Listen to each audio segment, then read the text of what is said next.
You know what always helps? A microphone. You know.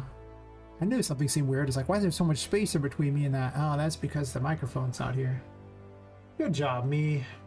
Good job. I didn't even start the other ones either. Alright, so the people on Kick and Twitch didn't see the issues. Like a champion. I mean, I just told them about it, but still like a champion.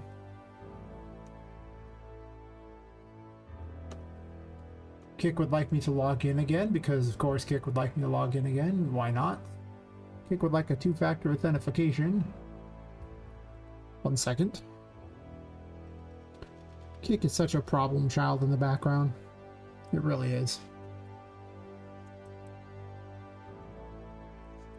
Like, their backend is hot garbage.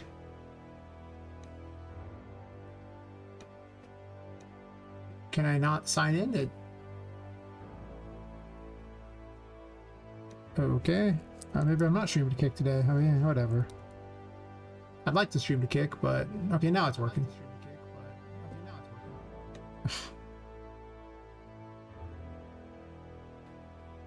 The ways of the Kick are weird indeed. Alright, let me get my camera back up. Phone works for both of them, so, you know. There we go. Right. My excitement knows no bounds for dealing with that. This music is terrible. All my homies hate it.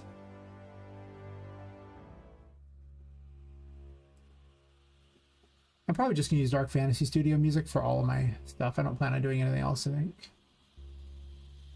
Because it just seems like that is, in fact, the best music I have access to, for whatever that's worth.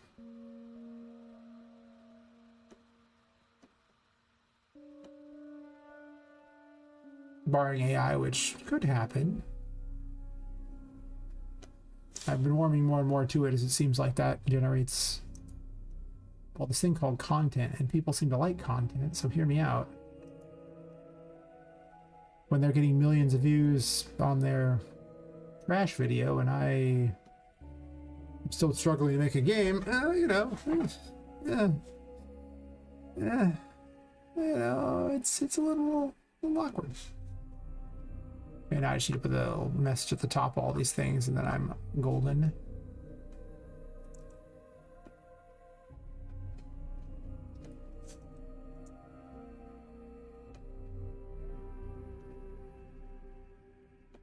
But honestly, just getting music that matches what I'm doing is pretty hard to do.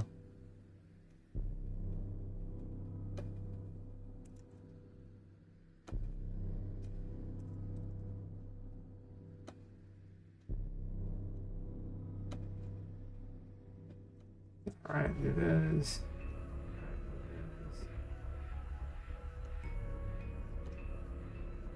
Why does Kick keep muting itself in the background? It's so annoying. Why, Kick? Why? One job, and that is to not unmute yourself. That should be good. Everything should be golden.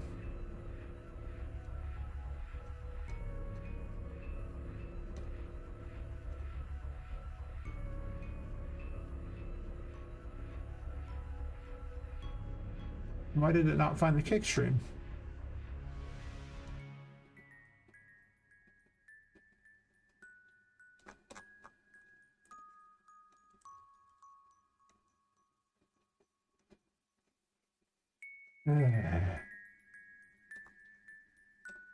Let me fix the multi-chat now. Actually,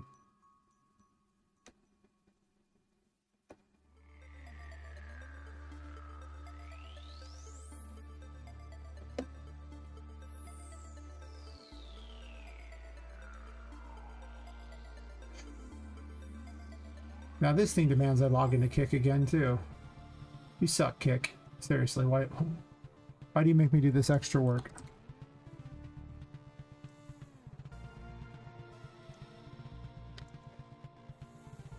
Nobody else does this.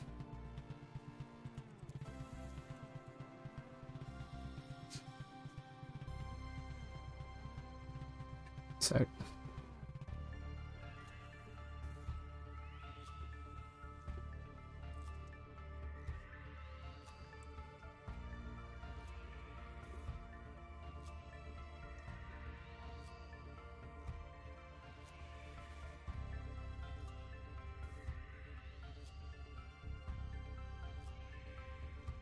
Still not showing up, huh?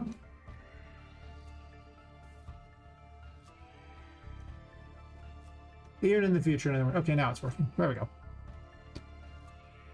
Even in the future, nothing works. It's very true. Okay, now I can finally work on things.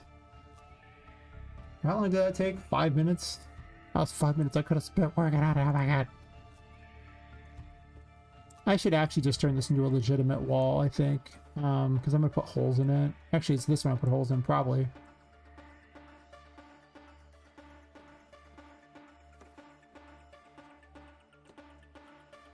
Oh, it's ultra. I got some time.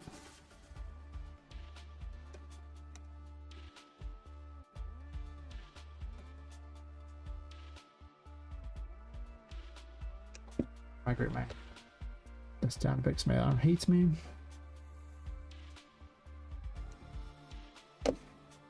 Alright, Geo brush time. I had ideas of what I wanted to do and I've just been kind of working on them.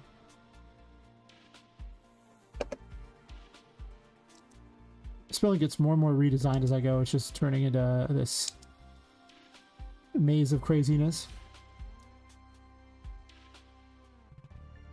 A lot of this is getting turned more into like game ready versus just concept stuff, which is kind of important, you know, because concepts don't really do much.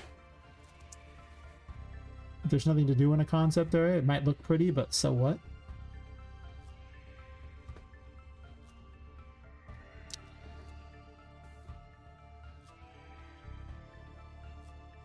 I think it's like 13 down here or something approximately. No, it's more than that.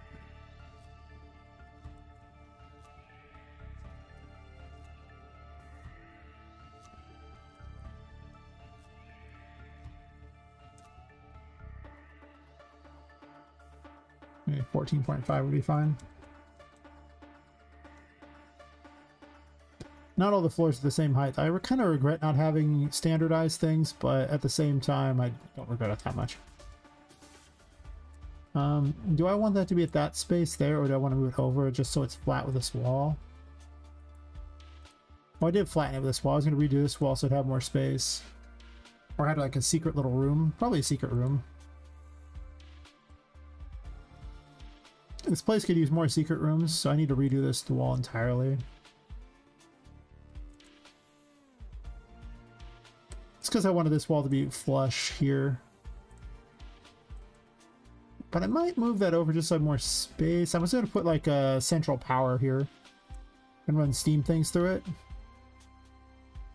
And having the water run through it, like, you know, so that's where all this water's in there for. It's to deal with all the steam stuff down here. And it also acts as a giant pool. I'm sure that that's probably not sanitary in any way, shape, or form. Like, it's probably leaking chemicals into the water, but if you ever saw anything during like the 20s or whatever, or even Victorian times, you know, things weren't very healthy, so, you know. Hell, I watched like Enola Holmes 2, and that was like literally about the matchstick girls and like the weird toxic thing on that was slowly killing them. It's like, cool, great. Makes sense. But they didn't know it was, and just like now, those big companies don't want to reveal that it's causing any issues because they don't want to pay for it. Why Kick? Why do you unmute yourself? The back end of Kick is nearly unusable.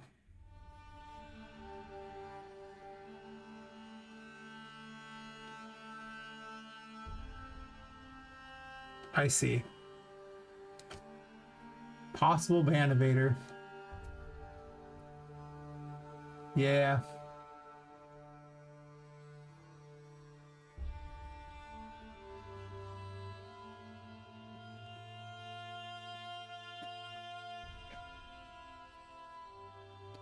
Whatever. Lots of young people are going to talk to me, I guess.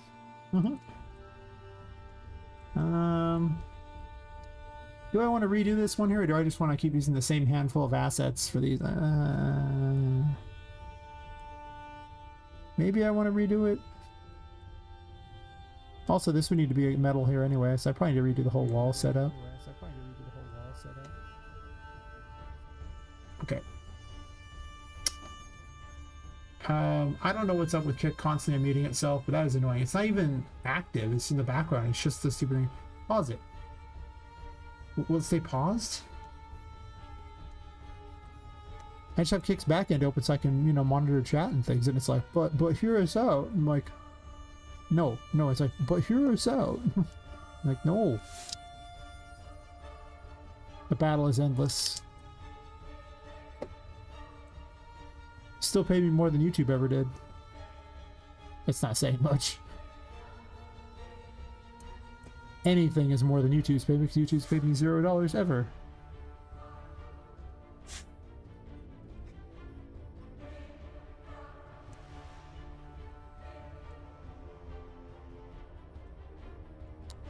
No, don't connect this up there. No.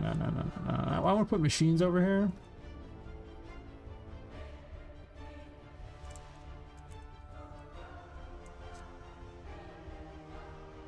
And probably pipes coming up, maybe. Maybe this is just like the engineer room or something like that, like just like machinery rooms. And it just connects up to other things, and it just run pipes through things to pipe steam everywhere.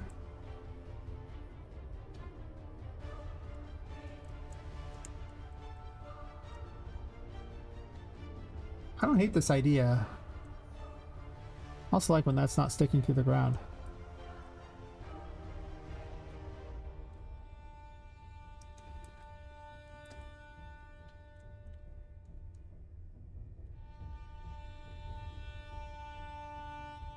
It'll do.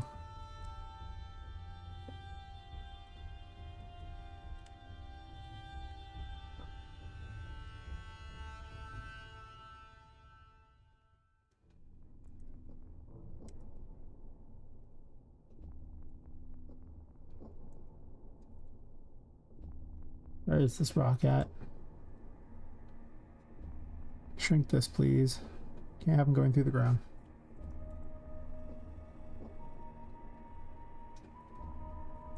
A lot of this area got changed last night. I was dicking around with things and fixing the water so that it was split up to have this hallway in between. So they could actually view the stuff going on. And you make walls of these things, give a point to some of these rooms. Slowly but surely I'm making points to a lot of these rooms because they just didn't have a reason. I have this vent system now which leads down into a whole water thing here. You break through one vent here, get through this vent here, get down into the things here, and then you can go through these pipes to reach other areas. So a lot of changes being made for certain. Because, you know, as you do.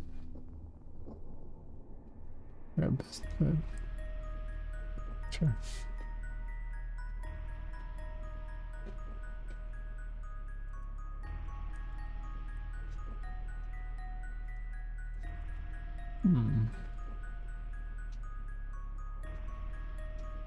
Let's put it on a wall that's solid when I paste, otherwise it'll cause a bug.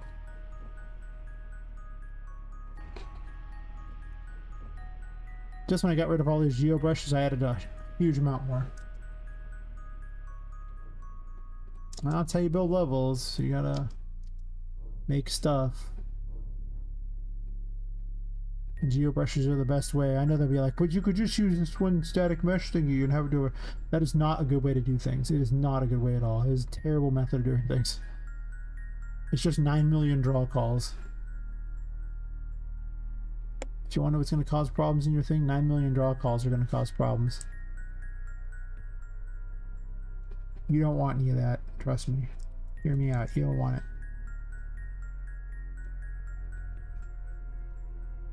That's fine.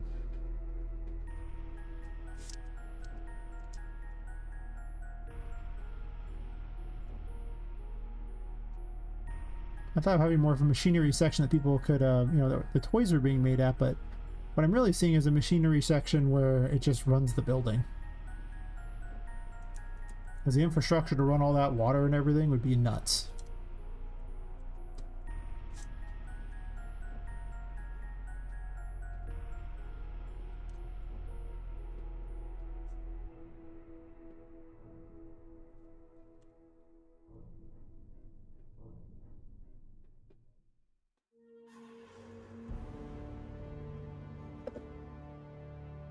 I'm pretty certain we can all agree that I can select all adjacent surfaces on these and then just switch to the metal.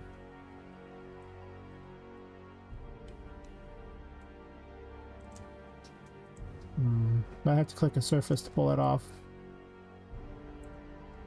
To bring it the right dialogue thing.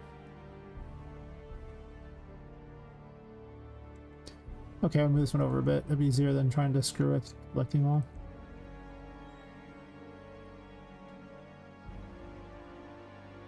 Perfect, 10 out of 10. Can I select the surface? Yeesh.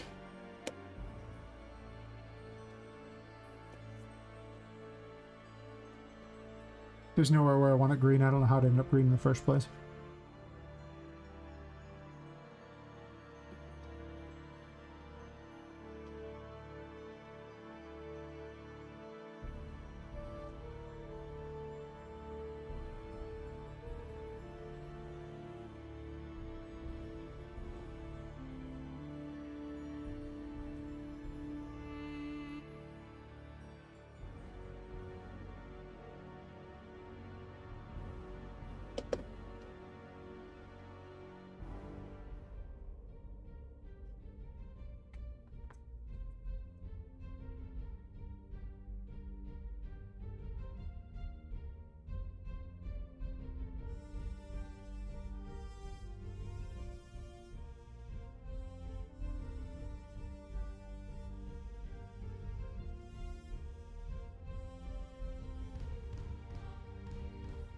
Guess I can do the same trough method I was doing. Is that what I want to do?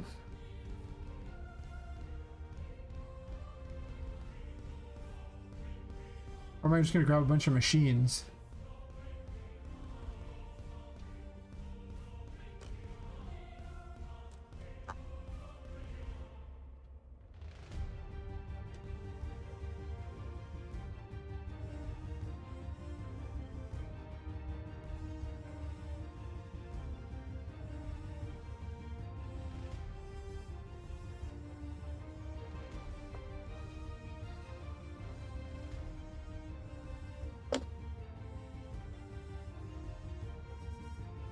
Put animated ones in here if I wanted.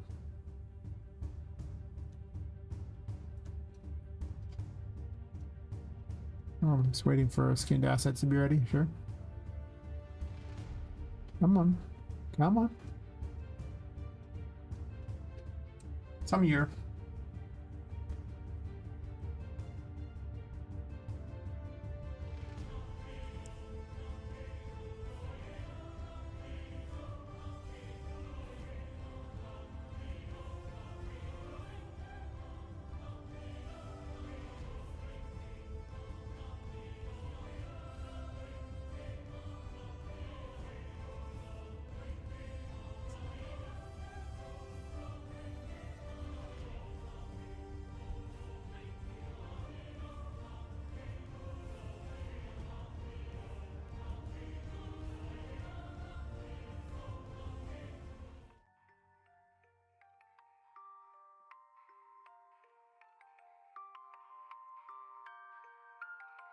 I might not want them this big, actually. We might need to be smaller intentionally.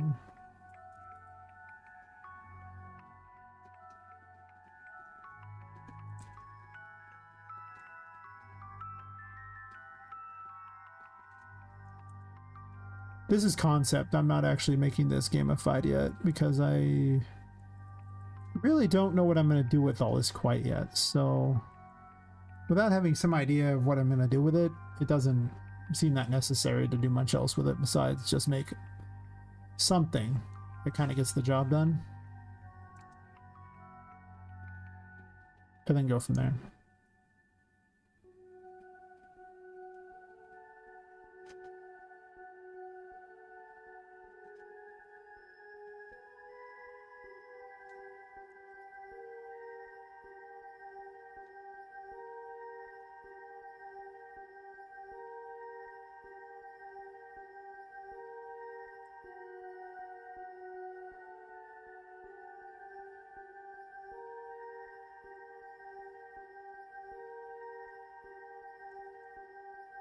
You probably want to push this over against this wall because people would want to be able to get to measure things, so it would make the most sense if it was right here.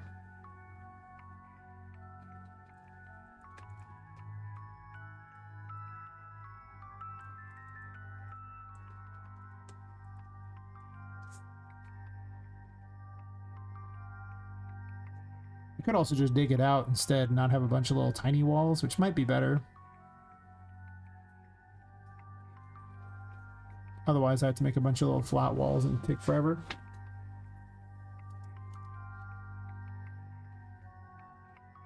Oh. Why aren't you connected to the Wi-Fi? Okay. The phone decided to disconnect from the Wi-Fi and is like, don't use all my phone data to, to do video with this. I don't want that. It's not worth it. Not that I go outside a lot anymore, but if I did, I would be upset about this. Honestly, this can just be a big toy. Well, if that's the case, somebody redo that. I have a better idea. Like, I already have one right here. I'm not gonna make it part of this wall just because I don't want to have to redo the wall as well.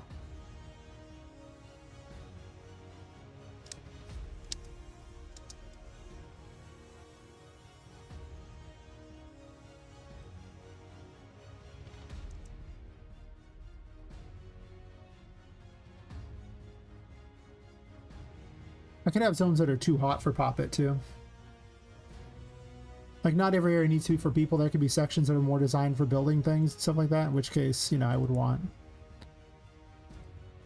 some things to be a little different. And then inside here,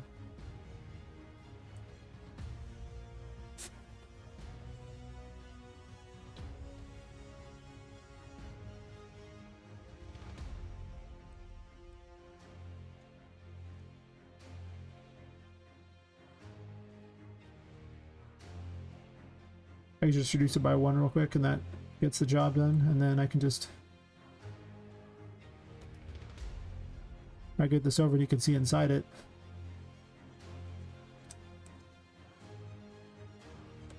Well, if I made it subtractive.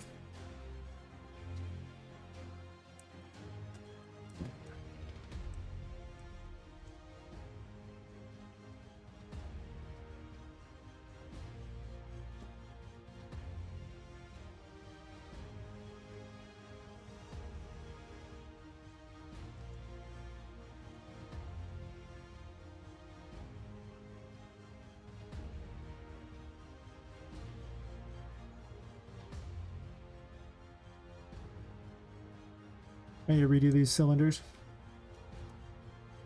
So they are last. Give them a higher priority, basically.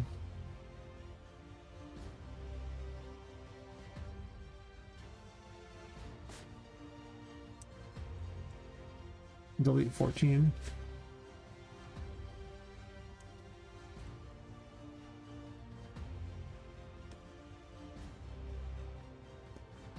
Okay, I believe in your ability to scroll down, Unreal Engine, and by I believe in my ability, man, I'm just gonna do it that way. There's so much broken in this engine. Just scrolling down on this can cause it to bounce up and down forever and never reach the bottom.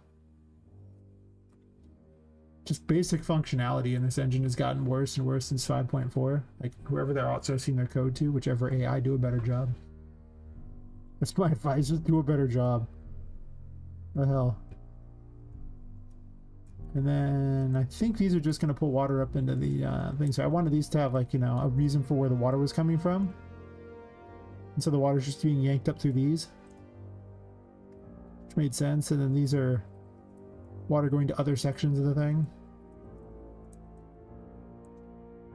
including all the way through here and up into these rooms here. So working on that kind of setup. In reality, there's probably a pipe sticking out of that too. Not wrong.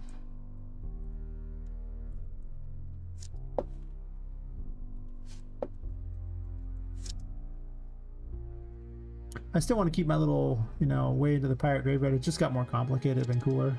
That's all.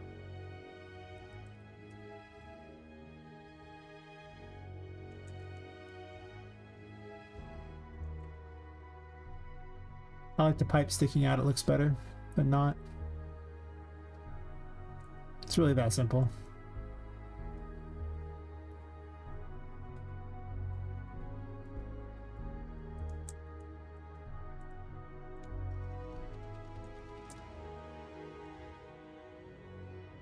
Will it be perfect? No, it doesn't gotta be. If you have to jump around and make it difficult to get through the pipes, it means, you know, you're going through pipes. What the hell were you expecting? Ease of use because pipes? Like, that doesn't seem right.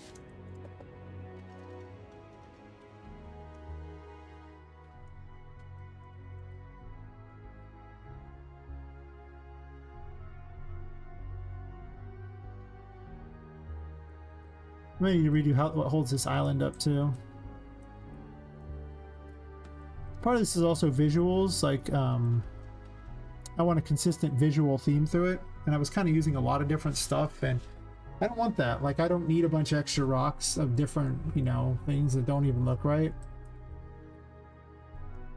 Like, I'd be much better just keeping to the same type of rock, because these don't have anything like growing on them. They look too nice and new. Yeah, that's not that great, you know? I have my whole secret way into here, and I like the whole secret way into here thing. There's not much point down here. I mean, maybe I'll have coins you can knock around or something. I don't know. But I like that. I like how you come up to the boss and find the boss this way. So it's like a backwards way into the boss, and that's kind of good. So I like that. I don't really like this room. It has a purpose, but I think it could be done better. It also seems a bit awkward, maybe. I definitely should have structured the building a little better, I think. I could have had certain rooms that were more machinery based, and I just kind of have stuff all haphazard. Which is why I'm building up now. If I had a better plan, you know? Alright, so we're gonna have our machinery in here, and I'll probably have like a glass thingy in there or something, I don't know. Maybe some kind of a trough for the water to go into, or just some pipes set up here.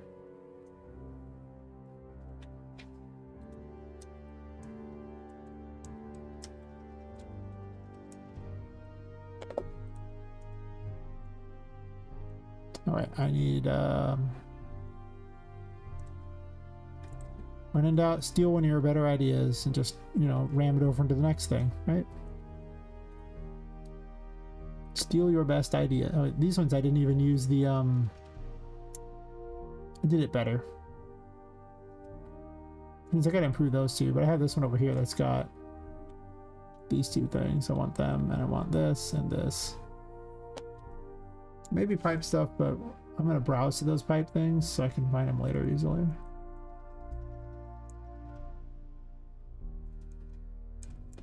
Yeah, more machinery, just more stuff.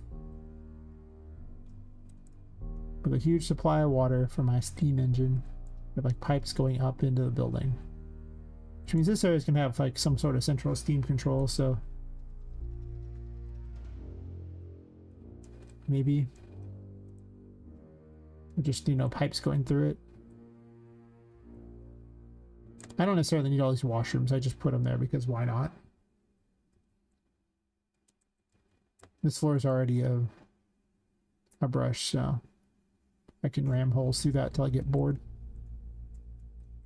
And that is what will happen, I assure you.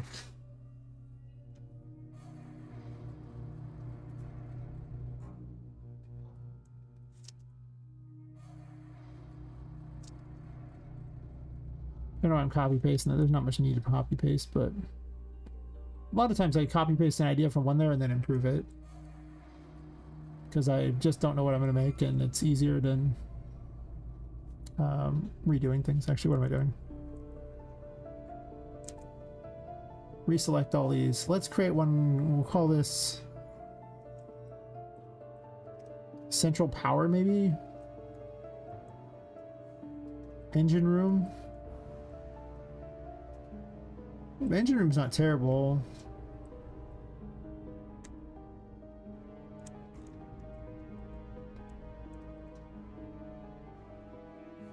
I think I have a better idea of how this is gonna go. Yeah, I like this idea better. Anyway, let's just make a thing called like engine room here. And I might change the name. Maybe. I'm not 100% certain on that, but...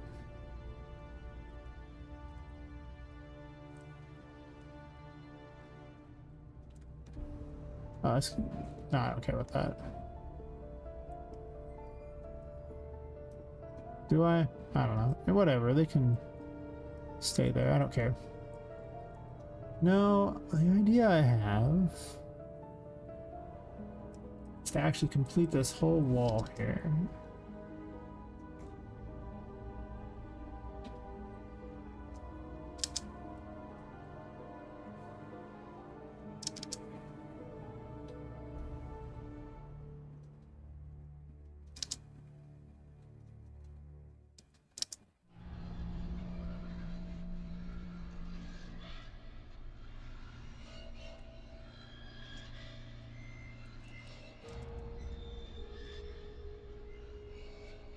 It's better if it just moves over.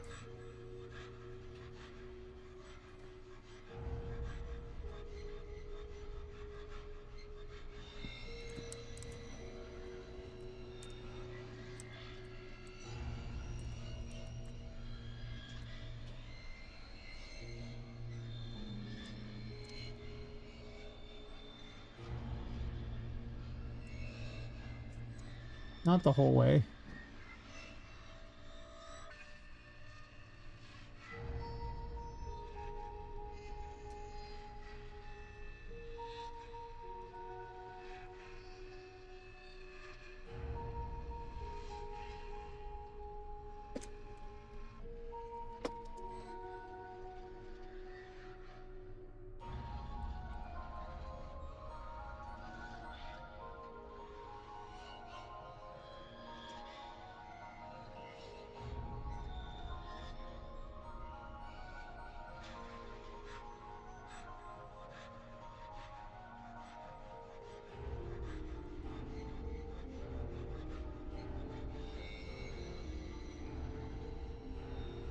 Hey, bird.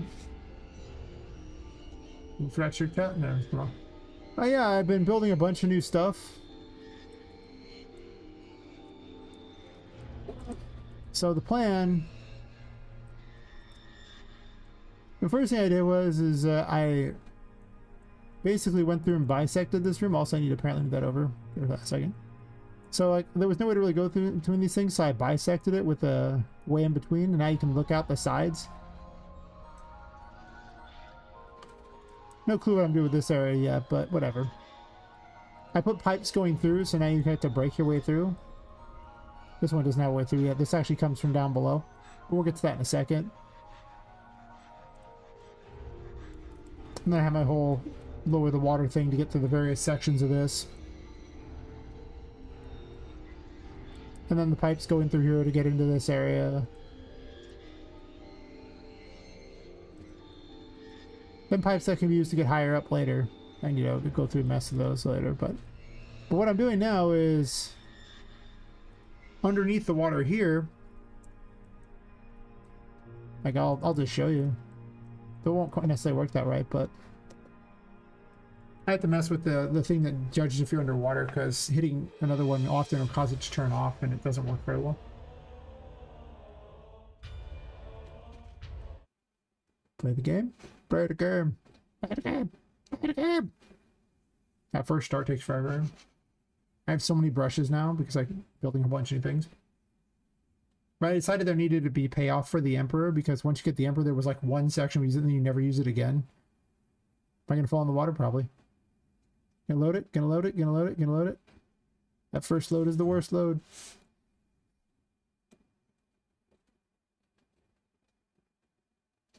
I haven't even put things in like the various stuff there, so we'll give it a second to figure itself out. Probably should start higher up in the air. You load me in there, buddy? There we go.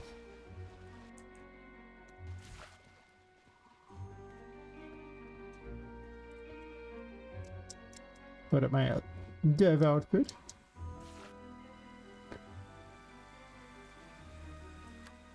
These buttons aren't supposed to be here, they're just my testing things.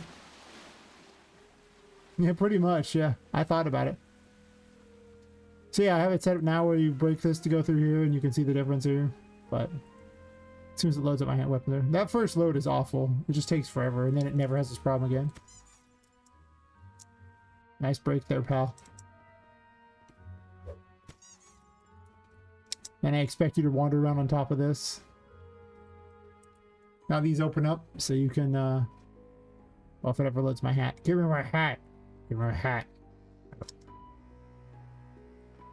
They need a little magic thing on them, I guess. I'm gonna jump in the water. I'm so bad at my own game. That's okay. I have immunity to water on anyway if I want to fall into it. Tie that set up.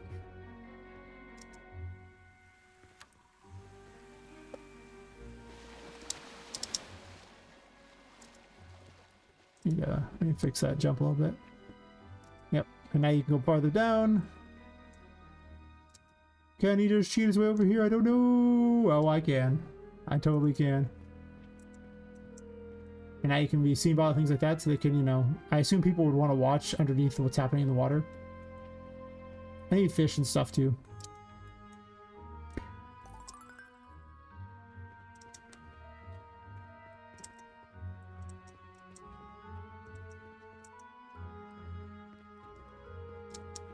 That defying leap over the water. You have double jump by this point, so it's fair that you're allowed to have to double jump there. I'm trying to incorporate usage of these things. I need to jump from farther back because that jump is not that hard and I'm just making it look really hard.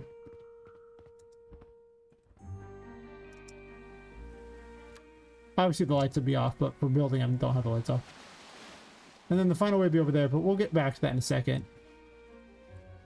Oh, this thing should be there to break, but hear me out, it's not. So that's my explanation. Don't question it. Okay, well, those should load in too, but they don't. Yeah, the plan is you're going to break things to get into these. I need to figure out why they're not loading. In fact, the pipes aren't loading either. Well, that's a terrible test. Okay, well, this is just broken and terrible. Hey, Toby, 1200. Great game, thanks. Yeah, it's nice and broken. Exactly as intended. I need to set it up so that the data layers load in for the right things, but it doesn't matter because you can get the idea of the concept. There should be a pipe here that you'd have to go up. And normally you wouldn't have to fly, but the swimming is a little flubbed at the moment, so we're going to fly up through the pipe. You would follow the pipe through here. It would then pop you out into this pipe. By this point, this is when you have water immunity. So, I need to make it where it just doesn't turn everything blue when you're under the water. As you can see, I just kind of built the concept for this and it's broken as hell. So I might need to figure some things out.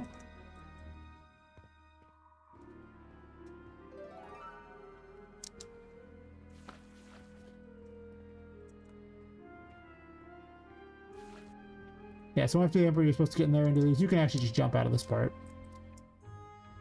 And you get into the pirate graveyard this way. And then you run around and get up to the boss. Now the swimming's working. Yay!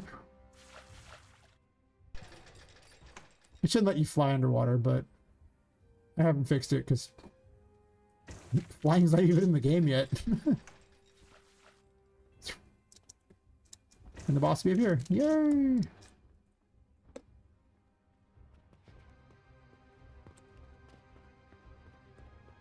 Not that I...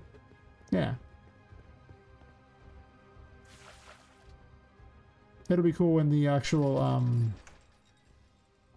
yeah, I made the boss yet. It'll be cool when everything actually loads correctly. But I'm also building an engine underneath the thing, you know, like a steam engine that kind of runs everything. I don't really need to fly through the pipe.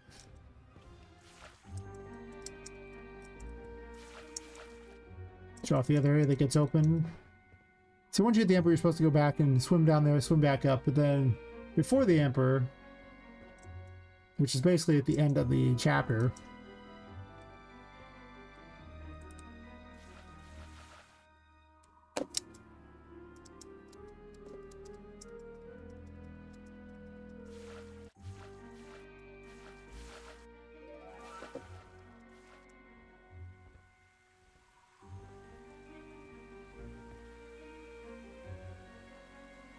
Ah. I should pick something that's already loaded in. Damn.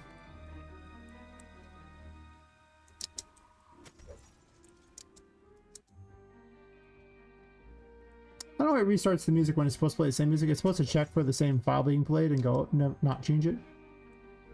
But anyway, once you've loaded it the final amount, then you can go down to these areas here and loop your way around.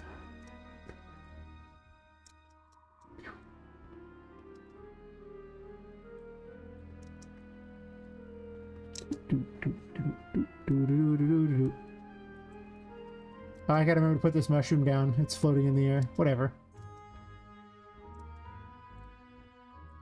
I'm always trying to keep the mushroom populace down. I'm definitely the mushroom oppressor, apparently.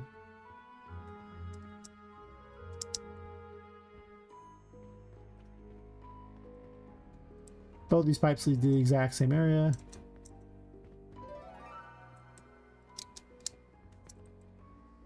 And this is where... I assume where the boss is going to be here, because this is like midway through the level. Like you'll lower the water 3 times, then run in here to get to a boss.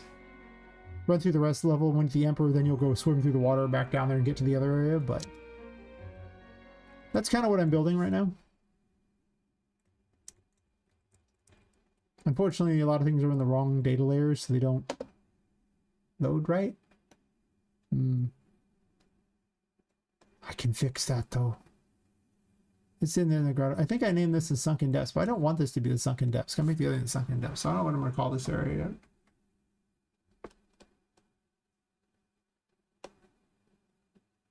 yet. Yes. I'm building, and then the plan is to turn this into, like, you know, the generator room, engine room, or something. And so I'm building the water to go in through here. Like a whole water system here. I wanted to make sense because I decided that if it made sense, then that would be more places for Poppet to wander. Like it would give me purpose for things, because otherwise just pipes in random places kind of lose all meaning after a while. But if it seems like the pipes are leading somewhere, I can work with this.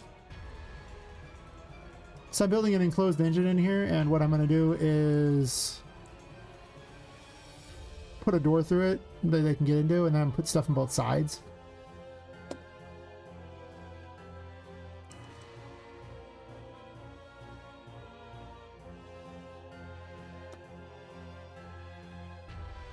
Yeah. Whoa. Exactly. It's at some point it gives me ideas to what to build that just wasn't there. Like this whole concept of going down through this area just came about because I was like, well, what if there was like a grate where things just kind of went down here? I was like, well, what if one of them was breakable? I'm pretty certain it's obvious which one is breakable. Huh. And it's like, okay. I got you.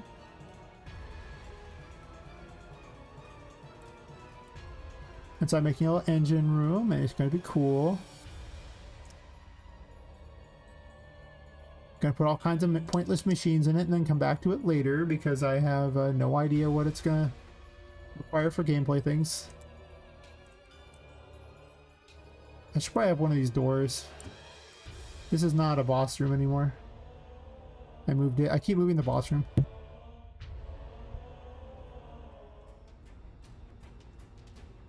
Is that what I'm using for all these ones down here? Can I move? Can I move? Thank you. I am.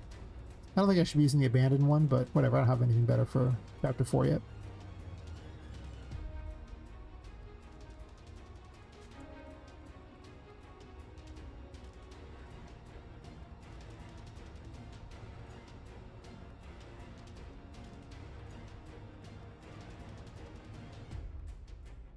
Yeah, the areas down here are really tall, so I can build some crazy steampunk monstrosity here and really just live up to the game's steampunk motif and give a whole different feel to an area, because this area will not be like a toy anything. It won't be intended for people whatsoever. Anybody using electricity like that? Neutron generator, it happens, doors open. It's like, yeah. I mean, it just gives you objectives, and they're logical objectives, so Makes sense to me. Like, why wouldn't you do this? Too often people build these really beautiful rooms or like beautiful areas, and then it's like, well, what's the purpose of this area? Why? Like, it looks neat, but I built plenty of rooms in this that look neat, but it's like they don't have any gameplay. Who cares? But power switches to turn things on, machinery that works, people like that. So I highly recommend. As I've had more and more things that actually just work and serve a purpose, it's just led to a game that makes so much more sense.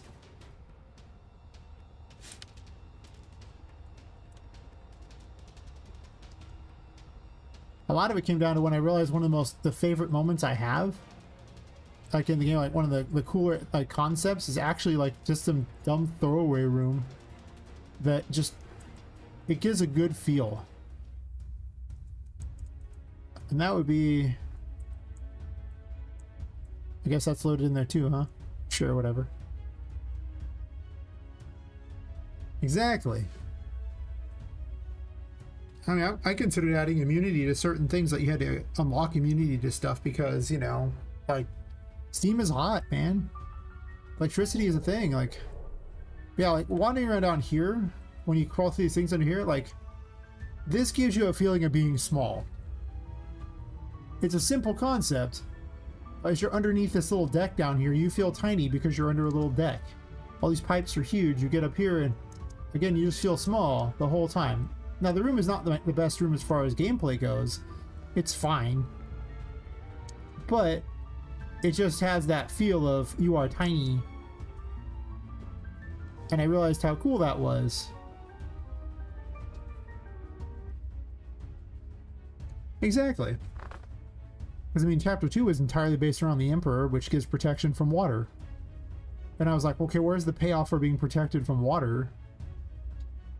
Because originally the payoff was, okay, you lowered the water down a bunch, and this room was like one giant room. And then later on, you raise the water back up. Actually, I think it was going the other direction. Yeah, once you had a mirror, you raise the water, and then you just swim up through a pipe that was high up, and that was it. It just went to this area, and that's how you got to this thing. It was on the other side of the room, but that was the whole payoff. It was just this one thing. And that's cool, but, you know, I mean, it was gameplay, and that, you know, I gave you basically 3 objectives, and you had to undo those 3 objectives later. But I could add more steps. Like, you can make things more interesting by just adding in weird extra crap and things, and make it take longer too. Like, you know, you can get more content out of things. Like when I went and reworked the way to Patrick, where it used to take about, I don't know, 30 minutes to get everything, and now it takes like about an hour. I didn't add extra rooms. I changed the order of progression and added in more things to do in those rooms. More things in the way. Like things that block the paintings that you have to destroy. Just 'cause. Why not, right?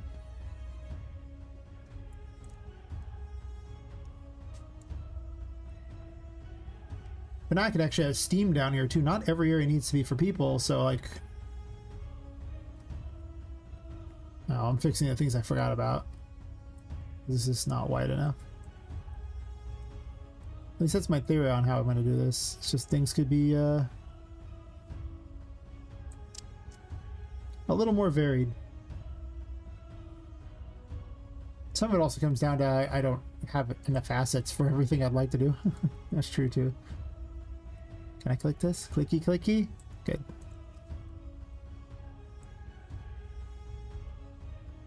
I considered having switches you could turn on and off, but the only downside of that is I don't have a lot of machinery that actually does something.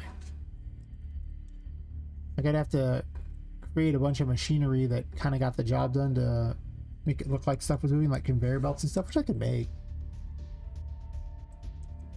I don't think it's that hard to make a conveyor belt.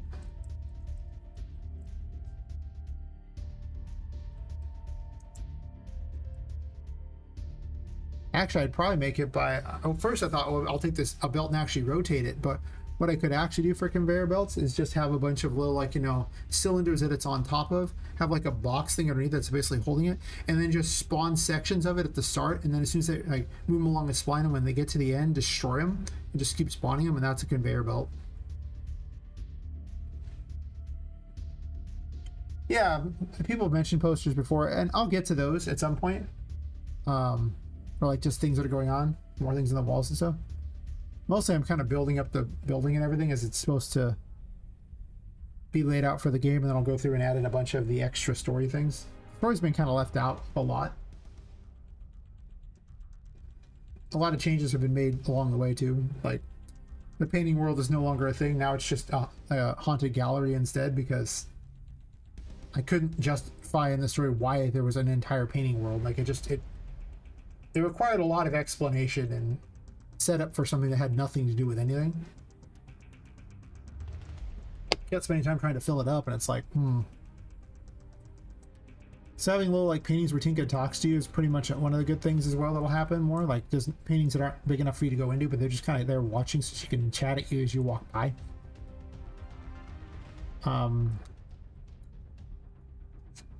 Advertisement posters will be a thing too as soon as I reach that point. Advertising each of the various toys. So stuff will happen.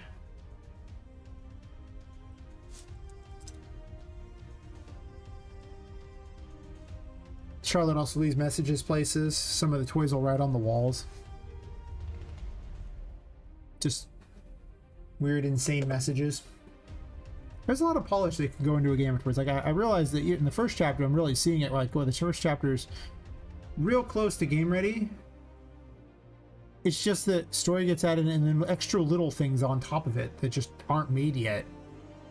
And I want them to be there so that the game, you know, really feels that polished feel. But a lot of what I've done recently is kind of array out the rest of the building so I have an idea of what I'm building towards. And I have like final areas figured out like that, though I did extend the... I decided to increase the sub-basement size to much larger by simply moving it down a level. I don't think I'm going to put anything here. I think this is just going to be a stairway down. I want the fourth chapter to be largely almost nothing unless you find the way to get the better ending, and then you can go to the rest of the game. Basically like they do in, you know, Bloodstained and the Castlevania games, the upside down castle theory all over again. Except for I'm not doing a whole upside down castle. That would take a long time. That's a lot of enemies. A lot of AI. For the enemies. Boss fights. Boss fights. Oof.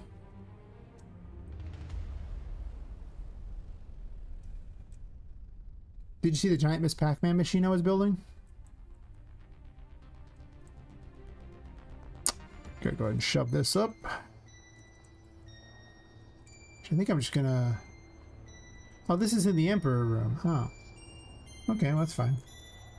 This doesn't need to be big.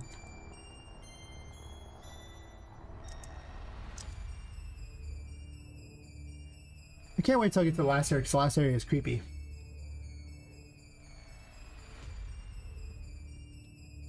Oh. Well, now I'm confused. Has he seen it? Has it seen it? Oh my god. Chapter 3 got a lot of work done on that. But it... Oh. Why did I leave these here? I don't need these sitting here spawning. Enemy spawners from when I was testing some broken fighting things. Sorry, fair enough. Guess I'll turn the lights off so you can get the full ambiance, if you will. Do you see the little toy city fight area?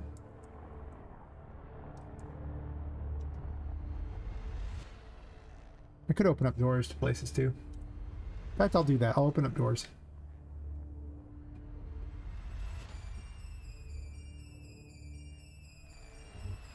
And I can't wait till I get to the creepy area of this game. I have this track playing in one of the rooms. It's gonna be so much fun. I'm gonna change the name of this, but for now, you're never gonna look at Miss Pac-Man the same way again. But that's a couple rooms off. I'll run to it in a second.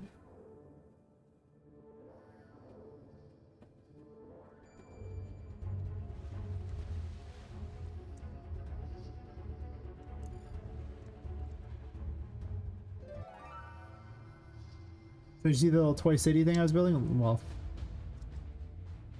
is it gonna load the roads up? Is the floor too high? I think the floor might be too high. 1 second.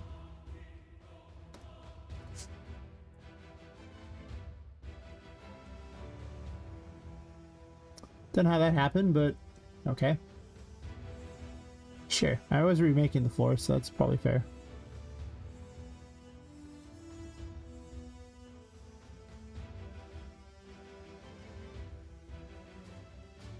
That's all better. Yes, yes. Now I'm gonna make the toy area city like way bigger. Means I'll probably build a bunch of city for, you know, future games, because I'm always going to make all my games in the same, like, basically the same city anyway. Just because, I mean, if I can have keep you for like 20 hours inside of a stupid little building, just imagine what I could do with the rest of the city. Yeah, I didn't put the nav mesh down for the cars, but just being able to wander around a little city is so much cooler. Yeah.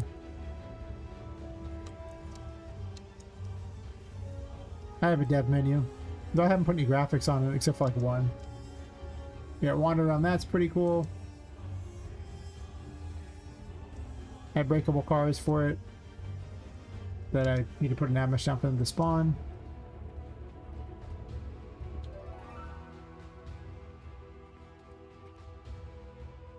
Forever to load things.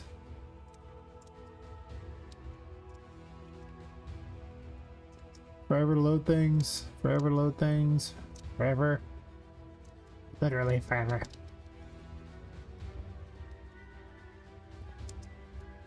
Things aren't very optimized right now, so as I keep building new stuff. I'm gonna shrink down how big the dialogue is. It's too big. It blocks so much.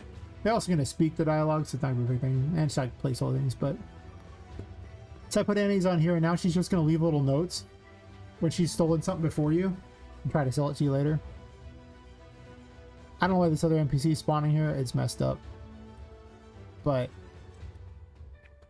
I mean, all the rescue NPCs end up here instead. Basically just like the original concept that I had, instead of having a whole freaking liminal space dedicated to that, which was weird.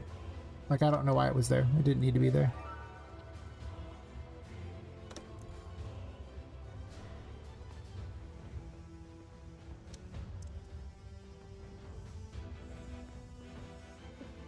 I don't want to see it blurbing that over and over.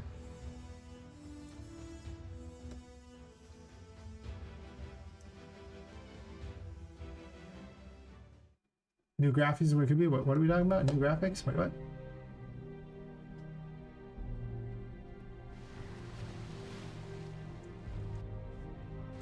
Yeah, this is my Miss Popman machine.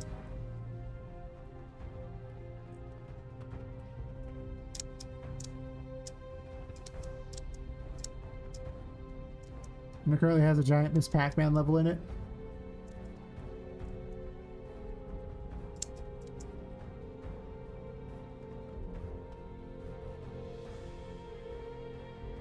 Oh yeah, yeah. It's just, it is new graphics. It's just I haven't optimized it because I'm adding a bunch of stuff in, so there's a bunch of geometry brushes in the level, and it's real slow. So it's annoying. First time it loads, it takes forever. Also, I don't hear two musics. One music is enough.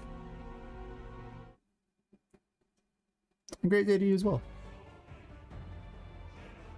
Yeah. Except for, unlike Miss Pac-Man, you light up the floor here. I might make it where if you touch this thing you get it, delights it, so then you have to keep going back and forth, but I don't know about that. Right now, I actually originally had it like that, but I disabled that. And even by lighting it all up, if you want. I'm not going to go light them all up, because there's like 250 some odd squares or something. They even got little portals that go to the other sides of the thing, so you...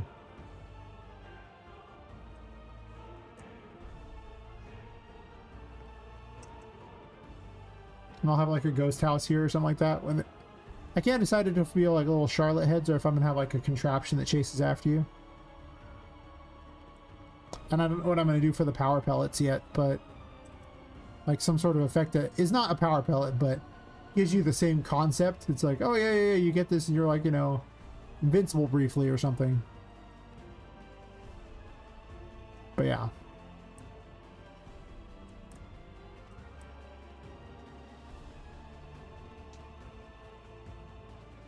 Basically, this is going to be one of the other games against Charlotte, you know, where she always wants to play games. So I might have all 4. Like, there's actually only 4 levels in Miss Pac-Man, by the way. I could have all 4 layouts, but that might actually just be a little much. We'll see. Ideally, the boss fight takes you like 15 to 20 minutes.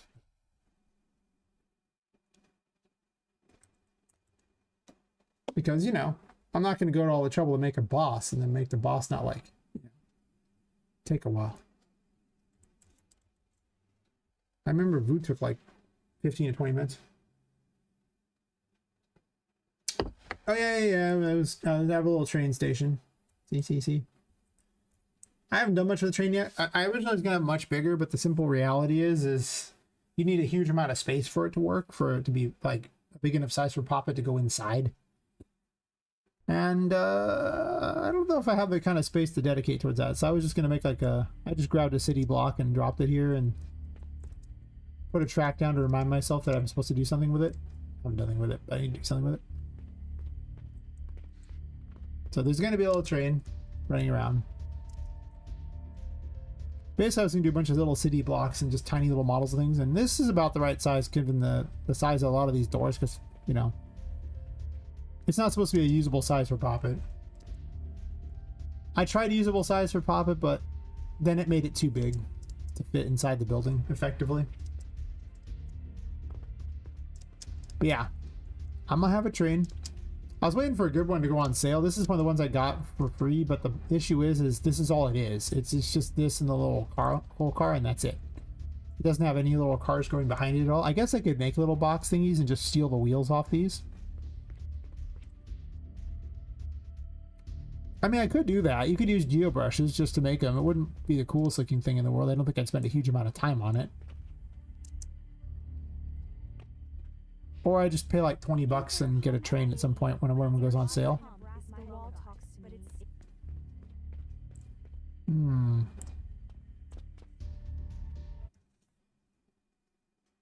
Yeah, those are a lot of the ideas going on those ones. Not animated now. You have to go through and do all that. I mean, you just have the wheels spin and then you just move it along a spline. It doesn't got to be perfect. I mean, it's one room with a train running around it. It's not like a big anything. I'd like it to serve a function. I don't know what gameplay mechanic would actually work terribly well for a train, though, in this game. I mean, I'll figure it out when I get there, what I'm going to do with it. Because I don't know. I mean, I'm still working on chapter 2, even some things in chapter 1. So chapter 3, the only room that gets made is this, you know, one up here. Like, I have concepts for all kinds of stuff. The Haunted Gallery is the one that's actually going to be useful in, where are you? Because you travel, this is like your little world thing like that. Your, the way you get between places. So this is the only one that actually has to be, like, game ready. Every other room is just, you know, concept here, concept there. Like, I'm gonna have a souvenir stand here. I guess I can load up all the rooms I have for 3. I thought about having a chess area. We'll see how that goes. I have all the assets to make a bunch of little chess figurines that look like people without paying any additional money, so that's not a big issue. But I don't have a lot of good assets to make a world for chess characters. You know? Like, I can make the characters all day, but I mean, maybe they can have like one room that seems kind of interesting, but beyond that, yeah, I'm gonna have a little security office here, and then I'm gonna have maybe like little bounties where you like take out specialized like super enemies or something. This will be a later feature if it gets added in. A souvenir stand's gonna go here, nothing much there. You've seen the train area, which is just a copy of the other map. I'm going to build a little toy alley here, which is just going to be almost like a little slums area for toys, I guess. I don't know. I just copy pasted the broken compass here. I'm going to put a restaurant here. I don't know what. I put a thing for the great board here, like a giant chessboard thing, but I might use this as a Toy City thing and move this somewhere else if I do it. I don't know. Having a Queen Square thing. I just put the boss fight thing here. I got rid of that giant building for it. It just didn't make any sense. I don't know what I'm supposed to do with that. Pop Man machine. On a gallery. There's a fortune teller room in here. Hidden away with secrets. Ooh. I put a washroom back here for the staff, figuring this would be like the staff entrance, but might not get added in. This area is where the water goes through, so that's why it's not there. This is just the way to the basement. I need to redo the hole in the ground because I'm redoing the whole floor. Huh. I'll be here when you get back wearing a helmet. I will be here when you get back. Yes. So then...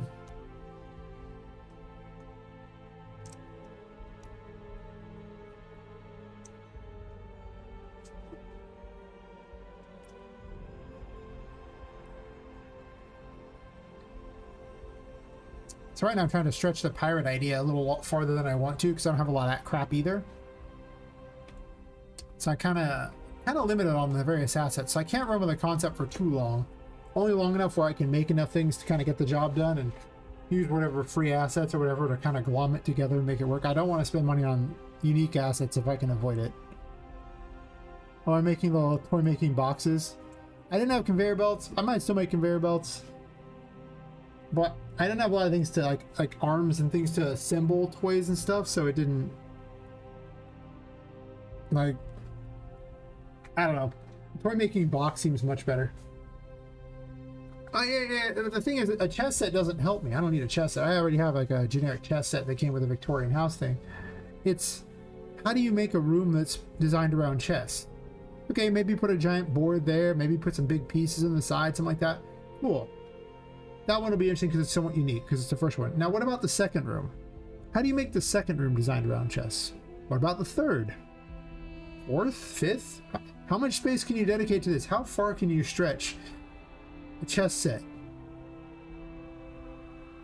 Like, that's what I was like going, how am I going to build a level around this? Or like any kind of area around this, like a theme and area around chess, without unique assets that are like bizarre chess-related things that just don't exist. Because, I mean, I have like my Red Queen. Like, we'll come back to that in a second. Because I have unique chess piece characters. Assuming she spawns in. Yeah. But the thing is, if I make, like, you know, an entire chess set worth of characters, that's a lot of work. I mean, that's the pawns, the rooks, the knights, the bishops, the queen, and the king. So 6 characters that I have to make for one room. 6 enemies with unique mechanics for one room. So in that one, I have to learn all the mechanics of these enemies and everything like that. And like, how big is this room we're talking about? That's a lot on one room. Like, what are we talking here? Did I not have the queen? I guess I don't have a room for this setup. Fair enough. Suppose I moved it. Huh.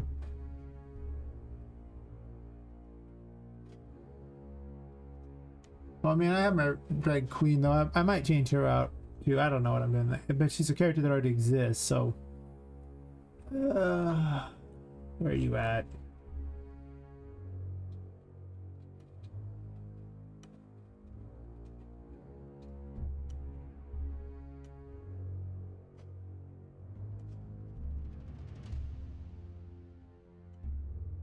It's apparently broken, too. Yeah, I have this crazy character with their weird things. But again, I don't know what I'm going to do with her.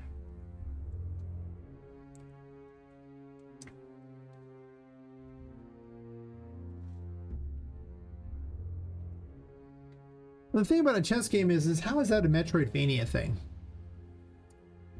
Like, we're just going to stop right in the middle and I'm going to program like some little chess game for you to play.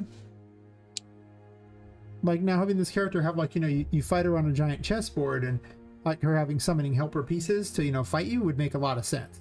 That seems like a Metroidvania thing, like a boss fight. But mini games, it's like,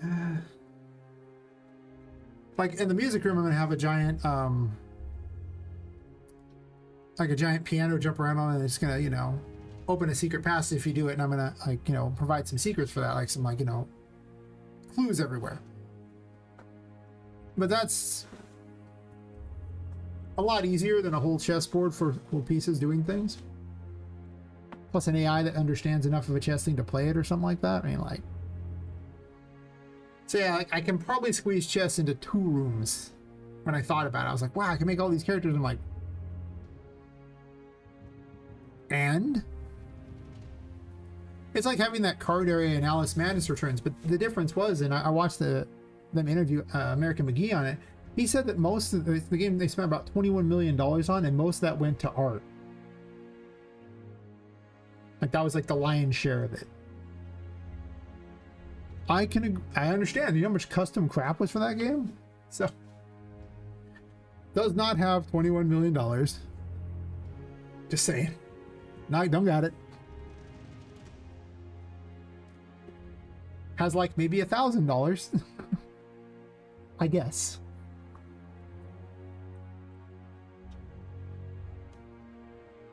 I think this is a generous assumption that I have more than that, but you know, hear me out. Yeah, yeah. So, without unique assets like that, I don't know. Like, I'm gonna have to come up with something.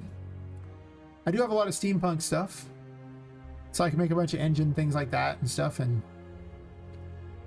as I said, I realized the whole thing doesn't have to be an area for people. Like, a lot of the building can just not be. Because the bottom area is completely abandoned. So this is not an accessible area by people. And then the area up here will be, you know, its own thing here. I was building its own crazy room here. Crazy rooms. And this area will be accessible by the staff. So it doesn't need to be entertaining for like the public. Like, it just needs to be make sense as that. So really the areas you need to do that are just gonna be like, you know, all the things in chapter 3 here, except for this like side hallway where the staff enters, which would be not. This track is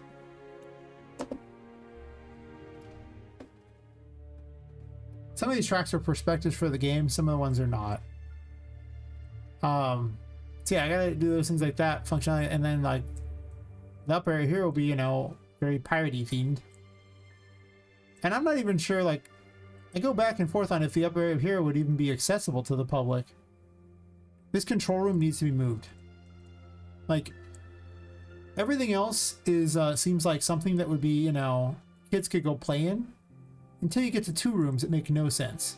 The control room, because the pump room is off to the side, so we assume that, you know, wouldn't be a thing. And storage room is also off to the side, but their thoroughfare would have this.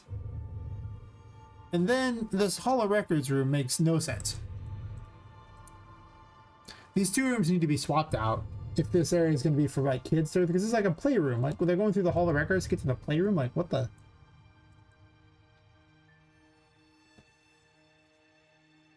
That's weird.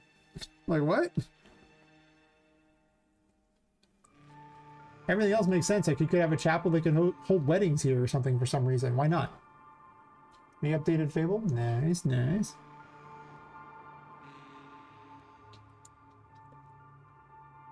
So. But yeah, like, assuming I replace those 2 rooms with something like that, or I move the control room over to here, which I might actually do that. I might get rid of this little store area. Yeah, like certain areas, like they're kind of separated out. And they don't need to be there as they are. Like, some things seem to make sense. Like, this room here is a room to operate the machinery of this here.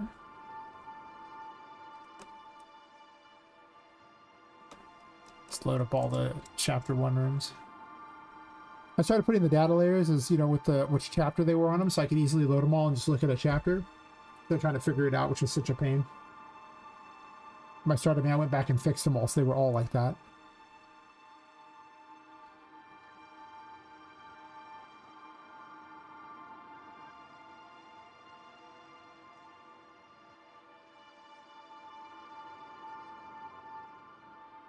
Oh, concurrent on YouTube's up to like 13 suddenly. Good job, YouTube. Nice.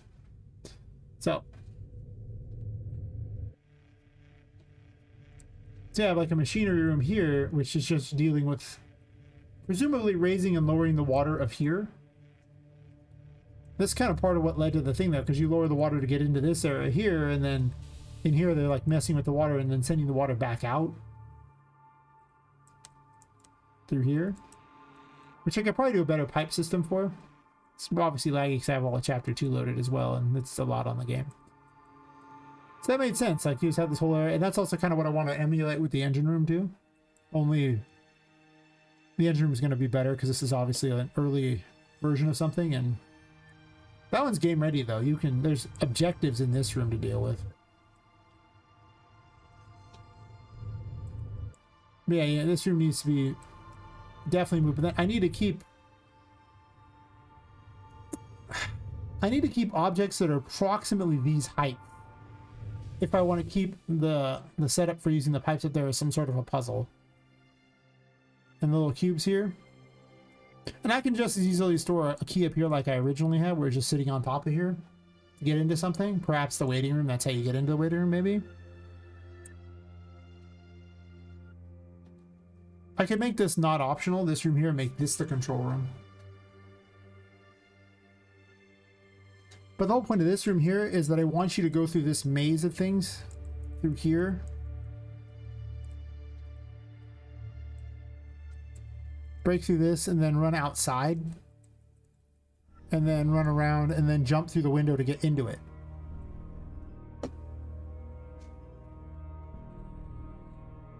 So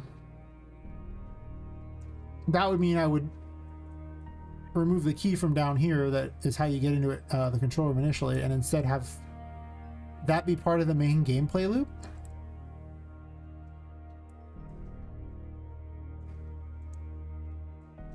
Well, not loop, I mean, just like the main game itself would have you literally intentionally go out. So I presume this might be something people won't find. Like, this seems like a huge bottleneck point. That's why it was an optional room.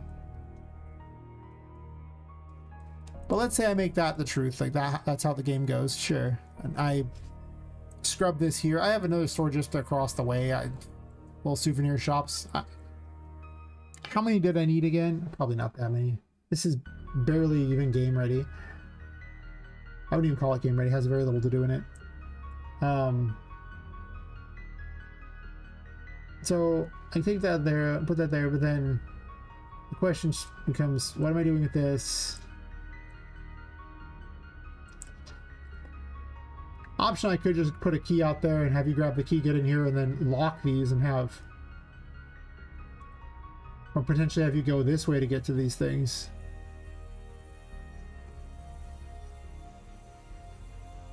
But I have no objective on this side because you need double jump for later. This is built for so that later on in the game you have to come back to double jump your way up. And I'm going to put a super enemy up here, once you get to the top of this maze thing. It's not really much of a maze, it's just a bunch of pipes. So I'll put one up here for you to fight. Prepping for the future, you know? So, that could work if I do that. I don't know what to do about the hall of records though. Hallways are the worst. Like, they're one of the hardest things to fill up with something to do that has any logic to it whatsoever. Initially, this is kind of where I wanted you, where you were meeting Charlotte for the first time, but I think that's... I really want to limit how often you are exposed to Charlotte, because it really adds a lot more to her if you don't see her all the time.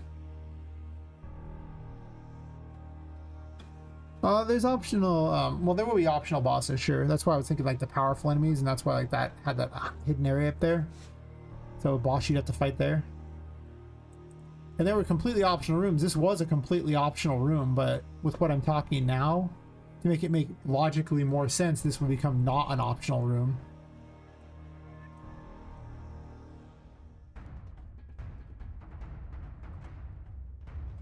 But the question is, what am I doing with this room if I do that? I'm gonna move any zones out of here, so I have to redesign a bunch of these rooms to fit a better setup like that.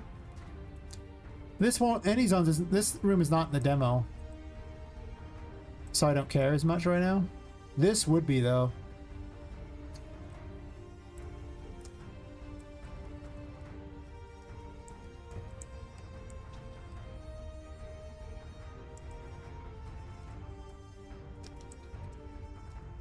If there was more space here, I could probably put a counter or something and blockade it and make it look like places where people wouldn't be able to go. But yeah, anyway, that's an option. This is an optional room. This one's no longer optional. Not that one. This one, the machine room, is no longer optional. Yeah, this one here.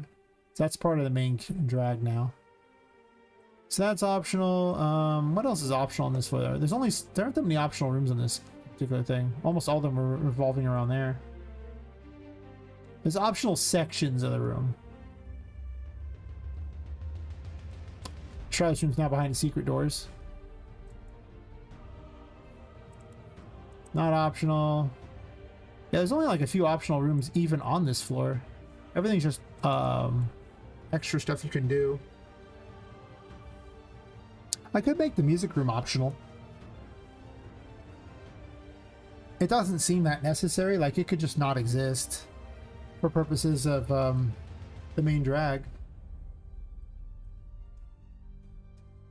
I moved Temperance in here, and I'm gonna put a music puzzle around Temperance. And it's gonna open a secret door in the library, behind which is the button for opening the capsule. I'll probably put something cooler behind it, but I'm hiding more and more secrets in places, so things are getting tweaked around a bit, but this room could be optional.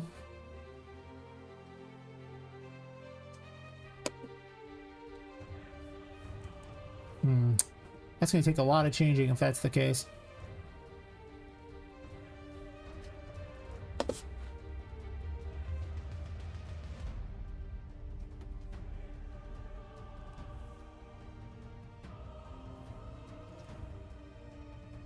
Yeah, pretty much. Just definitely like, you know, unimportant options, but they have to also be like off to the side, right? They can't be along the main drag because the player has to pass through those rooms to get to the other rooms. So if I well, this room came about because I started subdividing these rooms up. Like, because this room was one giant room that took this whole space up to the wall, all the way down to the ground, everything like that, all the way over this wall too. And what happened was it was too much, like just too much space being used on nothing with no real point to it. So it created a bunch of extra little side rooms. But of the first there were 22 rooms in the first chapter, and 3 of them were completely optional.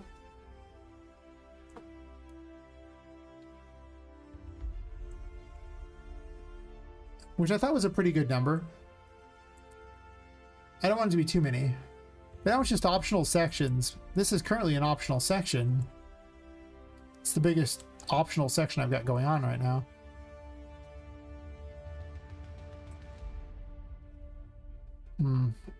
Or I just sit there and turn this control room and like put a counter here, make this smaller. These aren't really designed to be smaller though. I'd almost want a new one or something. Because if I could like make it look kind of set aside and just have like a worker standing here playing with the buttons or something. And there's one here too.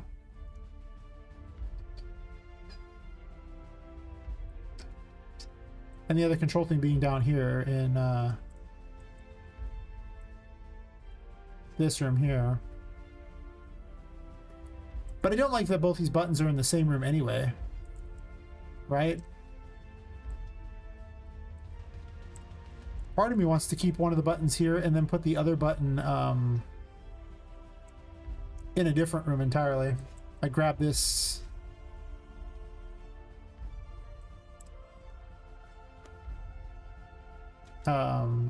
set up here and maybe drag it over to that other place over there and have another control room.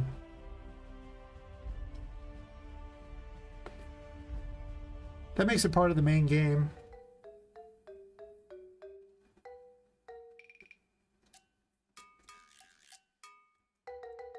Basically, I think what I'm saying is chapter 1 has some rooms that are really good, but then some real duds.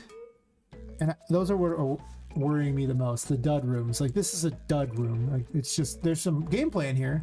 Like, there's a jump on the couch to get out the window, to run through to get this, grow the plant, climb your way up and grab this key. That's one. Yes, climb on this, climb on that, grow plant, grab this, jump over here, grab the crystal ball thing. These are optional. So it has 2 things to do in here. But it's the most boring room. Such a big space that just does nothing cool going on.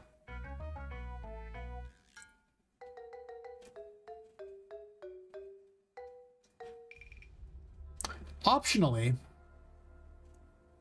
I can decide this area is for employees only. Hear me out. Employees only here, because this toy maze here has another entrance from the other side, right? From the magician room here. And it has an entrance to Patrick's room, so you could still do the Patrick thing without ever going to this section. And it would make a lot of sense, because what else is over here? A storage room, not for guests. A pump room that deals things like that, not for guests. And it's above a machinery room that is in fact also not for guests.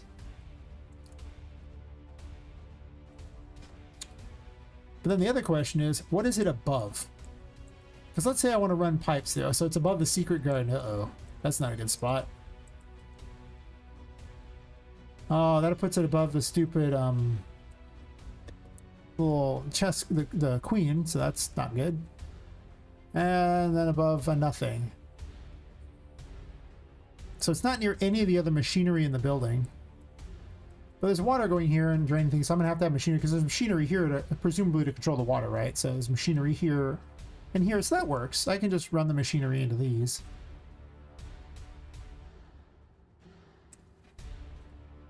And then the restaurant thingy here, but again, like, these are separated out. So like, these are control rooms. They're off this restaurant. So again, I can keep the people out of them pretty easy. I think I like this idea. I think that makes sense. But then it doesn't really help with the Hall of Records idea. That's another room that needs to be fixed. Like, I don't have to do much changing. I can keep things as they are and just say, hey, employees only. Sure. This room, I'm going to do something to it. So that answers one question. Sure, fine. I'm fine with that. But then it comes down to this question of, what can I do to replace this room? I already have a library.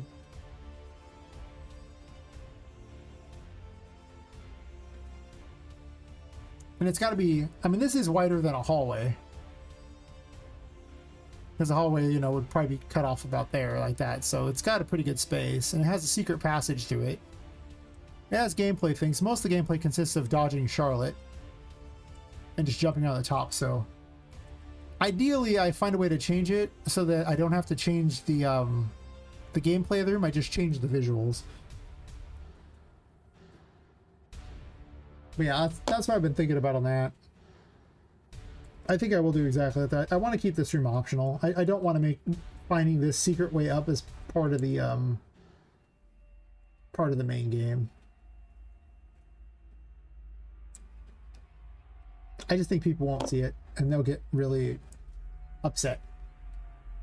Like, if you don't have to find it and you find it, that's cool. People will enjoy that. But if you have to find it, there's a lot of players who are not going to find it.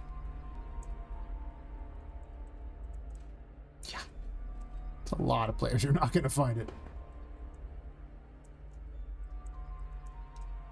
But I'll think about what to put in that room.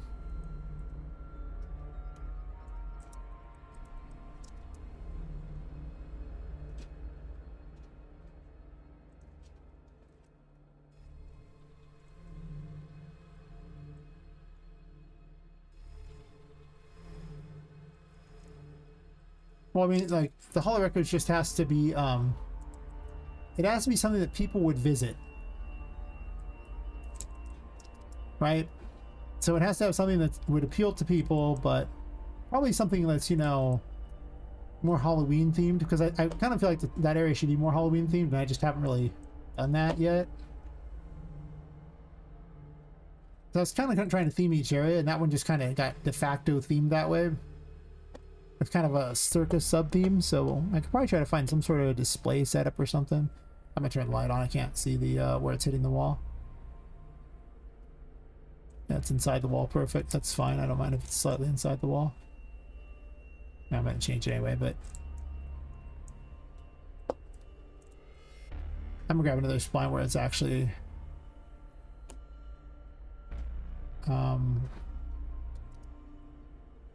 got the last one of these things on the thing.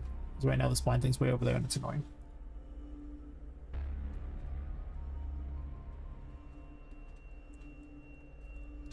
But I'm gonna hide random Steam achievements somewhere in places. It'll happen.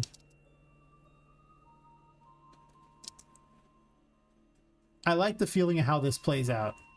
This needs to be moved up there. The grates and the water setup.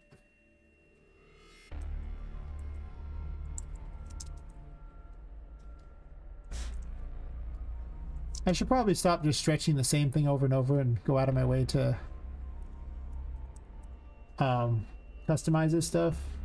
I probably will at some point, but not yet.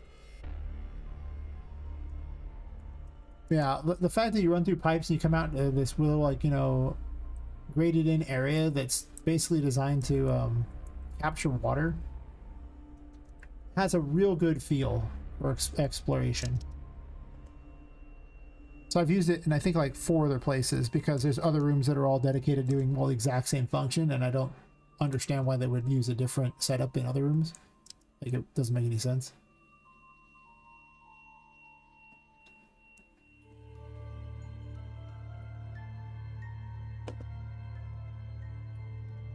A material clone that lets me change the UV tiling. I mean, they're using they're all using this same material throughout. Like this material and this one here and this one here, these various ones with slight things are used throughout the whole building. So it's recycling the same things like that. It's also recycling the same asset over, and I'm just bending it all over the place. But it was just a geo brush that I stretched. Once I have to put holes in it, I'll use it, turn it into a geo brush again, and the cycle will continue, of course, but you know.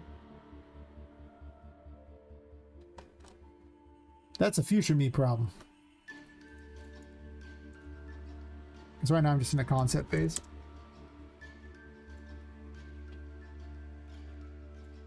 Why would I want a different material instance for each? That's just one more thing it has to load. That's just not optimal at all. These are all material instances, though. Every single one of these is a material instance.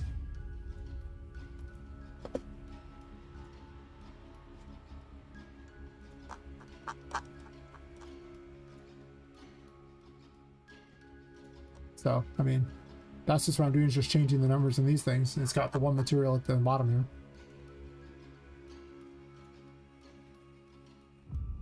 Oh, I don't think that's true. Whenever you have to calculate anything, even changing things, there is always computation time. Nothing is free. The only time you get things that are much more free is when you have the same asset loaded over and over, like an instancing setup, like H-loads and things. That reduces it a lot. It's still not free completely, but it's a lot less. But every time you have a unique anything that it has to load, versus just one.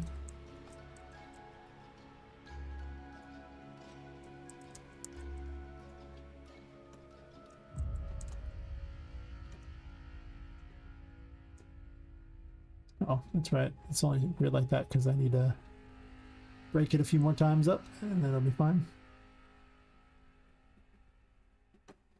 Well, I mean, it's an instance with the options changed on it, which is just one more thing that it has to load and calculate. Like, it's not like a huge difference, sure, but having an instance for each one is not optimal at all. Like, there's no benefit to that, but there is a downside.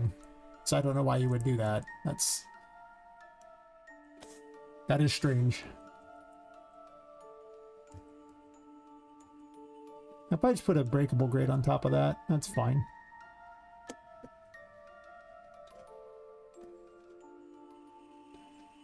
I guess I can just navigate to the breakable. Typically speaking, you want the least number of any kind of materials in general. Instanced or not.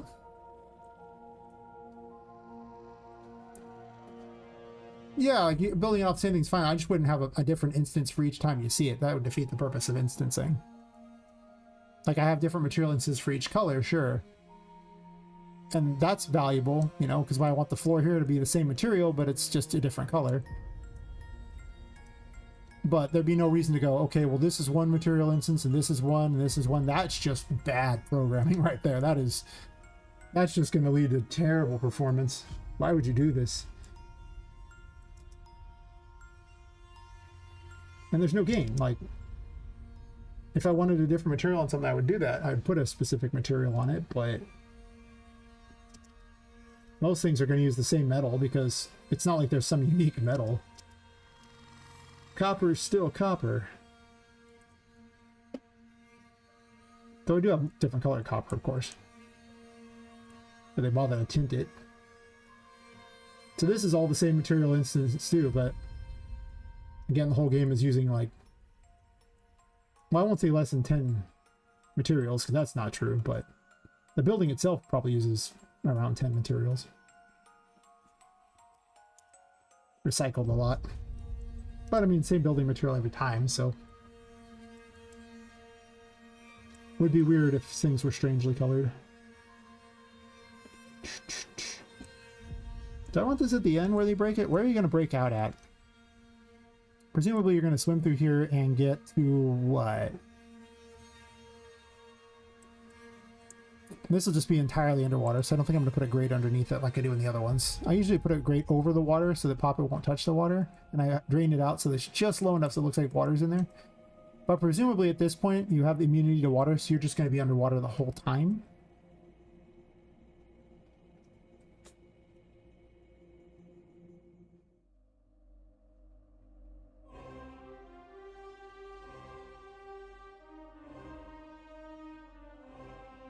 Of course, then that would mean the water pressure would probably push this up, so there need to be a reason why the water pressure wouldn't do that. Whatever, I'll burn that bridge when I get there, I don't care. This is concept room anyway. I was just putting these here as an idea of how I wanted to kind of build it. Sure, we'll just dupe it. Do they have an engine room? Did I already move some stuff to the engine room? Maybe. I'm gonna call you. Generator, maybe?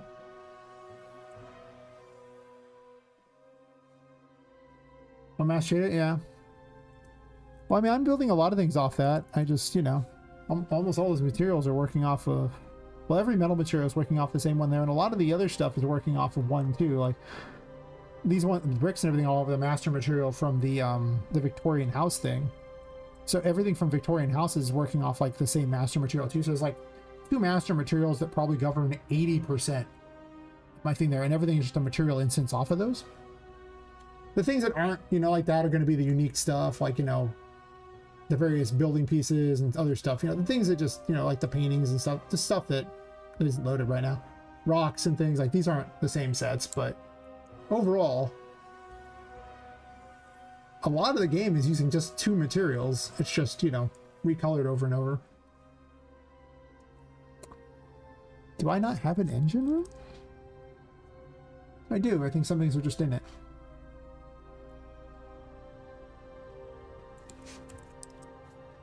Oh, that's weird. Could have sworn I couldn't have that. Whatever. So I'm probably going to run this like this.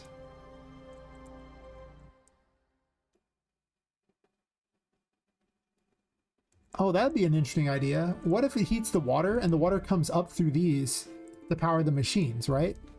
Ah, this seems like a great plan. Think like an engineer, right? One too many Mark Rober videos.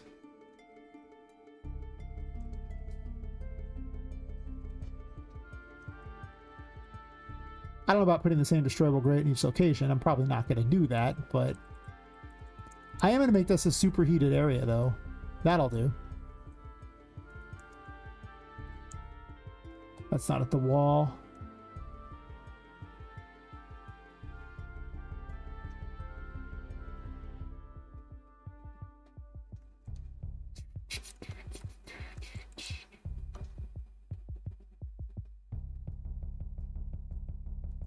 Yeah, and then I just put the stuff on top of it, and we'll just say it runs through, and I'll put pipes and things.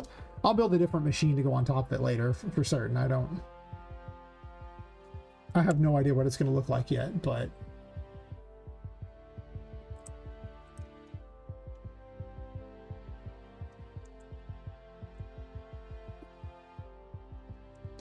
And what I can do is I can hide one of the tarot cards this way by simply putting it in an area that's... You can't survive at until you gain access to... presumably a later version of the Emperor, since the Emperor is about protection, I guess. It can't be the Devil because I give the Devil out too early, though I guess the Devil doesn't have to be given out where it is. I like to symbolically put the tarot cards near things that are relevant to them. One of my regrets is that I have an area that I refer to as the Underworld, which is like, you know, underneath the Secret Garden. And I can't put the Devil there because the Devil doesn't make you immune to water and the Emperor does. So I put a throne down there for the Emperor and all that, but I hate that. Using parallax, translucent, some foliage, man with one gotcha, does everything badly? Yeah, exactly. You don't want one shade for everything, and I do use a lot of translucents, but I don't use nanite because I want performance, and nanite destroys performance, so screw nanite. Data layers. Data layers are where you get the most performance. And then H loads for the city, because I could data layer the city, I guess. You'd have to have it set up so like every time you were at a certain area, like, you know, each side of the building had a data layer, and you could save a bunch of the city. Oh, nanite's terrible. That thing is just pure garbage. Holy crap. Every time I want to lose like 15 to 20 FPS, I can just enable nanite and watch my FPS be destroyed. I've tried everything to make nanite work. It is garbage. Holy crap. Maybe the voxel one's better. I haven't tried the voxel one yet. I will at least say that. Like the one that's because 5.7 is currently garbage. It's so broken. Holy crap. It is so broken. In fact, allow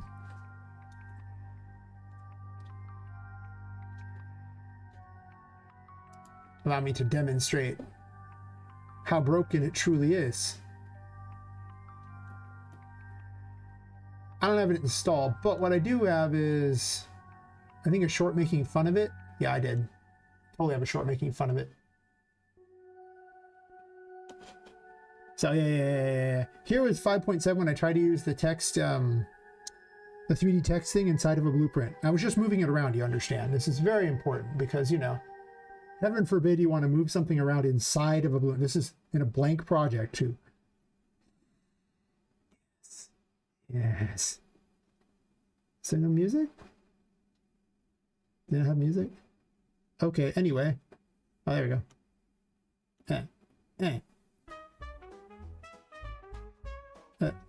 There you go.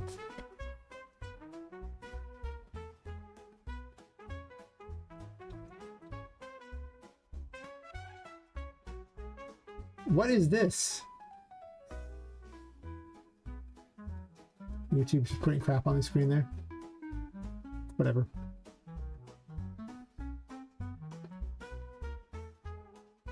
Essentially, every time you move this dumb thing,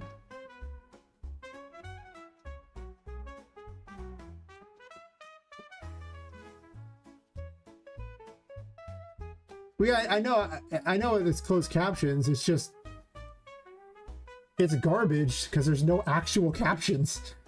It's literally, and it's enabled by default. It should not be enabled ever. People who can't hear should have to enable that because most of us can, and it's annoying.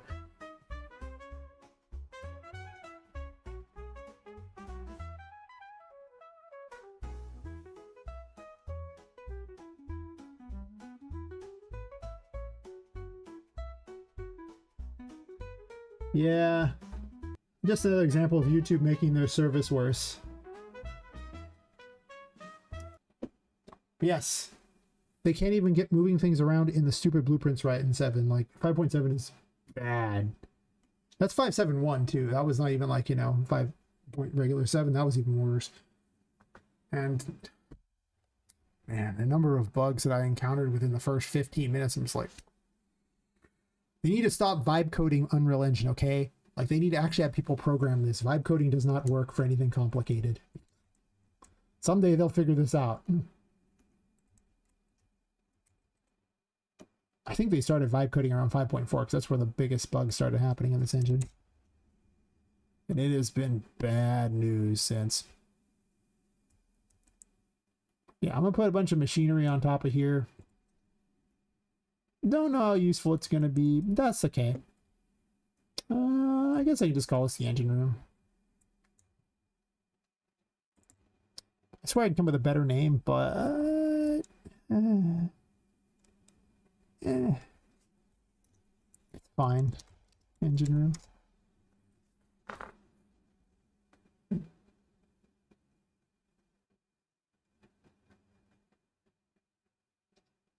5.7, yeah, head down at foliage. It had some other stuff, but some weird animation things. I don't know. I didn't look too hard into that because I honestly, it's just not really my field, the animation thing. I don't know a lot about it. So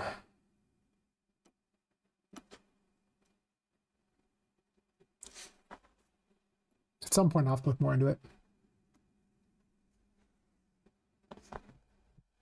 But I would like the basic functionality to work. We can talk about the other stuff later. Just the basic functionality. Come on, Epic. Basic functionality. You got this. I believe in you. Unless you don't. In which case I don't believe anymore, but that's okay. I think I'm going to just turn this to the side. I have a bunch of other cool machines I'm adding too. But again, this is more just to remind me to put something here. Not to actually be useful. Alright. This is going to be an engine room.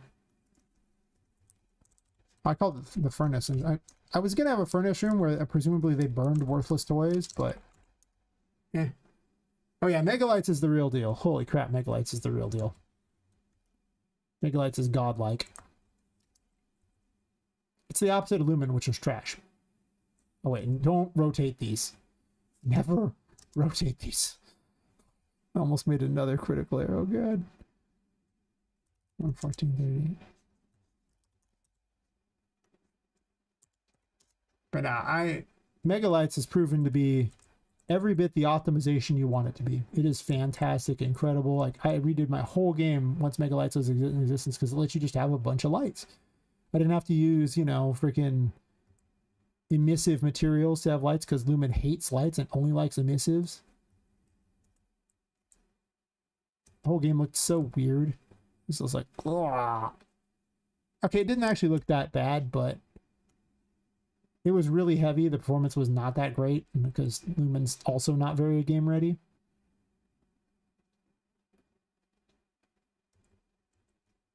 But people are like going, well, Megalites, you know, you're going to use it on a, you know, what about low NPCs? Well, hear me out. My testing bed for this game is a 1080 with, no, sorry, it's a 1060 with 6 gigabytes of VRAM. It was getting like 50 to 60 FPS on average on that thing with medium settings. Okay. I mean, you're like 5 generations back at that point. That's worse than a Steam Deck. Like, if it can run on that, well, I'm fine. Like, I'm not asking any more than that. Like, so, but that also means that Megalites had no problem with it. So it's basically just a free roll. Like, Megalites is the best. Might be the first optimization that Epic has actually added to the engine since 5's creation. Sure feels like the only optimization. Everything else is just like, well, if you just have, like, demand better graphics cards. Like, well, most people don't have better graphics cards. I thought you knew this, Epic. But hear us out. Hyper realistic million, you know, triangle models. Let's do it. Like, but no, I don't want it. And it's like, but do it anyway. They like to hold me hostage. I'm gonna go ahead and put it back to where it was and then make it 30. So, very impressed with that. I know I badmouthed them on a bunch of other things, but when someone does something good, you got to point that out too. You can't just always badmouth things. Just gonna put all these in a data layer for. Actually, first we'll put them all in this room here. Range room's right at the top. Perfect.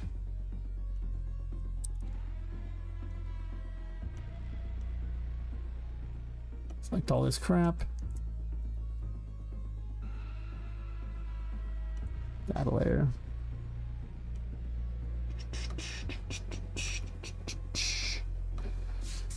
DLC 4. Engine room.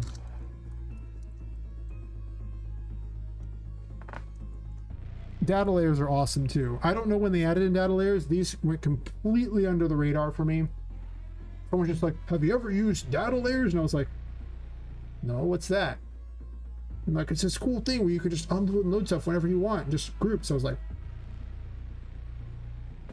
okay. And I looked into it thinking, nah, it can't be that much. And then the game went from I had 4 maps where I divided the building up because the H-load system just can't handle verticality very well. It's just not built for it. It's built for, like, you know, very wide open areas. And then like I could put everything on the same map. The FPS was terrible. And then data layers coming along. It's like now everything is on the same map. The FPS is incredible. The only reason it's not that great right now is because I have a million data layers loaded that don't have to be. I can easily just unload these data layers.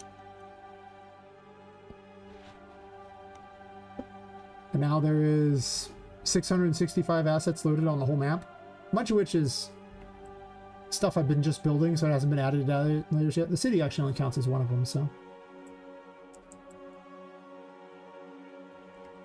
Oh. And those are just incredible. Like, I need to make a video explaining why you should just use data layers. It is annoying to have to sit there and put things in specific data layers, and then, you know, every time I went through like a door, everything that's visible through the door needs to be in like 2 different data layers. That is kind of tedious. It's not very fire and forget, but it is in fact very efficient when you finally set it up. It's not that hard to set up, it just takes time.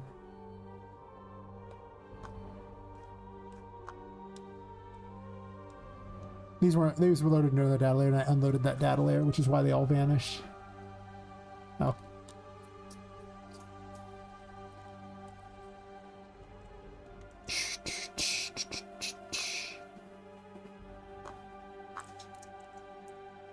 Alright, I gotta pop it. Yeah, I'm actually making it. It's a really easy explainer on how to do them. They're not hard. I mean, so do you have an open world level? Okay. Find the freaking window for data layers, wherever that was. Type in data layers outline there. It'll bring this window up here. Right click here. Create an asset data layer. Name it whatever you want and place it wherever you want. And then it appears in the data layers thing. And then you can right click a data layer to add whatever selected assets to it, or remove whichever selected assets to it. That's pretty much it. There's the whole explainer video. It's real tough. And then you just have to set up a system to load and unload them of your choice. Oops. You got the Poppet thingy. That's probably the more complicated thing. It's not that complicated. I mean, it's just however you want to do it. You just trigger boxes whenever you like. But because my whole game is built around these things, since I don't want to load the whole building, because I like FPS, you know, a little different. It doesn't auto-select it, does it? I have to type it down. Yeah, that's right. Engine room. Why did you mute yourself, little bucko? Engine. I should have an engine room, right? We'll find this first, then deal with that. Should be a C4, right? Did I misspell it? Don't tell me I misspelled it. I feel stupid.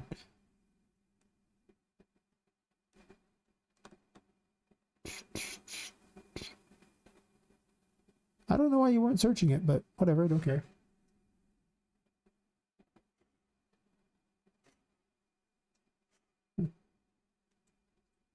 Alright, so now with that available, it's looking for a room name that's just, you know, engine room. So as long as these things say engine room, it'll be fine. Engine room. This needs to be centered a bit though, because it's sticking over there, and that's not good. 34. Oh, that's right. I usually make it a smaller number so I can see where it's at. Yeah, it's stuffed in the walls because it needs to be fairly far out, honestly. Like it can't just be like I can't end it right at this wall because you could step in the doorway and cause everything to unload. So it actually needs to end at the door. Same thing here where you hit the glass, it needs to end at the glass. Well, actually, you can go into the wall. It's perfectly fine. I don't care about that particularly. You're not going to play anything, little buddy? Weird.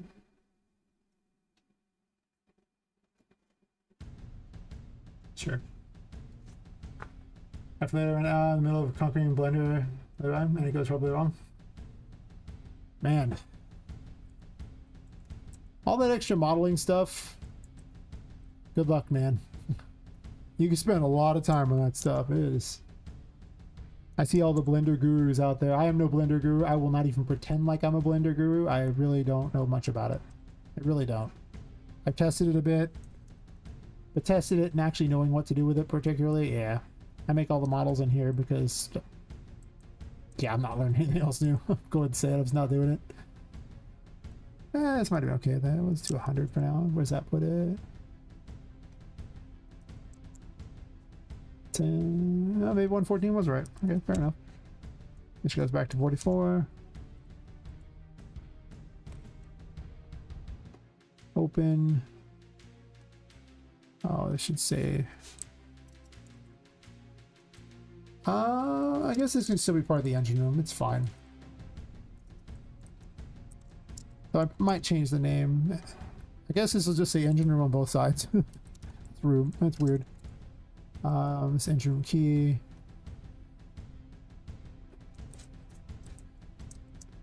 Remind myself to do this now because I'll probably forget later though. This isn't really set up perfectly anyway, so this could also just be like the engine key, but the purpose of this is not that. I also need lights in this room, so let's just grab a crap light, you know, because otherwise Poppet does die without lights, so we don't want that. She in fact does need light. There's some lights in the haunted hallway. I'll grab one of you. Haunted gallery. Okay, I need to build my own character at least. Apparently it's the hardest part. Yeah, I'll use Daz. If you're willing to drop a little money, the most of the money I spent is actually towards Daz, getting the various basic things, and then you can change anything you want from Daz. It's like super fast character creation. Stack the right sales, and you can have custom characters for, I don't know, 20 to 30% what they would cost for someone to hand make them for you. Probably less than that, but I don't know. It depends on how good you are at stacking the Daz sales and about that. Actually, I'm just going to grab tables. I'm just going to do the default.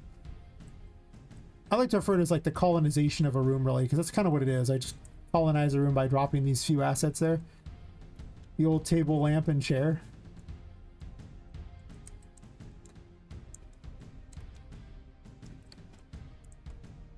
It's really awkward in this room, but I'm going to put one here anyway. It isn't staying. But when your mechanics are based around lights, by this point you would already have double jumps, so you can actually just grab the... Well, you actually might not be able to grab those because I made them taller. He has previously the exact right height to grab from a single jump.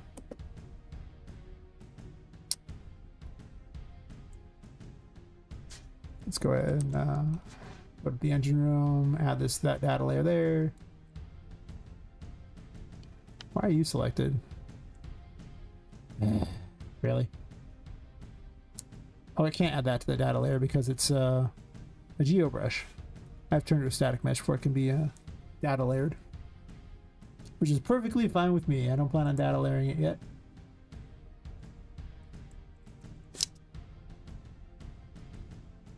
I need... Really? I could have just... Well, I guess I can't type it because it's multiple things, so it might have problems. Whatever. I should have changed this first.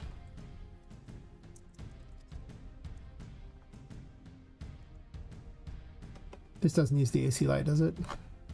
AC interactable, I don't care about that. So these are natural lights, so they don't need the AC light setup. Perfect. Right, not brush, in typing. Ultra. Okay.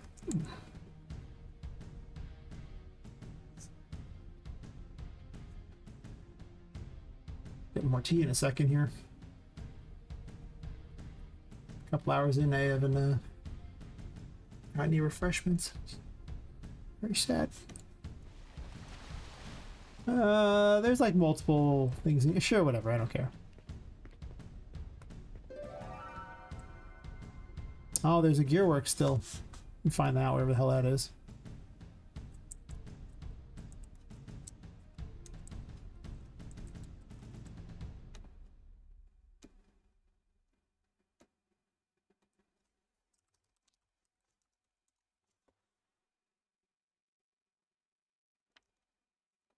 You. And you. Where is...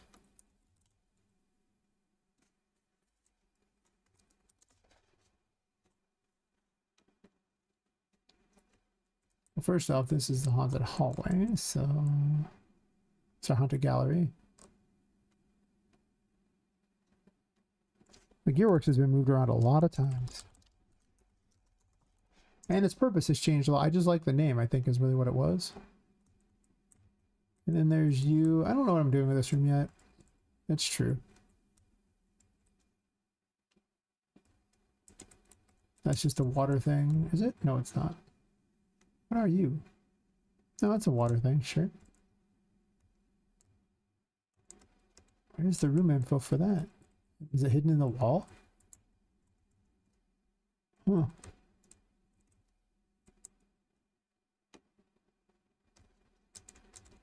All the chapter 4 ones are in the same thing. Scrapyard 2. Yeah, those are fine. They're also getting changed. This is where the gearwork got moved to, so I should rename these. Man, the music keeps stopping. Obnoxious. Should probably refresh it anyway. There's any chats while I was mindlessly staring at it, maybe. Let me fix the music real fast.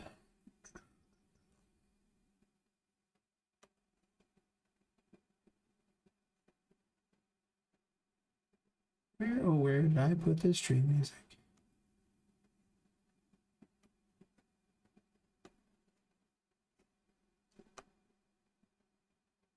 I think I just have a library I can just pull up.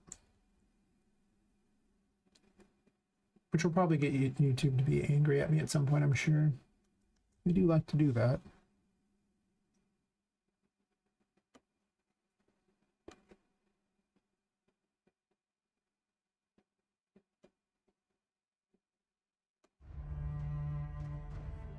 Sure. Alright, done with that one. Staff hallway 1 and 2 might be the thing. This is now the staff hallway again. So I'm increasing the size of that. Sure, which one are you? That makes sense that they're both staff hallway there. Sure.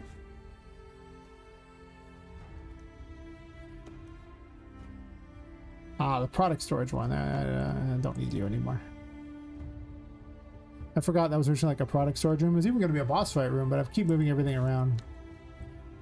After all, this whole decision for the underwater thingy got added in 2-3 days ago? I mean, not this room here, but everything below it. has been added in since. I wonder what those are all in, because they should be loaded in, but I don't think they aren't there. Whatever. That's not what I'm testing right now. Don't get sidetracked. Test what you're building first. Make certain it's all in the data layer. So this way I don't have to worry about performance hits later while working on other things. It's loading up product storage as well. Something is stuck in here.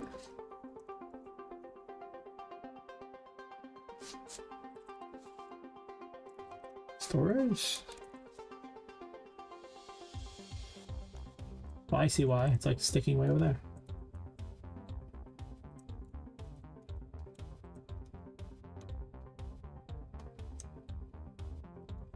One question, word partition, is it only for loading unused parts, or you can also load already used parts as well?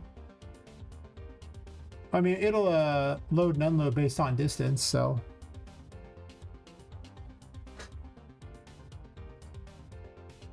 That's kind of the whole point. Just treat it like a bubble around like the player, and it tries to, well, there's two ways it can go about it. It'll try to, you know, if you're on the merge version, it'll try to merge the things outside of that to be like lower and lower res outside of the bubble, so the farther you get from the bubble. And then the instance one will largely just remove things outside of the bubble too. Like it'll just, yeah, tries to completely RFG it entirely, which is why you'll see things just completely vanish from the world.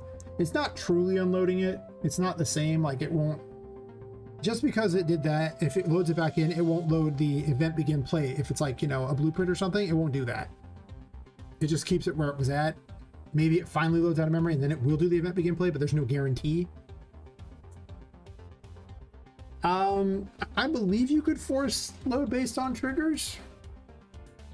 I've never tried to force load that on triggers. Like the way I load in, like say when you save, I know that the world won't necessarily load in because when you first load up a level, it'll place the player wherever a player start is, but it has to try to find the player starts, and the player start might be loaded before everything else. So you'll just fall through the world the second that's not there. So I wait until it's actually found all the player starts, and it goes, okay, well, where am I supposed to be? And it puts the player there. Like it puts player first there, and then it waits for the player start to load. But then what this does is it gives it time to load the world around where that player part is. So placing the player somewhere will cause the H load to load if you give it time. So you can trigger it that way. That works. But an actual command to load it, I mean, maybe. I know they split landscapes up into like a bunch of different asset things. So you could probably individually load landscape pieces if you wanted. Like I don't have one created at the moment, but you know how it splits into a bunch of little things. You could probably force load one of those. But most of the time, I think data layers are better. And so it's just spawning things in and out if you really want to dynamically load stuff. Like, I mean, basically the purpose of that is for the scenery. That's pretty much where the H load is, what it does. It's for the scenery. Maybe the walls of the building you're in or something like that. Yeah, sure. But otherwise, you should probably just not leave things loaded in the world at all. Because it's not free. It's really not. Asking us for you to be one more subsequent experience to be loading room by room. Yeah.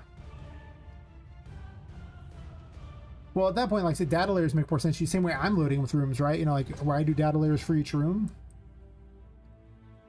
But I mean, the H load will load in things like, you know, as it gets closer to it. So the thing won't be loaded in necessarily in advance. It's not entirely like the way you think it is, though, because there is a cap. Like the H load will, it keeps it in memory, sort of. It doesn't keep the full, it keeps like a reference to it in memory. Because I've noticed the more and more I add to these, like into the H load system, the slower things get. Even if it's at a distance, it doesn't matter. There is a real cap. But it's not that great of a system. Even though I have a lot of things that are, you know, instance and everything. Yeah, data layers is better. Because then, you know, it's just like, okay, well, I want to work on a particular room. So I just go to that room, whichever room I want. Like the Safari room. And I just load it, what's in the Safari room. And it goes, boom, there it is. I've also put some of the other things in the Safari room because you can see them through a window. That's a trick I found is, you know, like anything you, as soon as you open this door up, they're going to expect to see these, but if these aren't also part of the Safari room data layer, then they would come into a blank room, right? But these are also part of the control room layer because things can have more than one data layer. And the control room stuff often shares stuff with the waiting room because, again, like when you go through a door, I want you to see stuff that you could see. So the player gets the illusion of everything being solid. So I find them to be, yeah, very good, yeah. That's one of the things that takes a while, though, is you have to go back through and go, okay, well, everything in the room's in there, but now what can I see from this room into this room? I don't even know if I did it for the control room. I have to do it for a bunch of rooms. Yeah, you see I load the control room up, and yet the waiting room is basically loaded in already because when you open this door, you can basically see the whole room, right? Like you couldn't see like up here, I guess. I guess I could get away with not loading the top of this or something, or maybe these behind here, but you can't really see into Patrick's room. I could also just block Patrick's room too, like this, you know, but once you load Patrick's room, like I load the waiting room, what loads in Patrick's room? I don't even know if I've done this one yet. I don't think I have. No, I haven't. So I can do that for Patrick's room too. So I'll do some right now to show what I'm talking about. So I'll load into the waiting room because it's already in Patrick's room. You saw it load in with Patrick's room, right? So from this door here, you can see everything here. Which means that everything you can see from here needs to be loaded in at the same time. Can you see it? Okay, load it.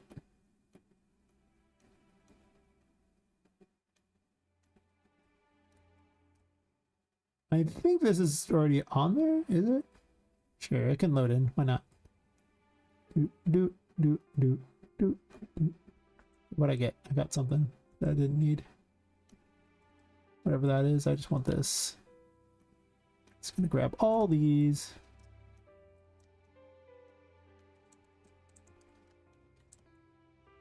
I forgot I had a little jumping puzzle over here. I almost never do it. Okay. So I'm gonna take all those, I'm adding to the waiting room.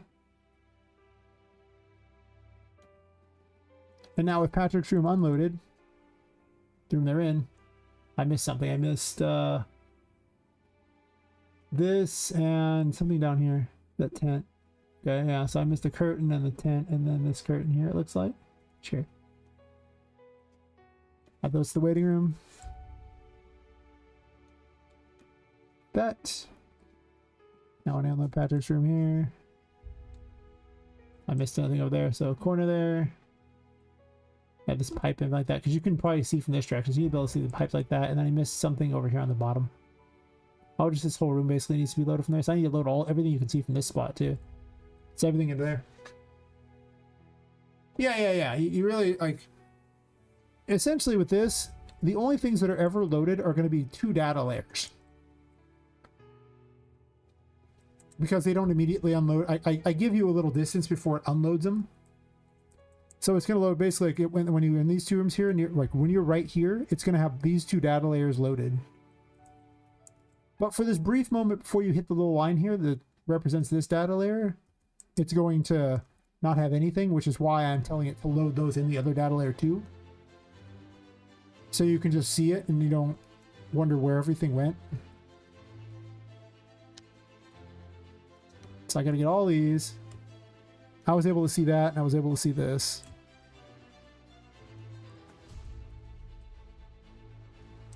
Right?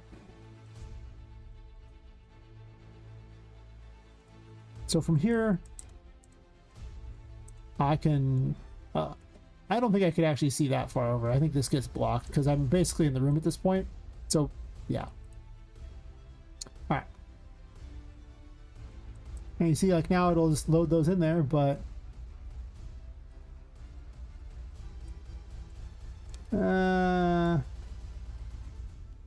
these should probably just be fixed in size. I'm not worried about them. I'm gonna fix them later so they don't stick out. Yeah, it's a transition thingy. So now when I load in here, it's gonna, I have a system telling it to load the room that you're in. It looks for, like there's a variable, a string variable that's basically like the room info. It tells the room name. It tells Poppet which room she's in.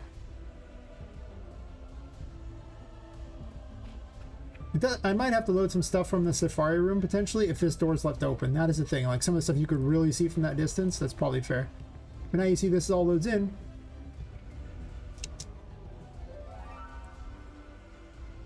And it's a little slow to load over there, so there might be an argument for loading the other stuff that you can partially see there. And I have to do the reverse for Patrick's room too, right? And as I finalize the rooms, I'll have to go back through and double check this stuff too, of course, but it gives you kind of an idea of what's happening here. And it's amazing for performance because, again, I don't have to load in everything. I need to only load in exactly what's visible. And then the rest of the building is empty, which is a very strong system. So I'm going to do this here, and then I'm going to do the reverse. I'm going to grab everything in the waiting room. So you can select actors and data. This is also nice. So now I have access to everything in the data layer here. And I'm not going to want to get everything from this data layer because you can't see these through. Like, I don't want this. I only want the stuff you can actually see.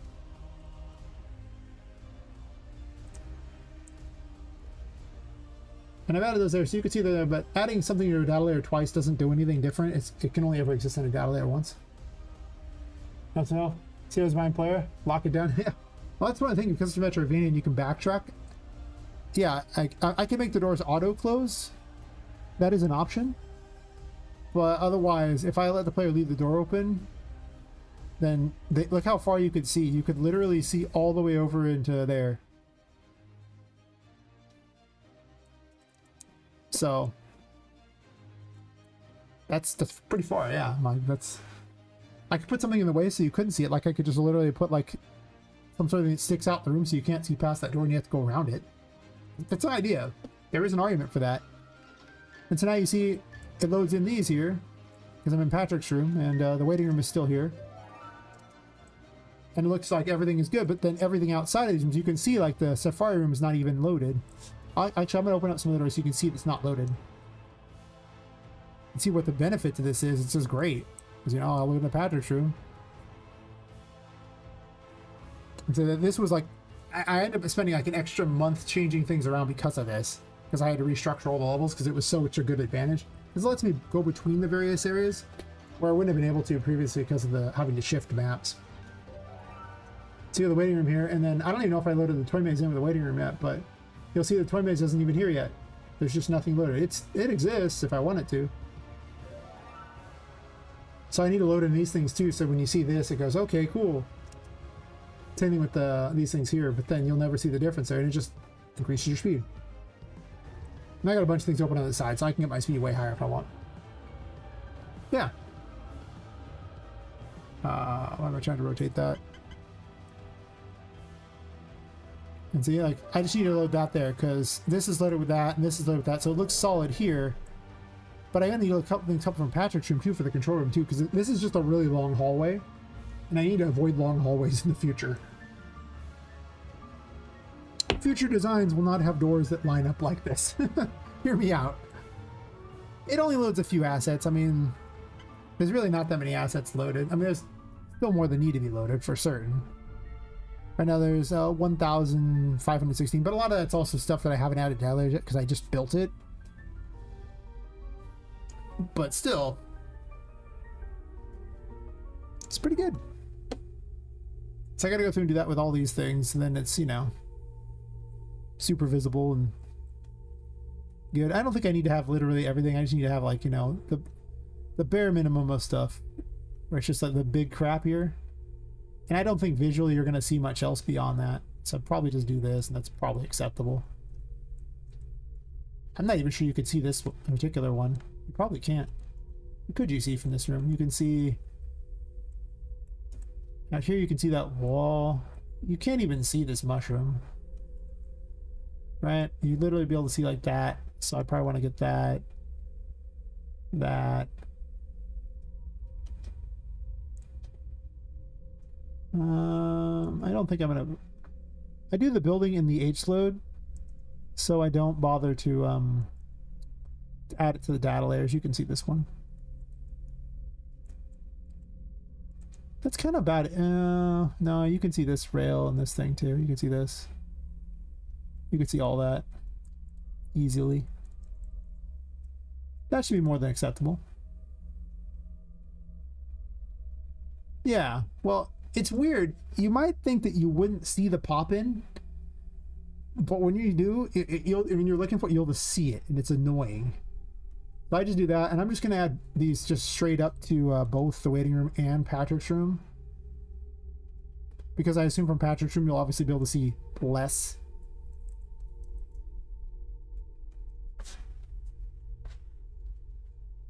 I need to go through and just do this for every room in Chapter 1. This will be one of the big optimizations that... Actually, this is just a visual thing. It's more optimized if I don't do this, but... You know, whatever. Now it looks like that's just normal, right? Like, ain't nothing weird. But it hasn't loaded anything in. We'll see if there's any pop-in as I run closer. Because there might be some pop-in that's annoying as I get closer to here. That water popped in. That's kind of about the only that was really a big deal. It's probably the most noticeable pop-in. There's also a slight pop-in with that light. See where the light changed on the arch there? Yeah, that's kind of weird. And that back arch there loaded in. Alright.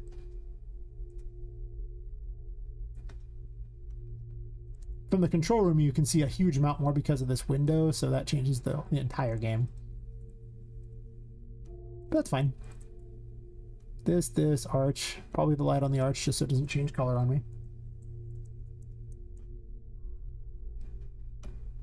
I'm just going to go ahead and add in Patrick's room too. Just get it over with. Then we'll run one more time and get a good idea. I also have to do the toy maze too. But toy maze will be easy because it blocks most of the view. And again, I'll have to go back through once I add in more stuff. So if I make changes to these rooms, I'm going to have to do this again, but... Sure. I wouldn't, well, you could put the AI things in data layers. I don't see why you couldn't. It just completely unloads them. I'll go over the process of it. I didn't see any pop in there. I wasn't looking that hard though, unfortunately. I think I'm gonna take a quick 5-minute break to go use the restroom. And then I'll explain how I have it set up in the other part about data layers. Oh, there's a tree that pops from right there. See it? Back up. Yep, right there. That's a pretty big thing. Whoa. I didn't really want that front row of a seat. I'm gonna add the tree there, and then I'll take a quick 5-minute break. But yeah, it pretty much works for everything. It's pretty much the best. So go ahead and add this to both. Alright. Alright. I'll be right back.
I have returned. And Kick is once again making noise in the background. Thanks, Kick. Thanks for that. Alright. Got myself fresh tea. Never underestimate the value of fresh tea. Nothing important, fair enough.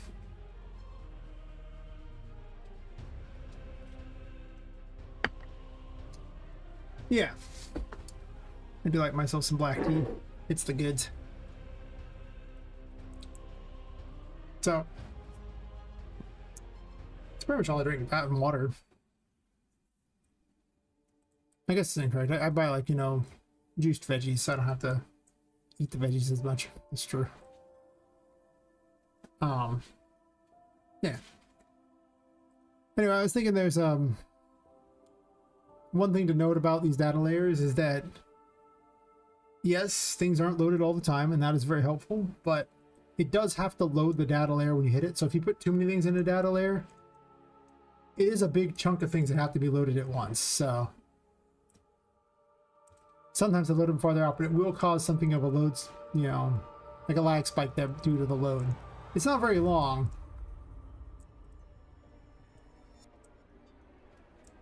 But the more you toss into it, the worse it can get. So something to note, that's not entirely free either.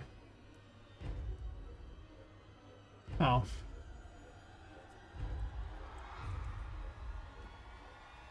But largely the system I have set up for this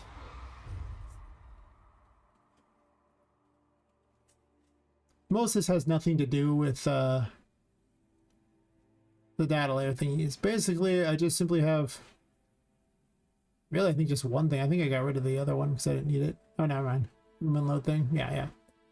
So it's like 3 phases to these things there. They have, you know, loaded, which is it's ready to go. It's not in the world yet, but it's ready to be in the world whenever it needs to be. Unloaded means it has not been loaded whatsoever. And activated means it's actually in the world. I got rid of someone there. Basically, I have a box, you know, that says, hey, should it be loaded? Like, you know, have you hit that point? Like, you know, actually, should it be activated or not? Not, okay. And then over here, just same thing here. Which direction you going? You hit this one thing, it's unloaded. Hit this one, it's loaded. And basically, it's just multiple thingies farther out, right? Each one's just a little farther out.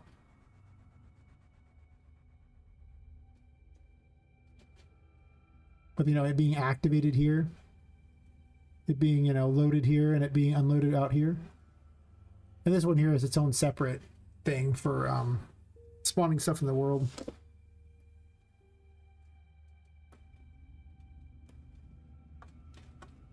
And then what I'm doing to activate the room like this is I actually send it over to Poppet, who has a record of everything, because I use Poppet as my record keeper. You could do this in the game mode, and that's also fine.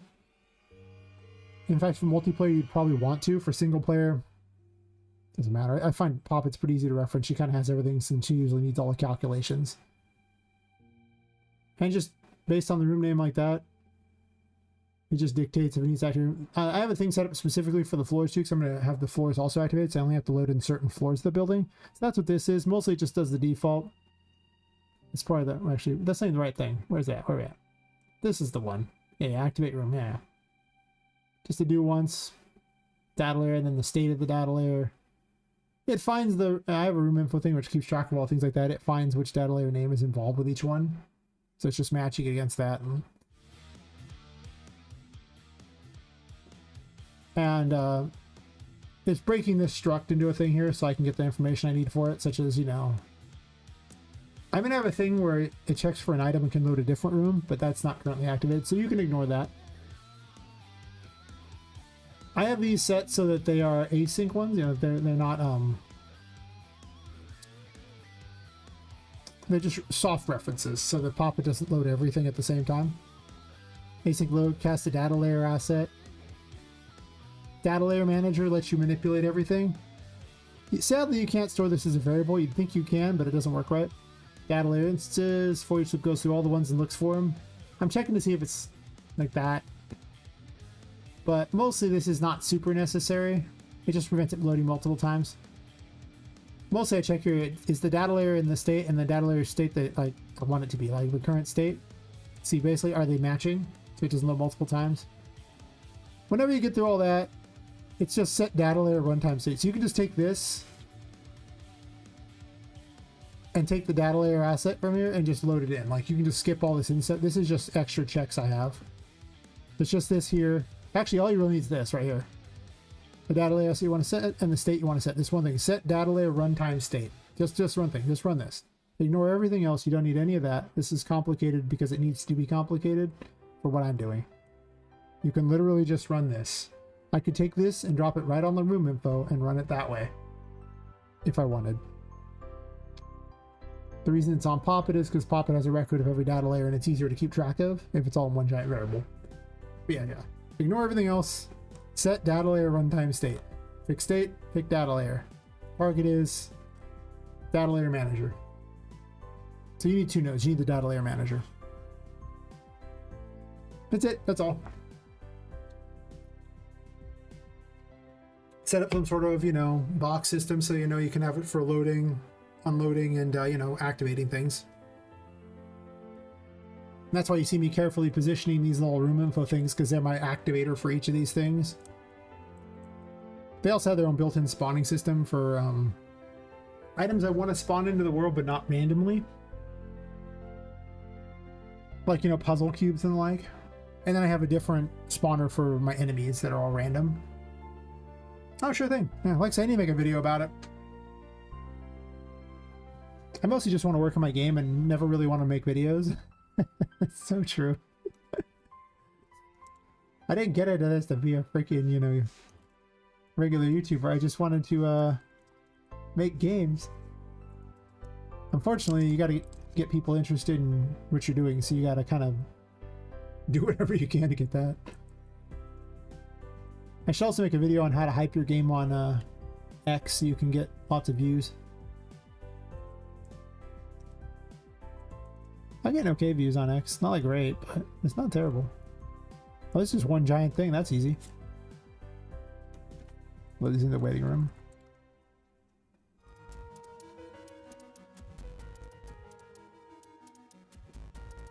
Yeah. I mean, it changed my game hugely. In fact, this whole water area would not have existed because the different floors were on different levels, and I wasn't really able to cross them very well because it was really awkward to load an entire level just because you went through a pipe. Like, it was... I mean, I know we can be Mario here, but hear me out. We're not. Oh, there's a little tent there. I'm not sure I'm going to keep that tent. I hate this tiny circus area because these ropes. Like, if these tents didn't have ropes and just magically stood up, also they don't really fit in them very well.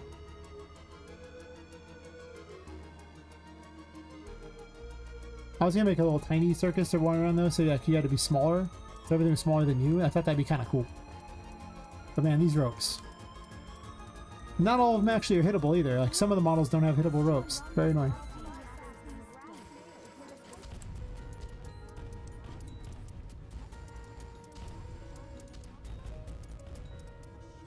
So.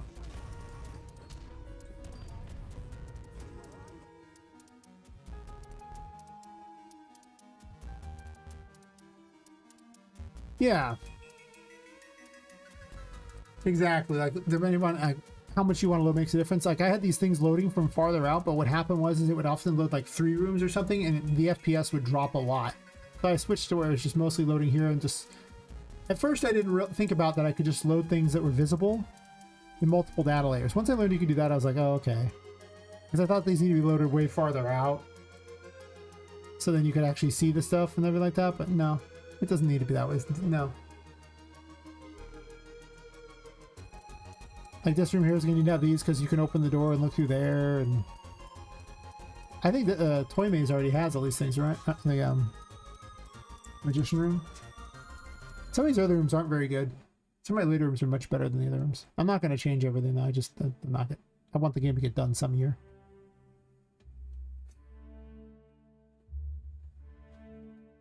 Though certain rooms definitely need to change because they suck real bad. Yeah, this is one of the important things I need to do to get the demo online. Yeah, because this isn't even loading all that. And it's like, cool, great. I think I did for the carnival room. But I have to do the same for the chapel as well. Oh, the chapel is the biggest problem child for performance. I hate that room. Yeah, like there's quite a bit of popping that's going to happen here.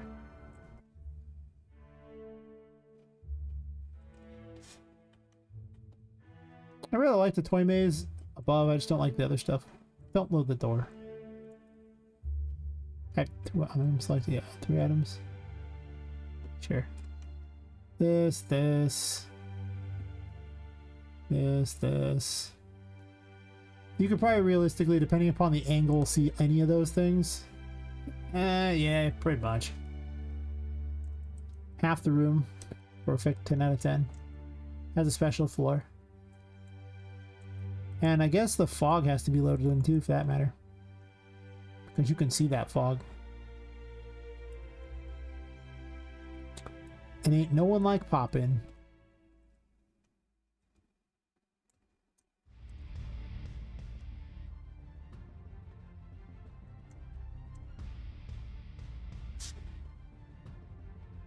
Yeah, it's definitely one of the better optimization tricks I've been. There's a lot of optimization in here. Of course, I just added a whole bunch of geometry brushes over the least optimized thing in the world. I'll convert them to static meshes when I figure out where I want them to be.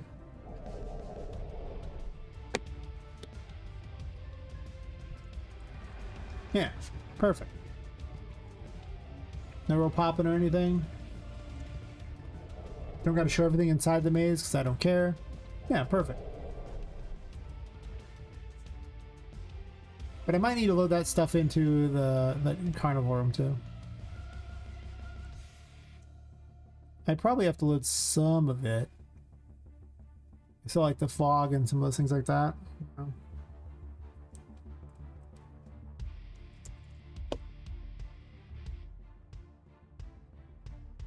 This is kind of time consuming, I gotta admit, but optimization often is.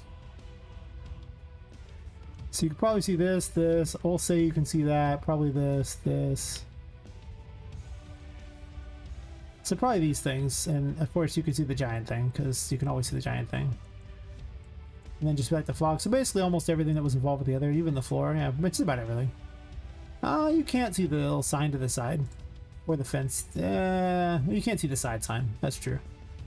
Or that side pipe. No, you can barely see the side pipe. Damn. Thought I almost got to get away with that one. Nope.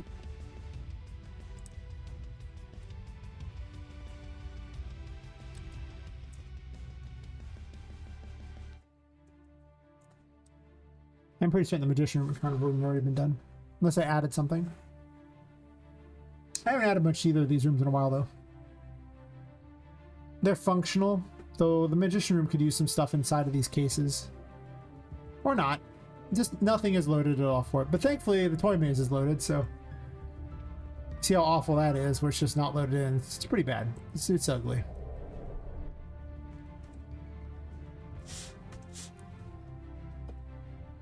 Alright.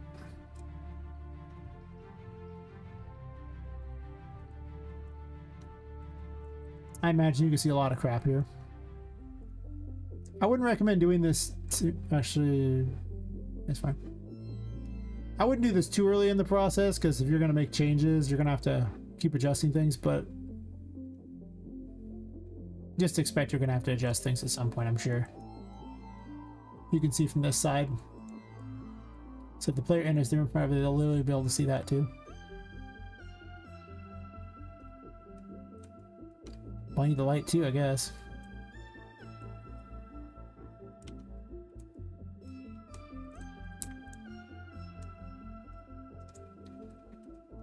Definitely see that.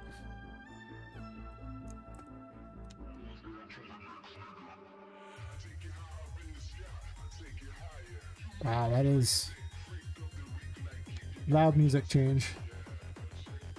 You know, I have all this music from Humble Bundle. Don't question it. Humble Bundle's like, these are all for games, you can use them. Copyright free. But the real reality is, You still get copyright claims. So I play them during stream. Just to see if I get any copyright claimed. At least I don't have to load that stuff.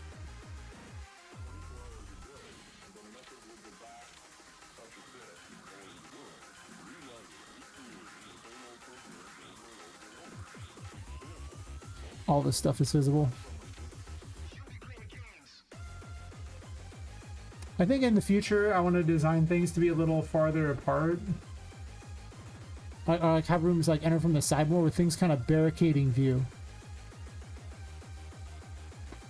Like I'm not redesigning rooms now, but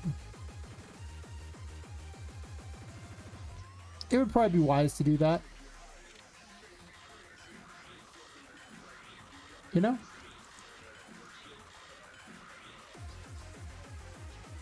Maybe just in the future.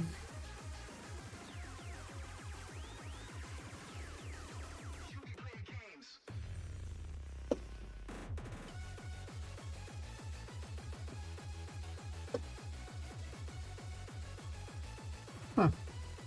YouTube doing well today. Twitch, not so much.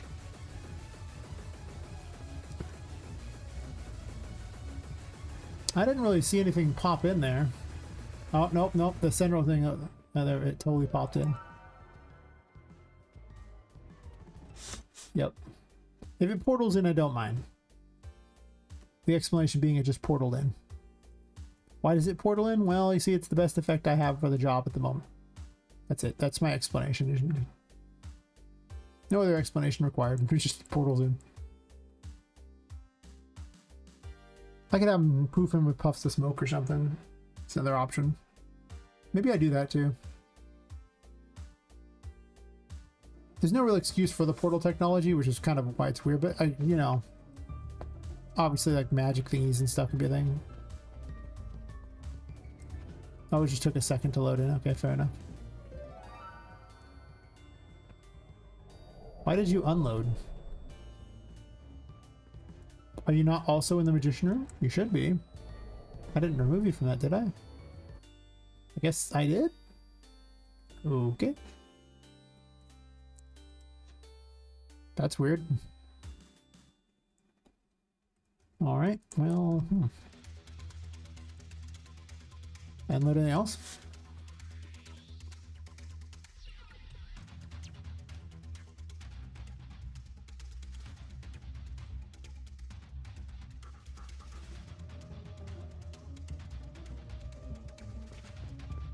Really makes me rethink the number of exits. Looks like that loaded in. Did it? No? Yeah, okay, that's fine.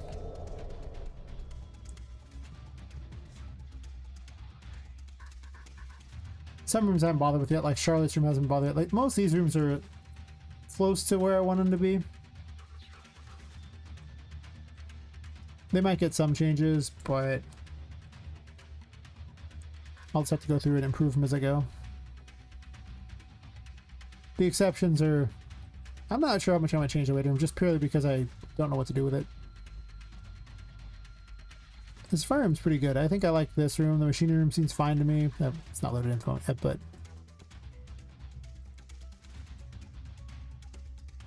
This room needs a bunch of work done on it.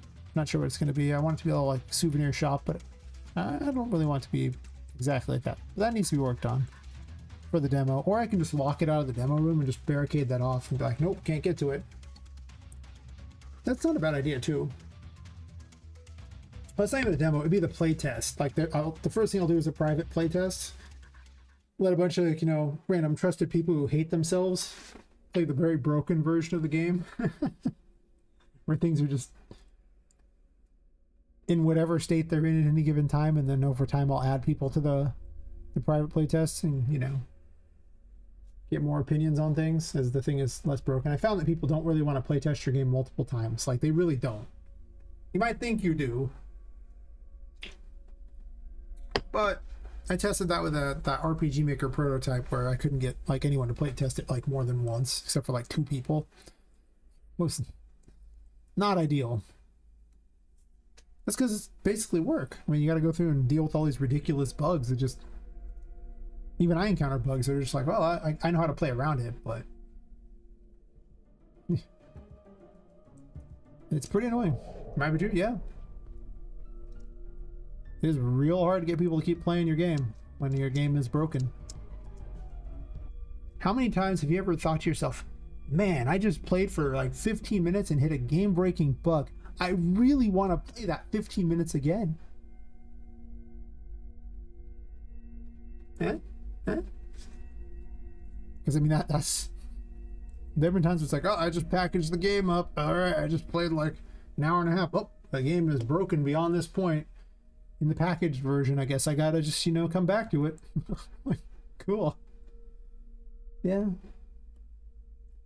Happens.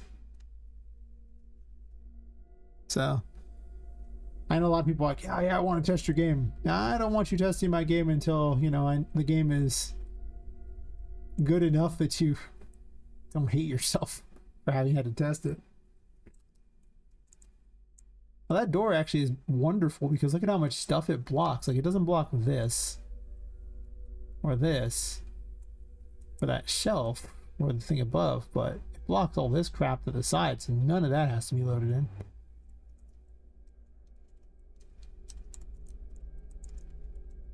Remember, Poppet can jump, so we'll assume Poppet jumped up to like here or something, which means she can probably see this. Not that. This.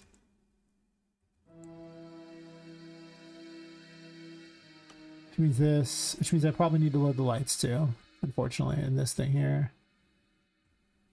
Presumably this as well, and this, because you can kind of see those. Assuming I jump. So she could probably see all this, I imagine. Rough guess, but probably. Maybe that table back there, we'll see in a second. But anyone who had the misfortune of testing the RPG Maker, you know, progenitor of this game, got to see a lot of questionable crap. A lot of questionable crap.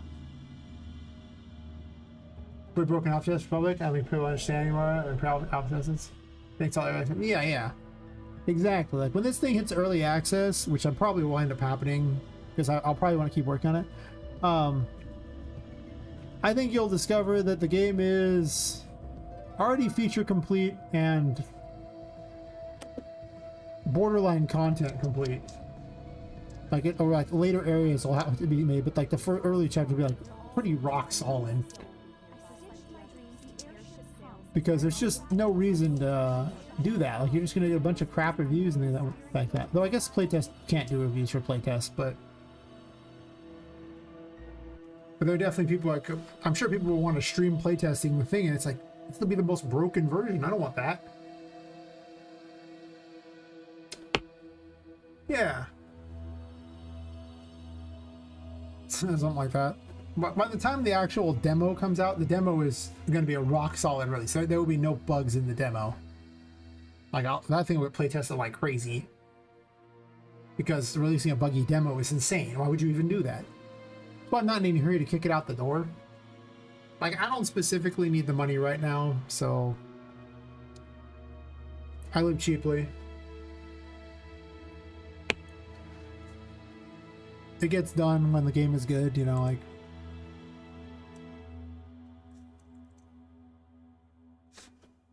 I figure the demo is just going to be up to Patrick anyway. That's why I'm spending so much time on it.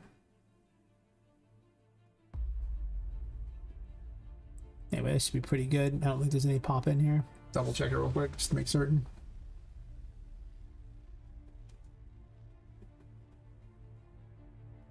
I need to figure out what to do about the outside area. I might need to split it up into different sections so that it doesn't load the whole thing.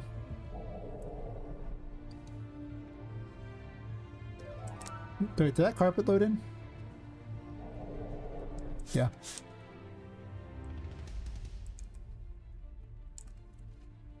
Missed that.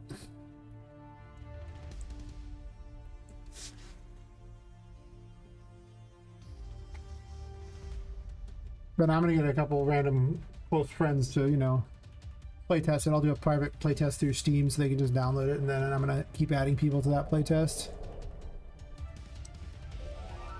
And we'll see how that goes. I don't really see anything loading in there, so it seems fine.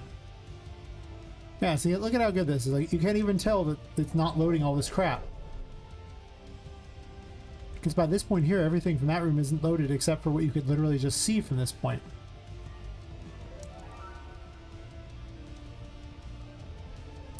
I guess I haven't had the magician room here yet, though. See how jarring it is when you don't have that, though? It's terrible.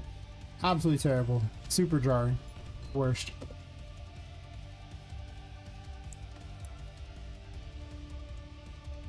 Think about demo, is it reasonable to build a separate level just for demo or include, let's say, first level game? I mean, you can do whatever you want. You can build a whole level for the demo if you want. I don't like the idea of building a whole level for a demo only on the grounds of it's just more work I'd have to do. I'd much rather let you play part of the game. But you could also take that level and use it for like a tutorial or something too later on. So it's not like a completely bad idea. The statue turns and watches you. It's fun. Can you see that from there? It's a good question. You most certainly can. You probably see this too, or it's close.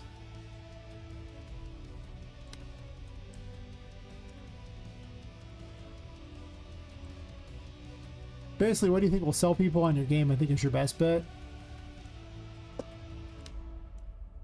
I need this. I'm hoping the early portion of the game is enough to sell people because it's hopefully the best portion of the game. Also, I don't want to have to explain a bunch of crap and drop you off in the middle of nowhere. Like, that seems like a lot. You can barely see that. You can also barely see this, which means you can probably see the books up there. Which means I want that light because lights change the shadows on things. So let's add all that.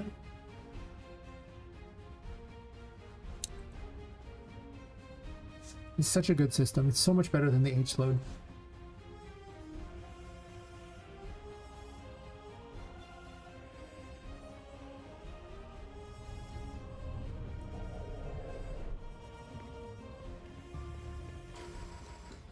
So I haven't loaded the bottom in there. I also have to load the stuff from that room there, but that chair is not loaded either.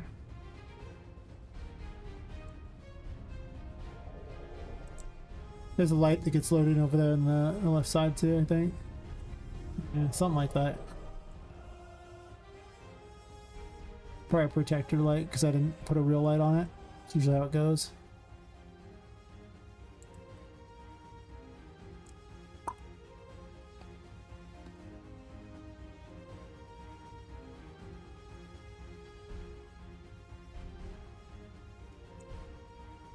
Some kind of light.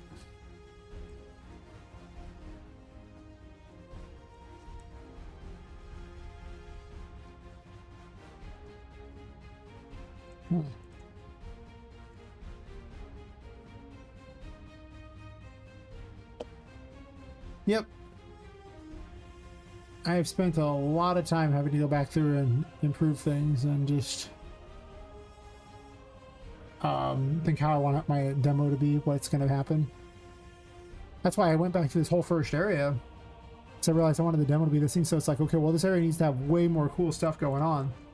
And later on in the game, it doesn't have to be as good.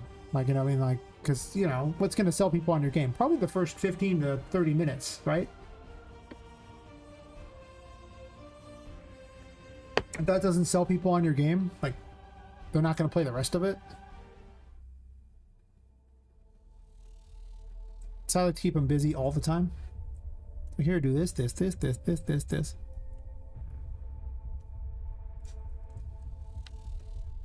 game will be very, very, very full of things to do in rooms, like very content centric here. Can you see anything else from there? It's pretty far away. I don't think so. I think I added a tent. I probably didn't need to, but eh.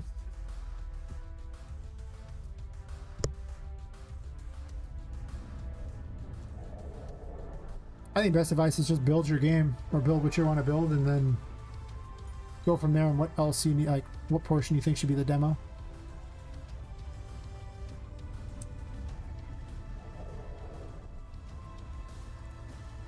There's just a weird light over there. I think was the only thing that was not loading in. Is it the thing above on the wall? I think that's it. It's the thing on the wall, yeah. Okay. Gotta remember, they might walk in from any angle. It's unlikely they'd pick that angle. Well, that's not true because, you know, from this door over here, they would turn and see that. So they would catch that angle. This also has to load what's inside Patrick's room, but only through this door. You can see where this might get kind of annoying, right? Like,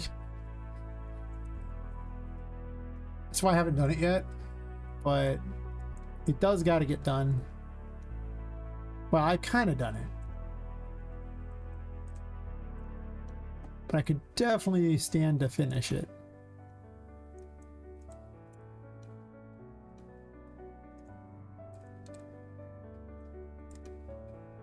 You can see that. That and that. You can kind of see that. That should be everything I need.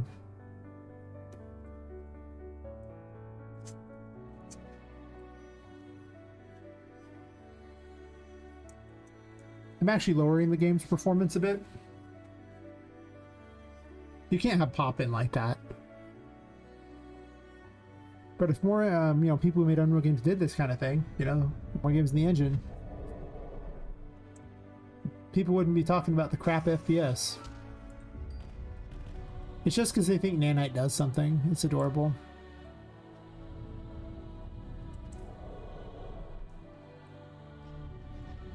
Yeah, I didn't see any pop in there.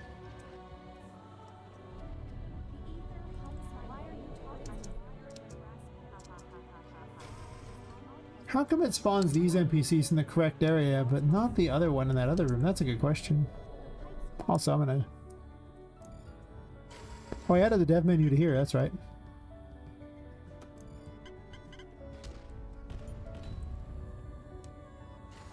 I don't know why I had a whole separate key for it. I just put it on that menu. Okay, I just want that to despawn for a second. And I want to make sure it doesn't spawn back in because it's a unique enemy. Perfect. Now the reverse has to happen. Everything from there needs to be visible because otherwise it's a little awkward.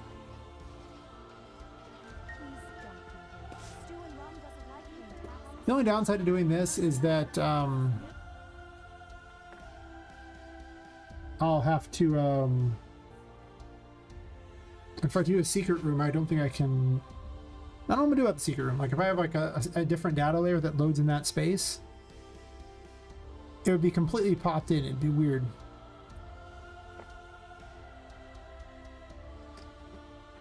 Unless what's visible shares with both data layers, in which case then I could just have different things inside of the room, so it couldn't be a completely different. It would have to be the same at each of the entrances. I didn't think about that. It was a design idea. I was thinking of how I can make some cool, like, you know, weird, unique features, but because I wanted to have a thing where there was like a puzzle throughout the, maybe throughout the game, where you would do a bunch of things and then one of the rooms in the building would vanish and be replaced by a different room. Just as a one of. Which I think would be pretty cool. The legend of the, you know, like have the, like, you know, the employees telling the legend of the room that, you know, like isn't really there or something. Maybe like the room of clocks or something, where every once in a while you're walking along through the thing in the building and then suddenly you're in the room of clocks. But there is no room of clocks. Hear me out. That's fun. Risa and Steam myself. There's Risa on Steam. Able to knock me out all your 5 games, which is crazy. Yeah. There's always going to be haters, but the thing is those people aren't important. They're very much minority. If your game is good, it doesn't matter the engine, but you do have to optimize your game no matter the engine. Like, I don't care if your game is made in Unity. I've seen plenty of games that are programmed like crap in Unity where they're not optimized. You gotta optimize your game. It's gotta run. Like, graphics are neat, but I place FPS higher than graphics because you know what? a game chugging at 15 to 20 FPS isn't fun. It just isn't. Trust me on this. It's not. Nobody wants that. 30 FPS. They have their 5000 series graphics card.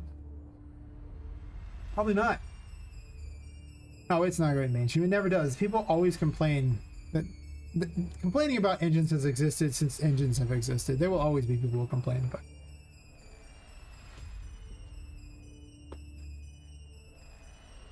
I mean, look at stuff like Expedition 33, totally an Unreal 5.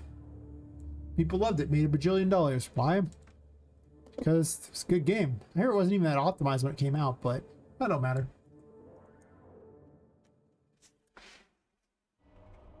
It was optimized enough. It's also like, I remember I came from the RPG Maker community. You want to talk about hate? You want to talk about hate? Bro, I can tell you all about the hate. That was loaded in right there. Let me tell you. People will block that tag on Steam. So, yeah.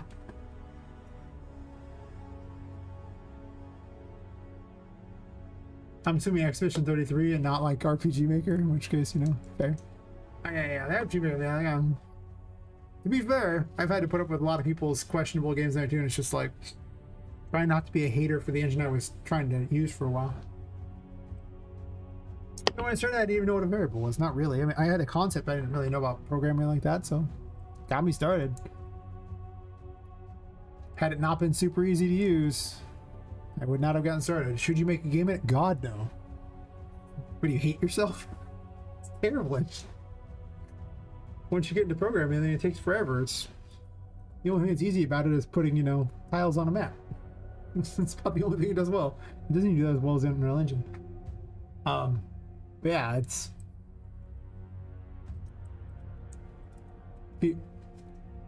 actually every person here, go test this with your game dev friends. Tell them you're going to make a game. See how excited they get. And then add in RPG Maker. And then see the expressions on their face. You can tell them you're kidding afterwards, you know. But hear me out. You just see the light die in their eyes and they're like, oh, one of those. Wow. Fair butter.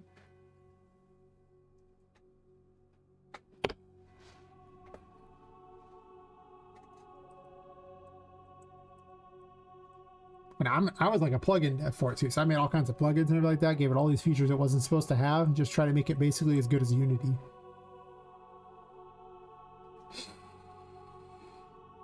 Yes, it is that bad. It is 100% that bad. As someone who had to use the engine for years, I'm allowed to say that. I'm allowed to hate on it as hard as anyone because I had to suffer it. Yes. I mean, let's start with the most awkward thing.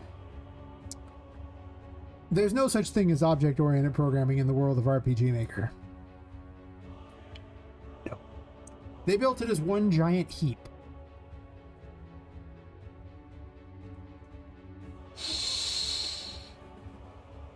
Right. So optimization. You want to play with anything in there, be prepared to chug through huge amounts of code to try to figure out which, you know, functions for each thing like that. It just... nothing's divided up. No features. Every feature they rely upon their entire community to actually come up with. You want to be able to change tiles during runtime? That's not a feature in the engine. Would you like to make one, like, it does, like, you know, these event pages, and it uses, like, it uses like a ghetto type of code. I guess Godot script would be about the closest form to it, but imagine a really ghetto version of Godot script. It's kind of like that, with less coding and more WYSIWYG crap. And they put it on pages, and the last page has priority kind of thing. And they don't even let you have a condition where you can set like a page equal to a variable. They can only be, it has to be greater than or equal. You're not even allowed equal as a feature. You can't use objects in that either. Like objects is like a, you know, it's in JavaScript. So JavaScript object, you can't use that. Arrays? You want to use an array? What an adorable feature you think you have. You don't get arrays by default. You have to code all that in. You can type your own JavaScript out, but it's locked into these tiny little things, which for a very long time were limited in the number of lines you were allowed to have. I think it was like 12 lines or something. I'd have to go back and look. I don't want to, but I'd have to. Did you want diagonal movement? What an adorable feature you wish you had. You don't get that. No. Collision that isn't a square? How cute. Would you like more than 3 frames of animation in any direction? That's nice. It's so archaic. Oh yeah, I'm sorry, sir. You have too many tile maps.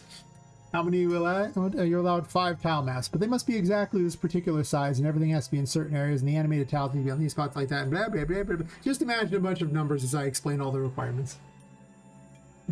I don't know. They came out with MZ later, which didn't limit the lines anymore, at least. Keep in mind, though, that it doesn't have any way to store the information. So anything in there, it's just gone. Like, you know. There are public variable thingies that are, yeah, be prepared to use those a lot. Oh, that's right. Self variables? You don't get those. That's adorable. You don't get those.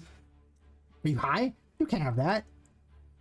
What would you do with this horrible thing? What, that's too much power. You're not allowed that. Like, what? It's so hard. It hasn't, like, all they ever do is, like, because RPG Maker MV is older than Unreal Engine 4. No, Unreal Engine 4 is like a couple months older than it. And then MZ came out, I think, like 5 years ago or something, and it is almost exactly the same thing. It has so few feature differences. It was so funny to watch. It's like, you guys took 5 years for this, huh?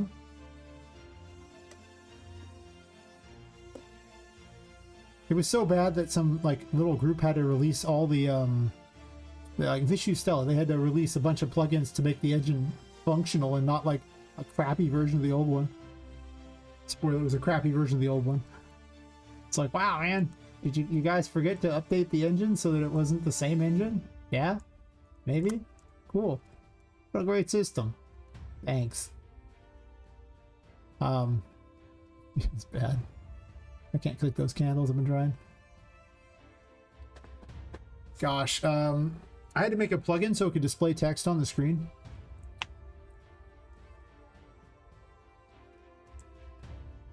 Not like in a menu, but just text on the screen. Like, you know, when you hit something and like out pops like damage thingies? Yeah. Yeah, that. But you know, I also had to make something to display pictures on the screen too, because you couldn't do that either. No. Except for above everything else. You were allowed that. So in case you wanted to block everything out, you could do that. And I was like, well, why? Who thought this was a good plan?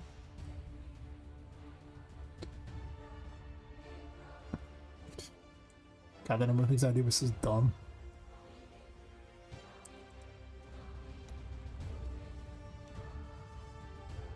They are. Actually, a lot of the reason why I kept using it for a while was because they still have a strong community of people who will pat you on the back for the most mind-numbingly simple things. I'm just like,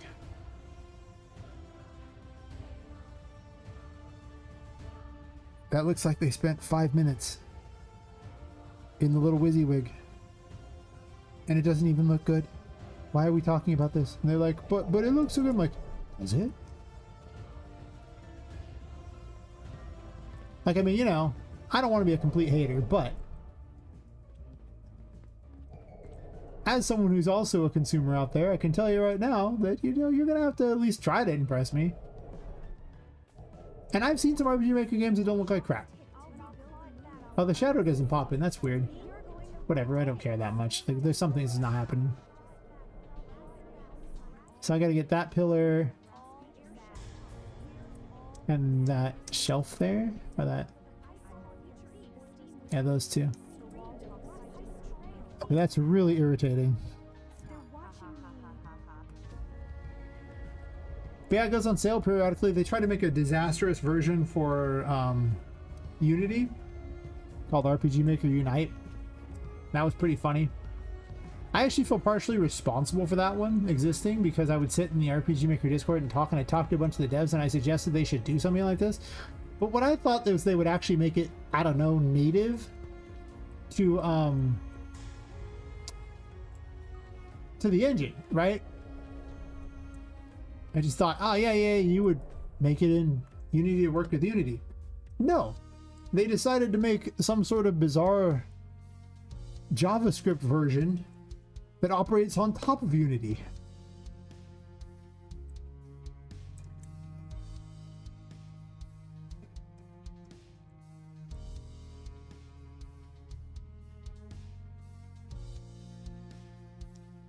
And it runs like crap because Unity is not meant to run JavaScript. Like, what are we talking about? Why would you do this? I thought they'd do something like Complete RPG for, like, you know, Unreal Engine or something like that, where it's just RPG in a can, you know? Like, all the systems are made and you just can make use of the systems there. I didn't think they would just try to port the whole code of RPG Maker on top of Unity. Then they tried to sell it on Steam and they didn't check to make certain that you could actually sell a Unity thing on Steam, which you can't. If you're curious, there's a light over there. It's not loading. I can see it. Yeah. So they had to apologize and take it off of Steam, which made me laugh. I was like, you know, you guys are a corporation. You didn't check to make certain it was okay to sell your product before you made it. I'm like, what? Really?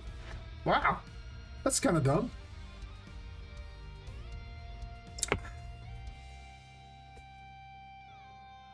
People have fun with it though. I think if you just want to casually make something, it's fine. It got me into the thing too, so I can't hate on it completely. But the fact that it has the same features as it did 20 years ago, and it's been relying on plugin devs to basically give it any new features, which each new version comes out that has the original same features, and the plugin devs have to remake their plugins for that too. Missing that light in the center there. Yeah. That light and a light over in the corner there, those two lights didn't load in.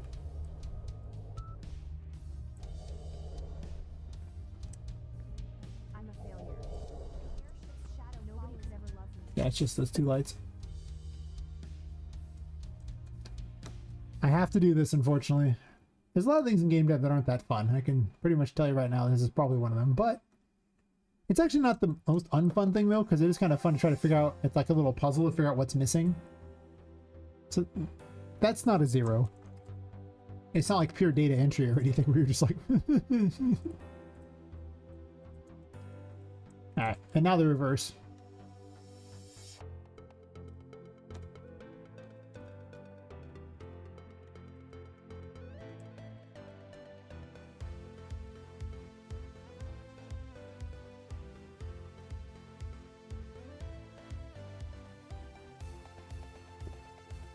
You'll be able to see all that.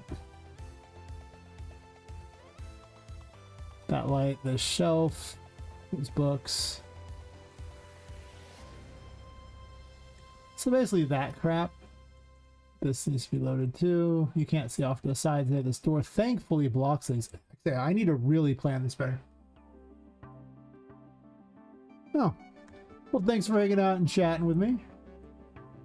Good luck with the snow. The outside world is terrifying. It's why I don't go out there. Hear me out. Game dev is safe and inside. Outside world is outside and not safe.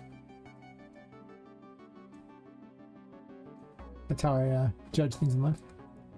Yeah, catch you later. I might still be streaming when you get back, depending upon how fast a shoveler you are. Actually, you should make a snow shoveling game so people can simulate living in the middle of, you know, places where you get snowed in and have to hate your life by having to do shovel snow. Like shovel snow. Snowball snow. That's funny. I'm sure people play it. I should just be like a snowplow simulator or something. Of course, you have to get out and, you know, individually go through people's driveways. Feel free to use this idea. People are listening. I don't care. Go ahead. A little magic symbol appears in there and brings the light. or something does. Yeah, it's that portal.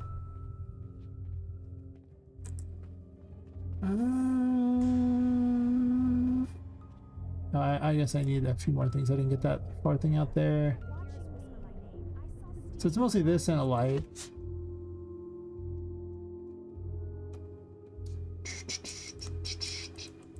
I don't know why I have this portal thing. Like I say, it's cool looking. It looks like it goes to heaven or something, but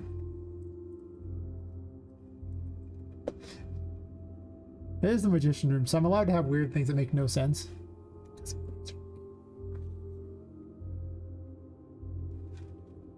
I've already established magic exists in my world. And paranormal things like ghosts and shit. I mean, come on, like, you're literally a soul of a dead person stuffed into a doll. I mean, like, or a dead woman. Like, I mean, like, oh, that symbol behind there appeared in. Right? Also something on top of there. Oh, the corner piece. Okay, sure. Yeah, obviously, like, you know, you need some kind of science, which I don't know about steampunk moving souls around. Maybe. I mean, you don't really ever have to explain steampunk. I guess you can, but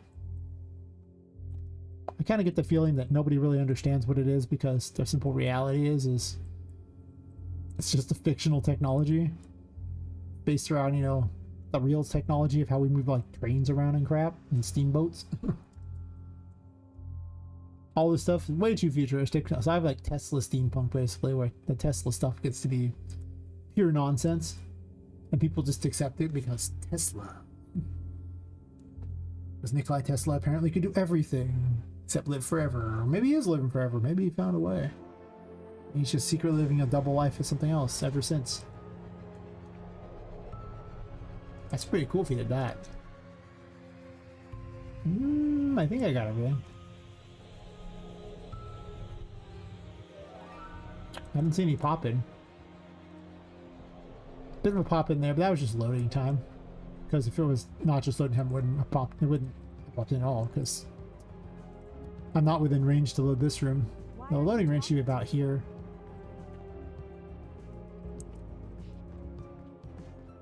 All right. Hey.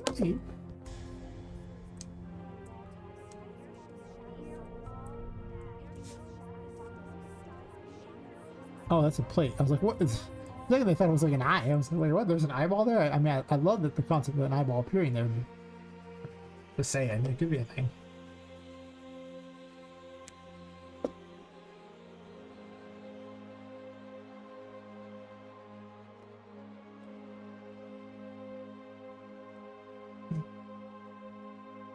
Alright. So those work. Again, I'm going to need to change this room, so I'm probably not going to load anything in on this room yet. Door's a bit off. Purely on the grounds of I might change it. I just got to figure something else out different.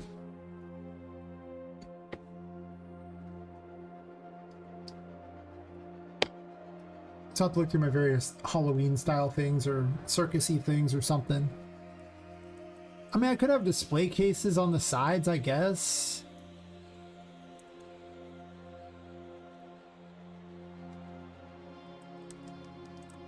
I already do have those.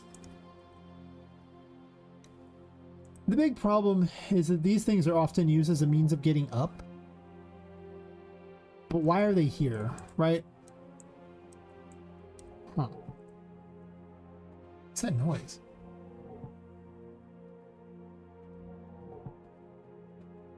Is that part of the music?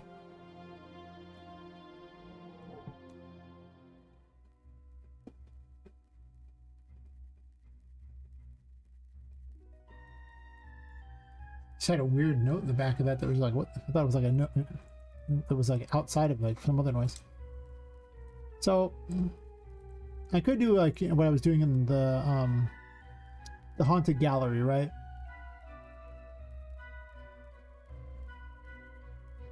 Man, there is such a strong argument for the haunted gallery being here.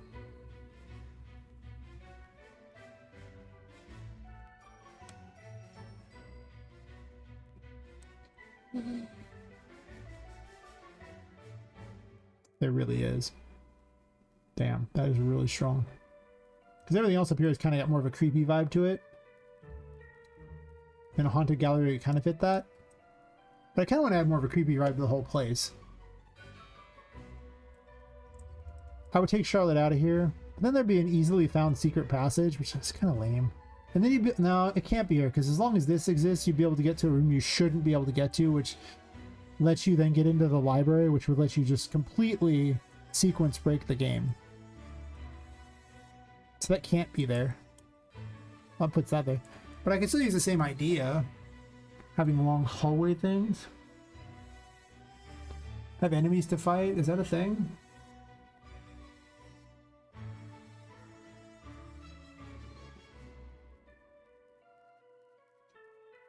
I could also move the holo record somewhere else and just recycle.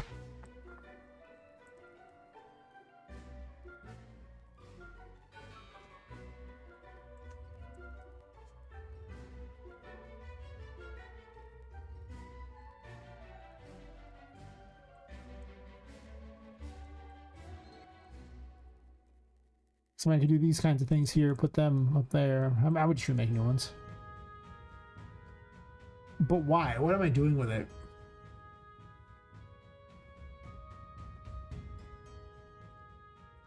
Because I can line it with display cases and have enemies to fight, but that's not, there's nothing gamified about that, right? There's nothing you have to dodge or deal with or anything of the sort that would really impede your path. Like, the point of this room is not to impede your path. The point of this room is to act as a gateway between various sections of there. So as a result, just traveling to these is basically gateway, and then also to find all the NPCs you've collected and interact with them. So basically like a town with very little to interact with, though I am hiding secrets in it. But that other room is also a thoroughfare, but it needs something to do. But I also need a way to distract you from that secret passage there. Originally I had Charlotte there. Not saying she can't still be there. It's not a very good gameplay experience with her there, though. Since she's only crawling around, you can easily bypass her by just going above her. And then it's just, she acts as a roving pit that you don't necessarily die from. Like, you might not get hit by the pit. So, why not?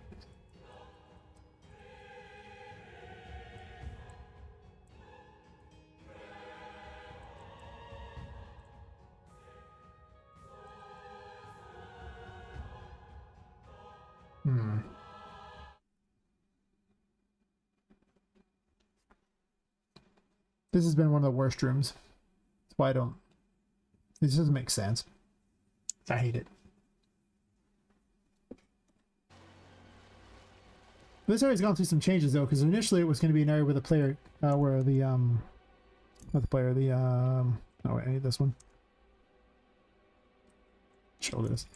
It's supposed to be where the staff would go, and no regular people. So if you have a Navmesh down, she would move around, and then you have to dodge her and try to get above and do things like that. So I need that. I want to keep that concept. I don't have double jump. I just tried to double jump. Mistakes.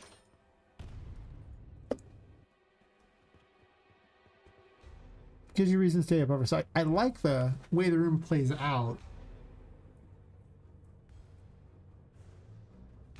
It just gives the player that extra scare that changes the game up, because this is the first time you have to worry about her just catching you.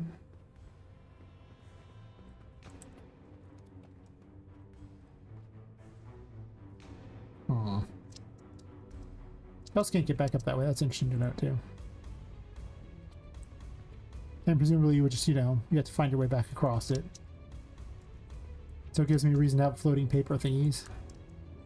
Because the Holo Records has floating paper thingies. They just kind of do their thing. You do still move, right? Okay. And I have a secret over there, so things are set there. A secret down there. An extra way to go if you don't want to get the library key. So the room is set up to play well. It's just not set up to be logically sound. The ether hums my name, but it's a shire in my name. Because why would you let the public go around the Nobody could ever love me. I'm worthless. The dynamo stole my to wander around a room full of records? I'm not talking to airship's hum is my lullaby.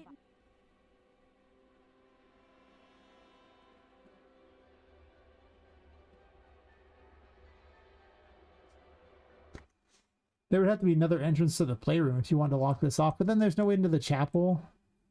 Yeah, this doesn't work. This has to be open. If I block this other off for staff only over here, which I'm probably going to do, just because the control room causes a problem and the storage room makes no sense and the waiting room is kind of worthless. This could be the Hall of Records.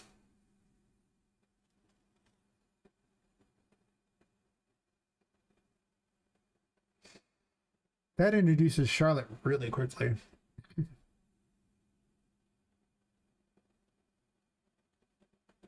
Do I want to swap those two? Because this still has, like, it has a public phone thingy, which makes sense. I'm gonna have a puzzle with the phones over the course of the game, by the way. I haven't made it yet. I'm gonna have something, just some weird little dumb thing, little phone booths. I mean, I went to all the trouble to start putting together a little phone booth thingy. I mean, some of it was used for asset things, so not all of it was made by me, but some of it was. Oh man, I just went to all the trouble to put everything in there so it was visible. Oops. Oops indeed. Oops indeed. Well, I want to see what it looks like, so...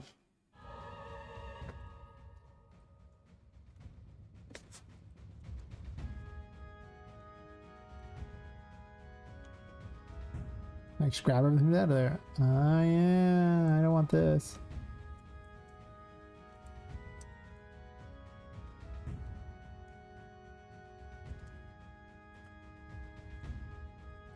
I'm going to want to take both these two and remove them from this data layer because I want to keep them where they're at. So let's do that now.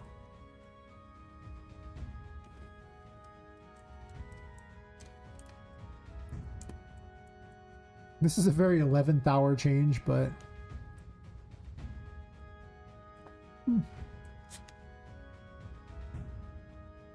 I probably want to keep this right here.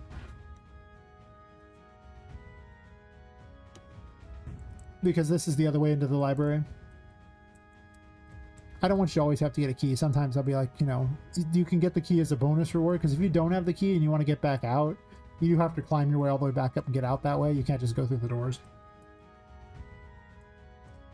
But you aren't obligated to get that key. It's fair. All right. I think this has nothing else outside of here. I'm going to leave this key where it's at, too.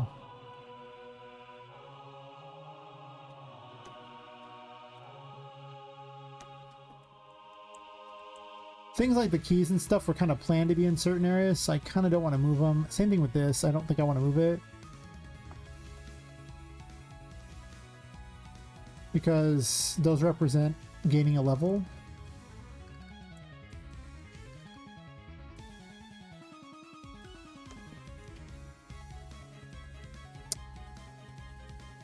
Alright. Oh. I haven't set locked, so they can't all move. So where's transform unlocked? That crap.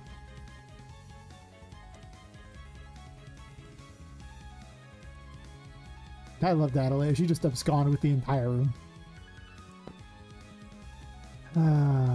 Let's not abscond with those three things. These I'd like to leave where they're at. Hear me out. I like them where they are.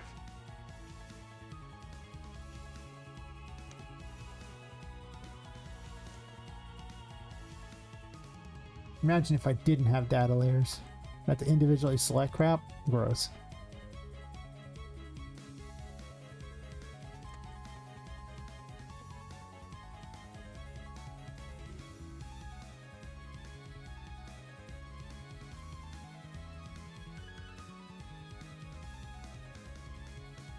As a bonus, I can probably use these to blockade things so that they can't be as easily seen. This might not be wide enough too. I might have to change it out a bit to make that happen. Maybe.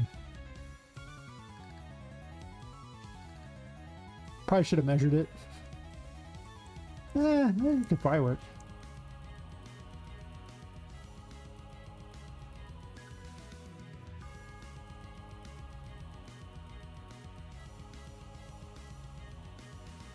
No, it's close.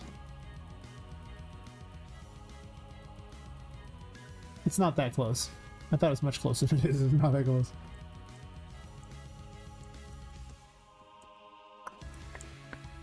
Oh yeah, the waiting room makes way more sense outside the playroom. Think about that. What are parents gonna do when they are waiting for their kids? Waiting room.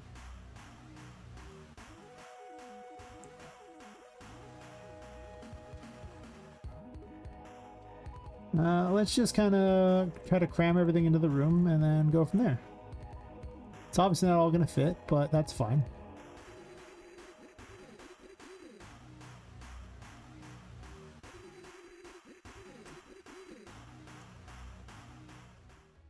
I mean, I'll redo the puzzle in here. It's fine.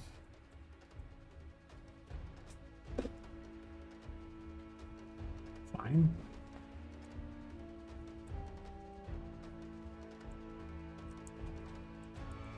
I'll have to change the name out.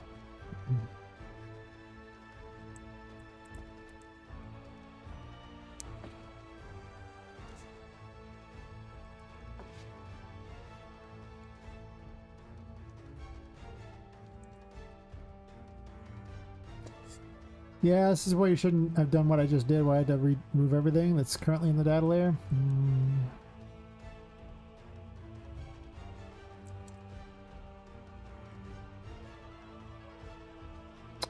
Yeah, because I want to keep the name. Most unfortunate. Whatever. Deserved.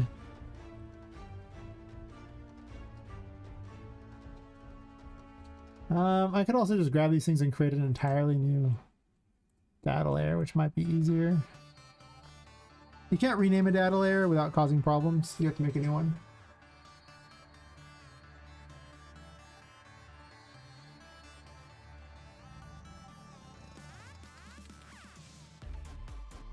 If I don't mind keeping the names wrong, I can actually just swap the names and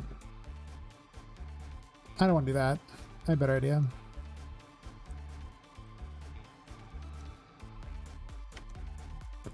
I'm just going to grab everything that was originally in here. Yeah. It's kind of awkward, but sure.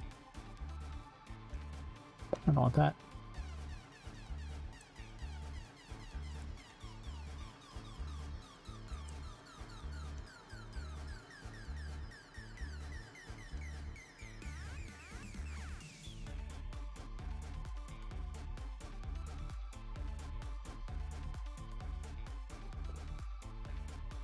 This key was supposed to be here, so I think I'm going to leave it.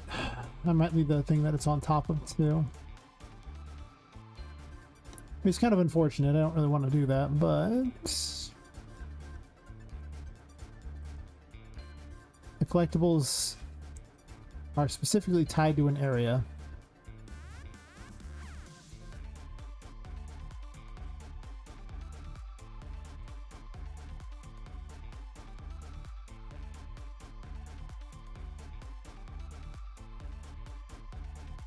You know,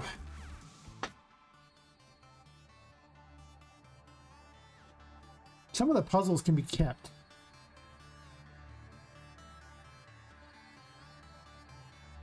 Nah. Whatever.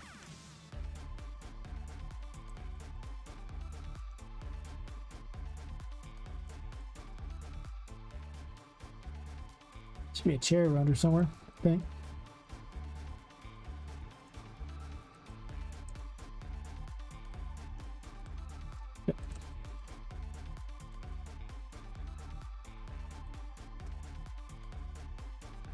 That's all set inside there? Yeah, sure. I think that's everything. This room wasn't that complicated.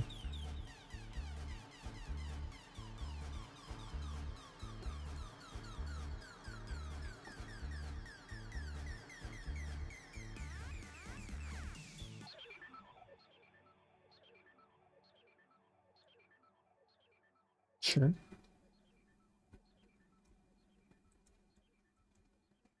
Is there a select opposite? That's curious if there is.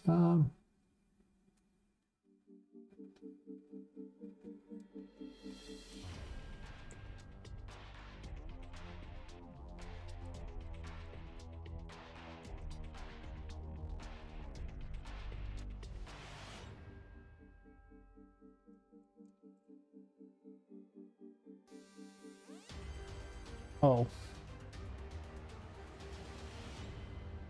Let's remove it from everything else. Well, they're selected.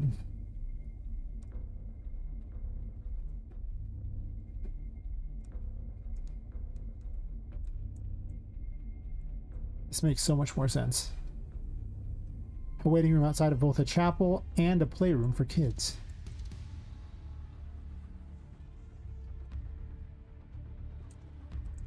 Or you could just sit there after going to the library. You can grab the stuff from there and drag it over here. Yes. Not sure I'm going to hide that little thing there, but I'll find a way.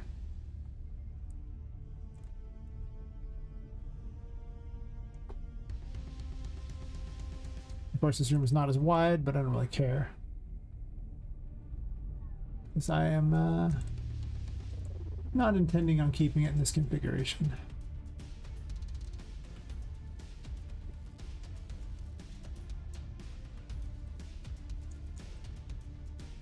Probably. It would be really awkward. I guess anything's possible, but it seems unlikely. Okay. I'm just gonna make a new data layer.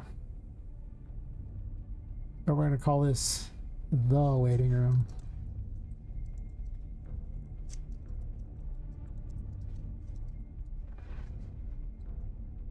Because I want to grab all the assets from the other one. I'm gonna change that out to the Hall of Records, so move it to the Hall of Records one.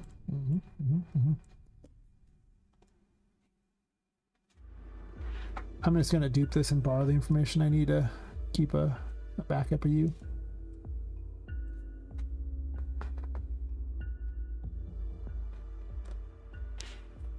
All right.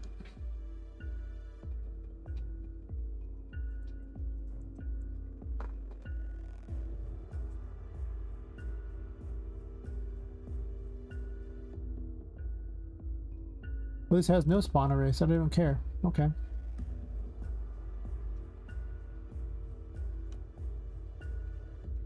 It's actually originally called the waiting room. Interesting. So I'm put the room image over here. The room image can be wrong, but that's okay. And now it's like the whole room has changed.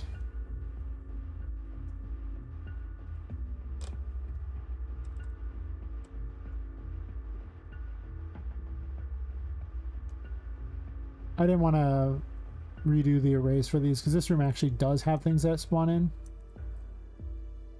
The downside is this puts Charlotte pretty close to there, so I'm not sure Charlotte stays in this room, but job one is to kind of, you know, move everything into the new house, and then job two is to arrange everything in a way that makes it actually homey.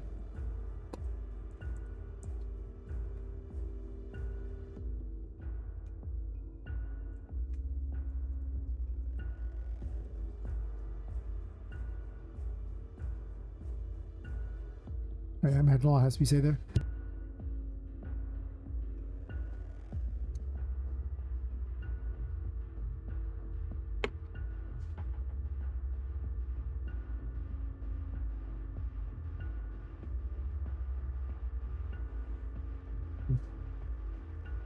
Alright, so I'm gonna pop it. Tell her the rooms have changed. Well, I just need to change one of the names actually. Because I renamed a room.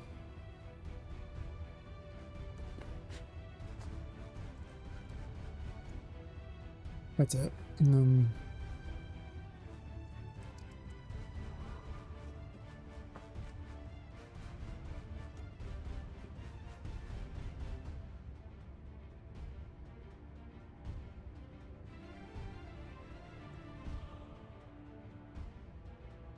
I'll fix that in a second. Make certain things load in.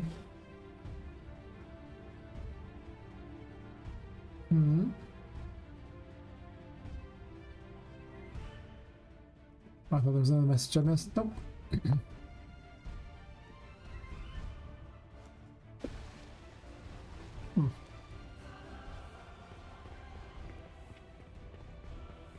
Oh, because I duplicated her. Sure. Oops.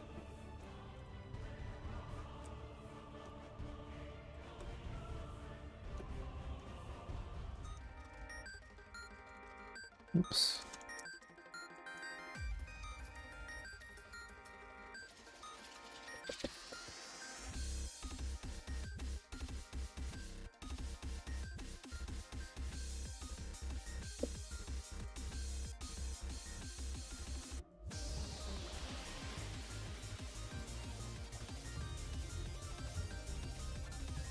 Yep, the waiting room. The picture sold even shows a safe in there. Okay, so that's perfectly fine.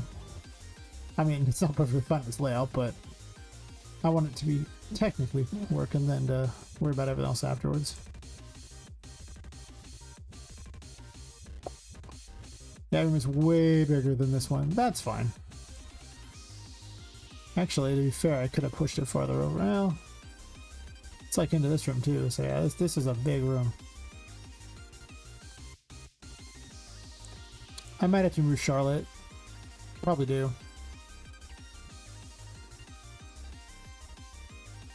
That's okay. I don't really like the introducing her and having her run around. I'd rather she just appear in the boss fights and maybe occasionally watch you creepily, but besides that, not so much. Yeah, so Holly Record's here now. But with such a small space, like, she needs a big place in order to actually really play out correctly.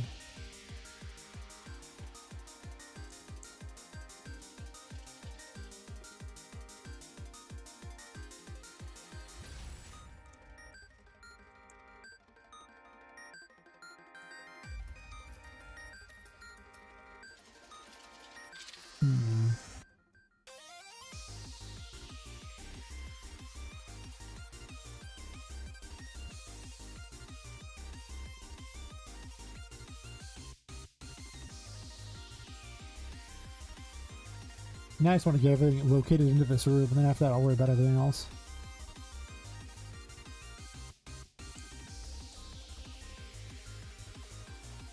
This isn't even one solid thing, huh? Wow. That's weird. Did I not make a level instance of that over here? I did. Then why the hell am I doing that? Oh, it's a different one. Is it a different one? Oh. Why do I want to keep moving around the level block traversable that's on top of it, the little red thing? I'd much rather it be one solid thing that I can just kind of do what I need to do with.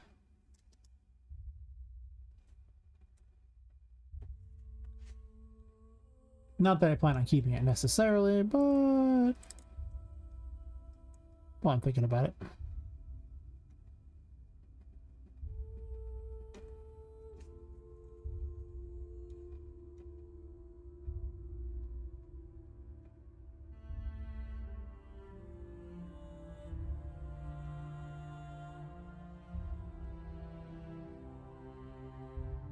Which I gotta move to first.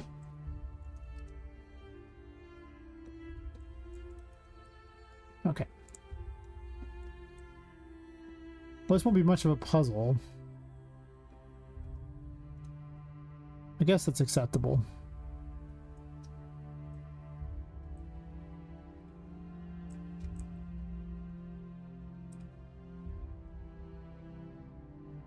Well, this plant should just be from the waiting room. I'm just gonna grab it and drag it over there.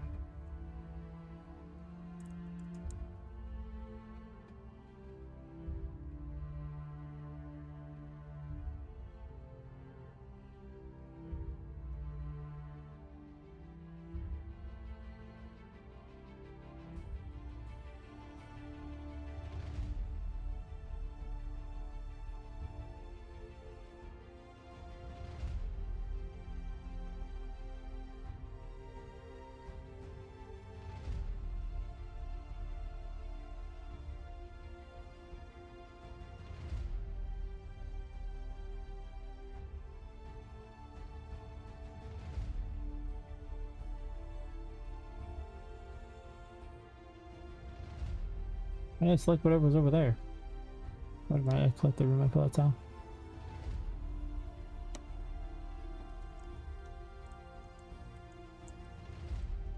Alright, it's time to turn the lights back on because I can't tell if something intersects the wall very well.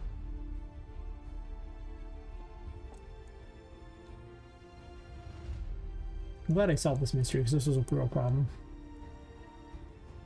It's been bugging me for a while, like what am I supposed to be doing with this? Should also remove these particular flowers and replace them with this other flower that's really easy to work with. I think I went down here. Yeah, this one's so much easier to jump on top of. I mean, I guess maybe having the variety is somewhat... No, I don't know if it's nice or not. Whatever. I want to see if I can jump on that and then reach that key up there. If so, I don't have to add anything extra. And if not, guess I'm doing something different.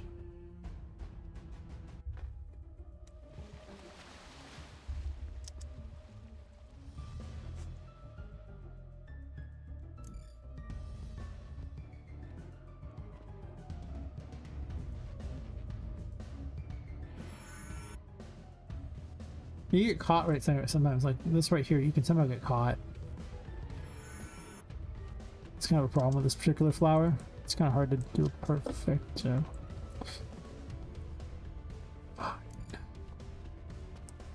Could just let it back up. Probably been faster.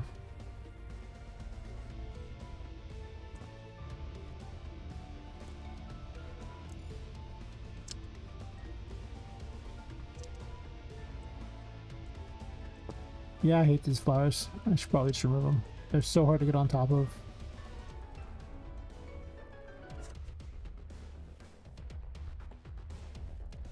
I've had enough of that flower. I really just have.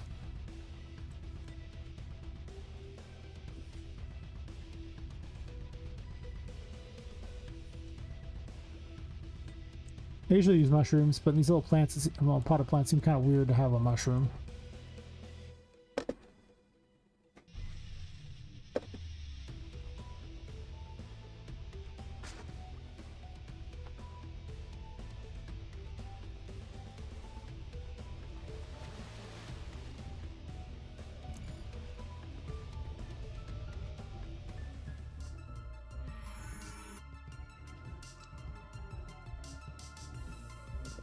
I could have made that, I'm pretty certain.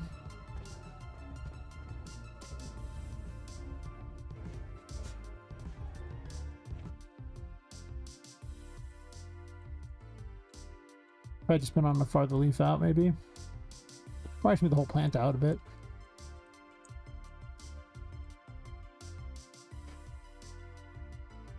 Needs to be just enough.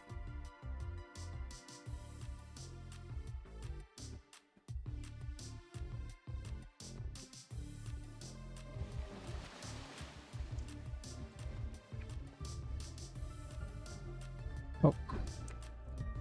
Gotta give myself the ability to do this.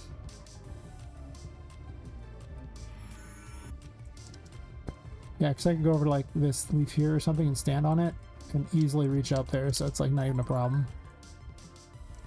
Don't gotta jump from the flower. You can jump from the flower if you want. I moved it closer so you could probably make it, yeah. Kind of unnecessary though. Roundabout jump? Can't really roundabout jump that, that's fair. Well, that solves that there, because you just need to be able to get up there. It just sticks to the ceiling, huh? Fair enough.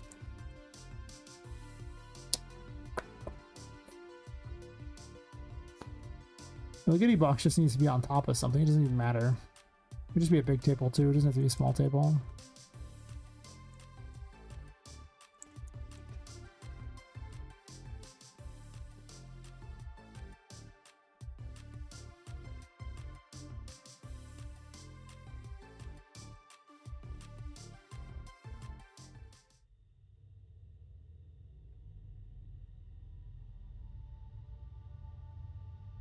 That was a table so much shorter than that table.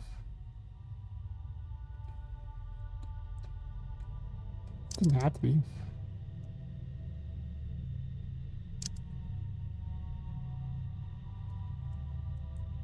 That is weird that that table is so short. I wonder why I decided that.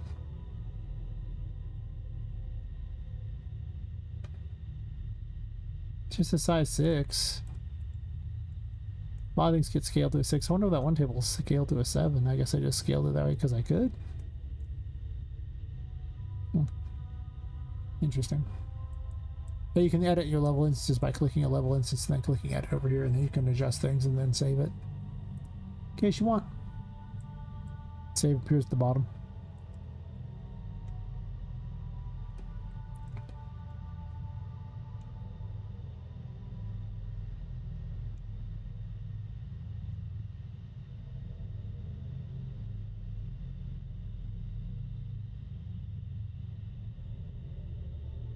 I'm not sure how I'm going to hide this yet. There's got to be a way.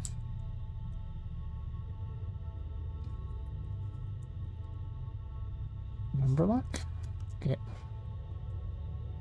So adorably squat.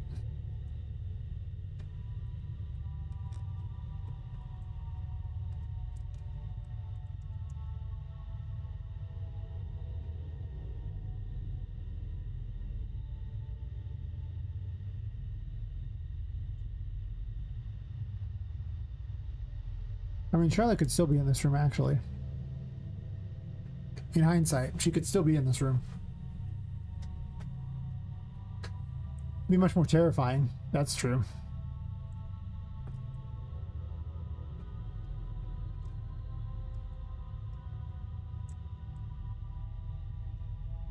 Maybe I do that.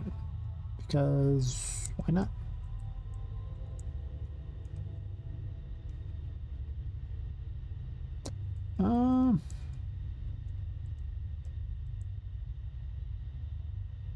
Well, from here you could easily jump onto that, but you can also jump on this phone booth. Let's just migrate this over here, I guess.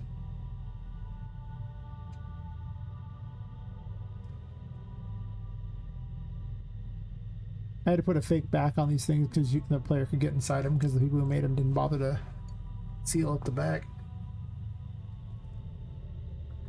Nobody ever accounts for a tiny doll running around and trying to get inside of things. If only they did. If only they did. But nope. Never.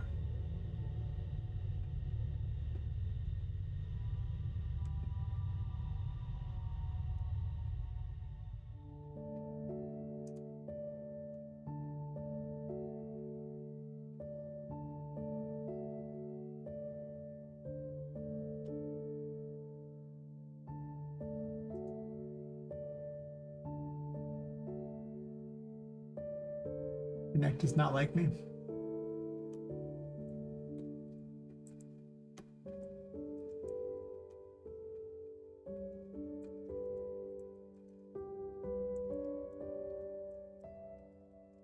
Well, this will actually work as a way to get up there. Ooh. I mean, it's bare bones. I need to put a bunch of other crap in, but if there, you know, there's ways to get to everything without me having to change much, it's fine.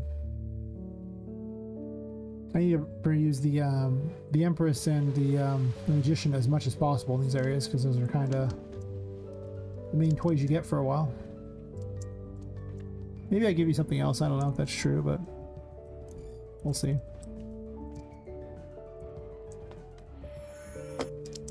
I didn't change this out, huh? That time I got on no problem. And I just use this to get up here.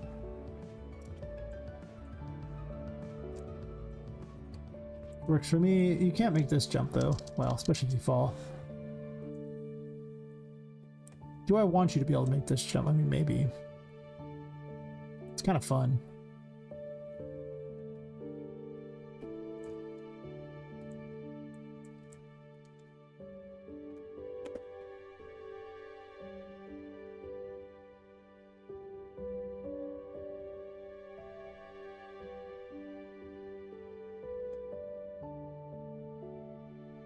Quick bio break here in a sec.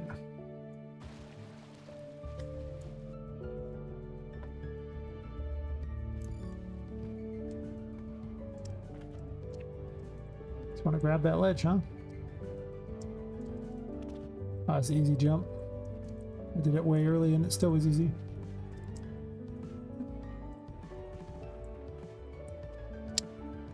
Oh. Nothing burger on that one, no problem. So I could have you be able to run along the top here for some reason if I want something hidden up there. The airship's shadow follows the wall talks to me. It knows I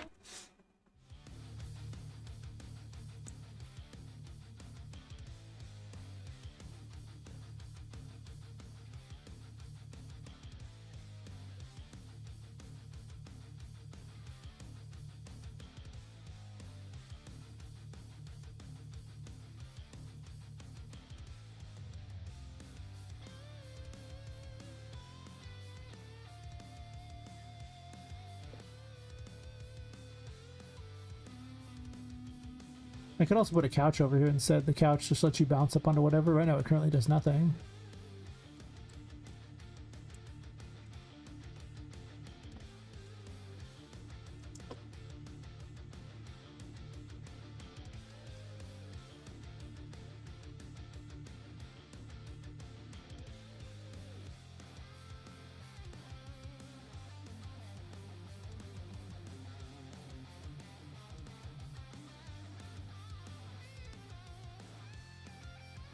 There's also the option of just having a bunch of high things like that.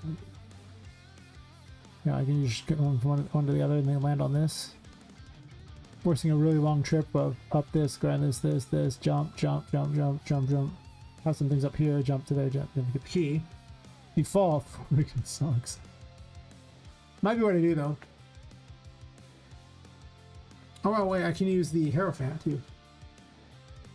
Because this room's now beyond the Hierophants, where you get it, so that changes a lot. Oh, that means I'm not easy way up to this yet. I have to put a thing up to ground there. A block of some sort to grab or something, but you know...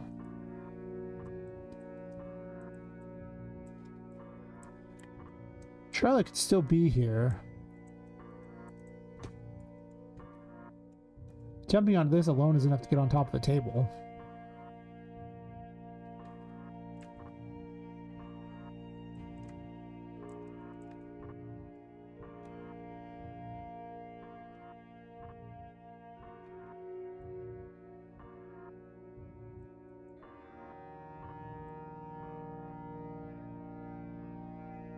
This is going to work out so much better just logically. I'm very excited by that. Whether or not the rooms turn out to be better for the effort, I don't know, but...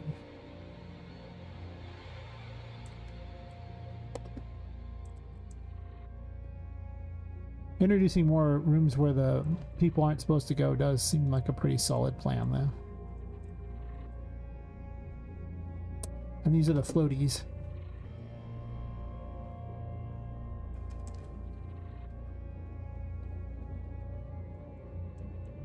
Just like here, too.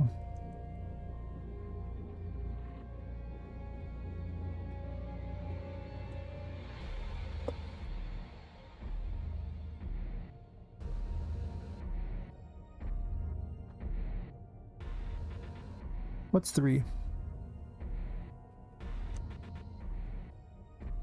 Or possessed files, sure.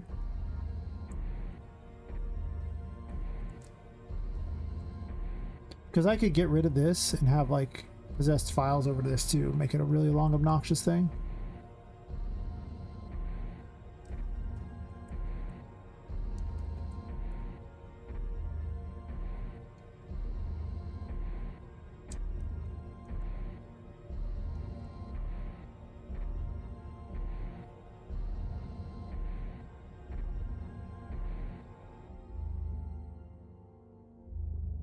Seven, 8, 9 are possessed files. Sure are. Actually, everything besides 0 through 2 is possessed files. Okay.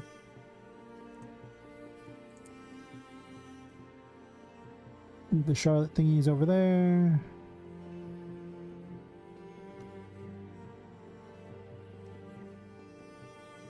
I'll have Charlotte spawn, I guess, at this one, just because it's close to where she is, so it won't make her look like she teleported. Mostly.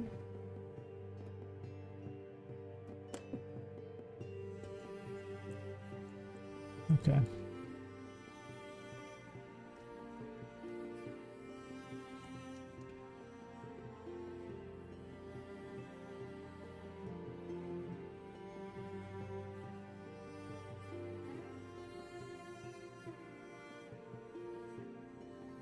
Oh, nope.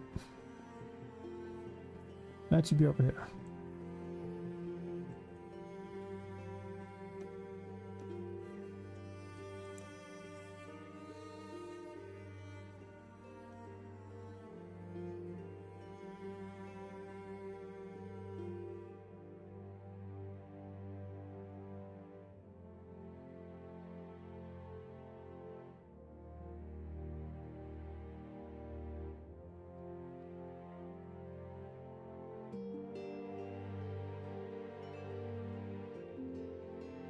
Am I going to keep these 3 up here?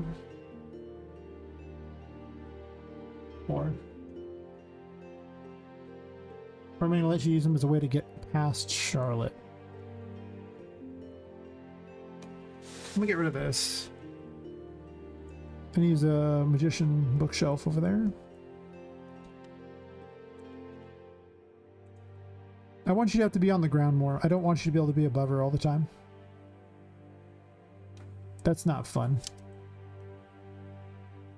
Let's make this room dangerous.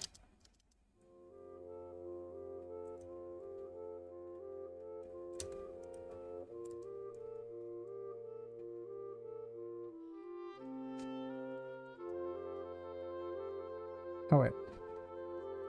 This is now the waiting room.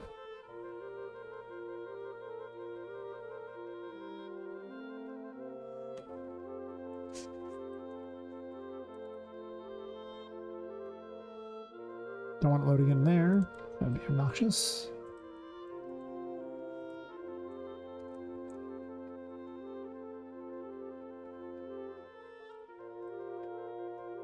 And this is a break point if you have enough time to get to her. Get up it. But from here there's no real place to go other than I guess I can take some of the possessed objects here.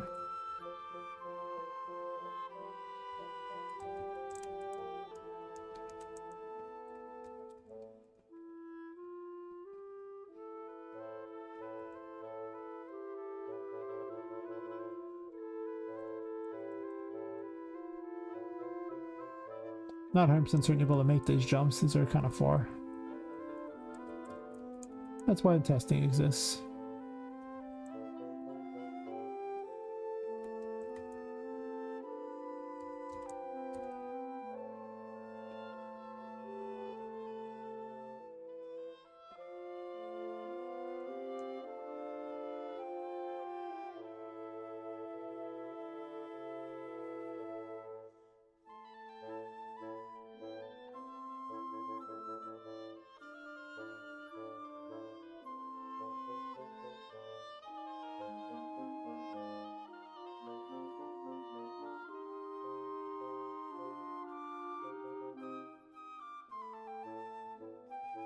There you are.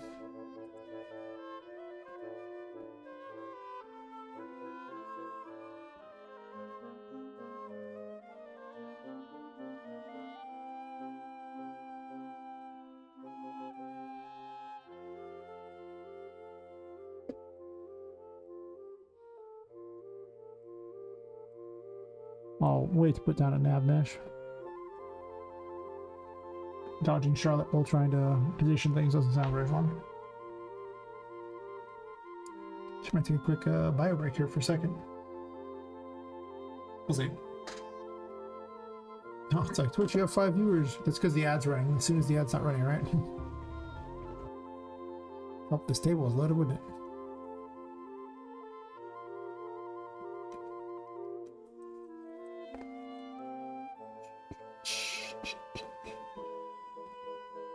Actually, that's best friends, so. They're pretty much over 10 on YouTube all night, though. Maybe YouTube's like, hey, you should stream here occasionally. I can stream much anywhere.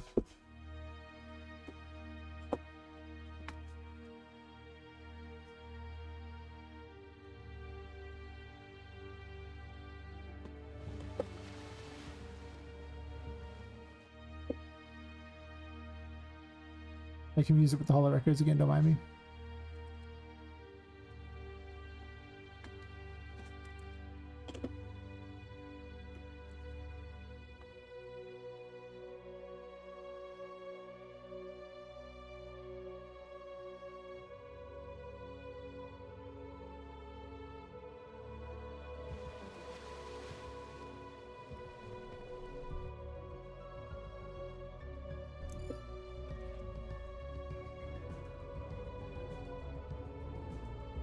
I can just grab this, there's no point in growing that.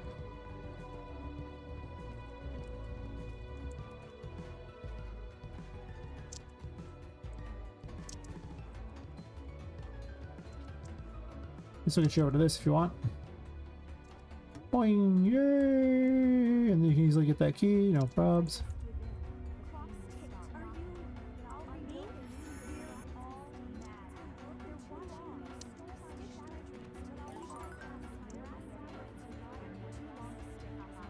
Even the light over here so you can hide out.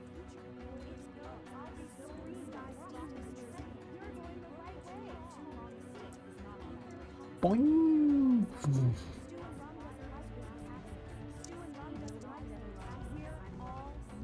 I think I want an optional other way to go. So more floating things going the other direction.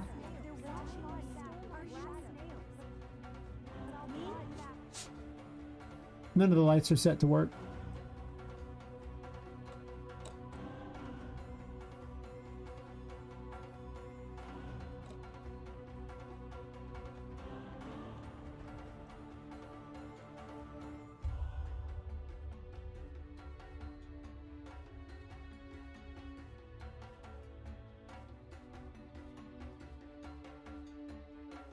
It's looking for exactly that room name, and if I don't have exactly that room name, it's gonna be like, nope.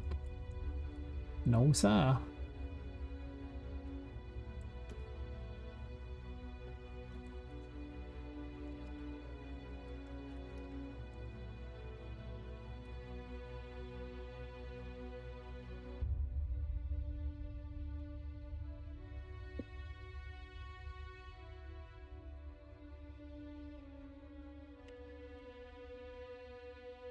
Makes so much more sense with that there. Yeah. Take a quick fire break real fast and be right back. Stare at the pretty safari room.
back to doing weird crap and hoping it works out. Yes. Yes.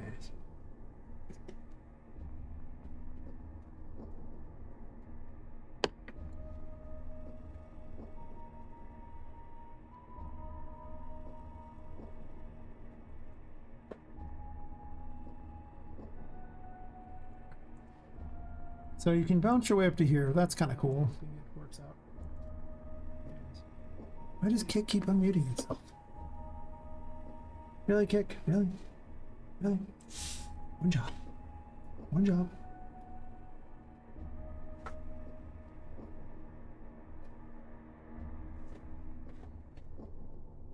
Fair enough.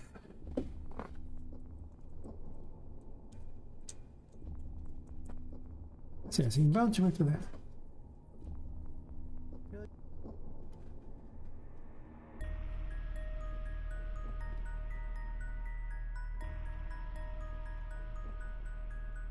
Back into that side is a catastrophe.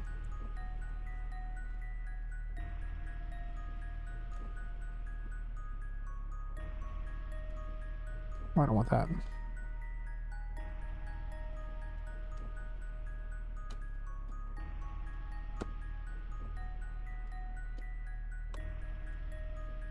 Alright, so I got those.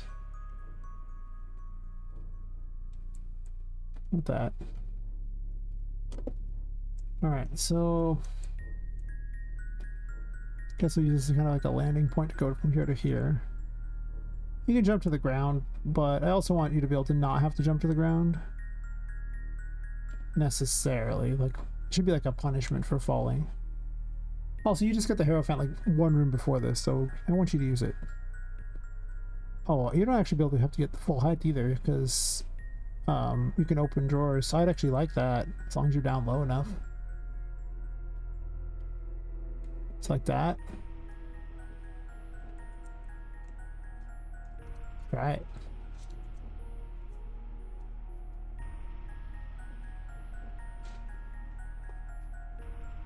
Have to change the music for these two. I guess this one has no music set. Kind of like this track.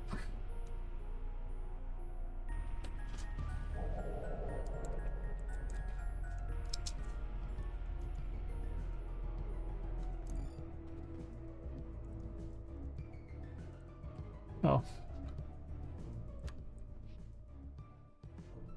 Not in the light? Did I not change that one? Why is it not updating? It should say light.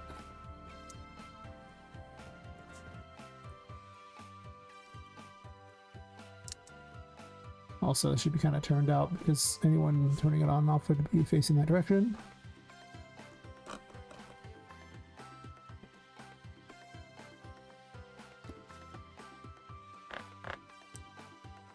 Did I not enter the room?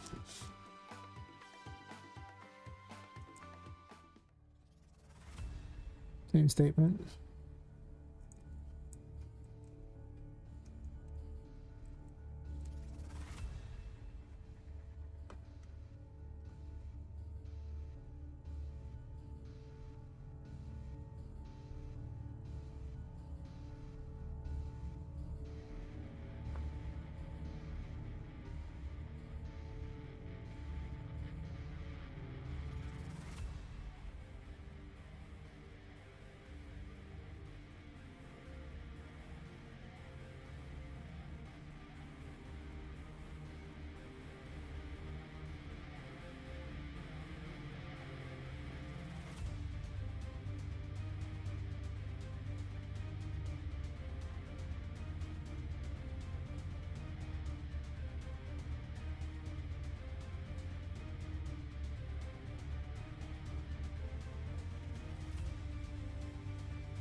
Oh, wait, I forgot. Because you can't control both at the same time, you have to be able to jump and grab. You can make that jump, but I think it's an uncomfortable jump.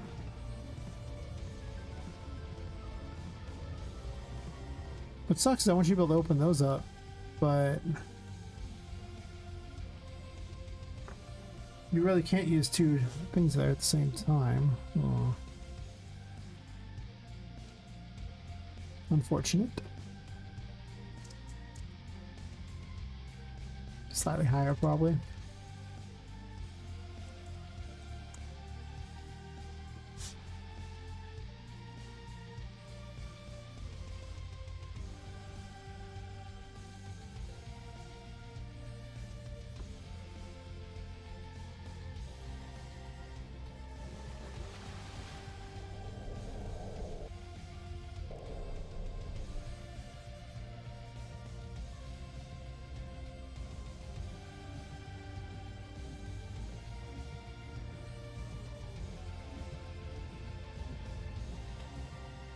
Much better.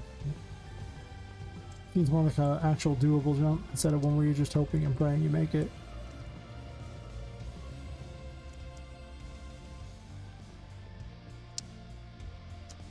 Oh, I was wondering if that was even possible.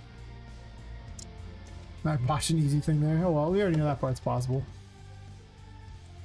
I'll probably lower this one down a little bit though, just so it feels a little more possible. Or just put a little closer maybe. Right here.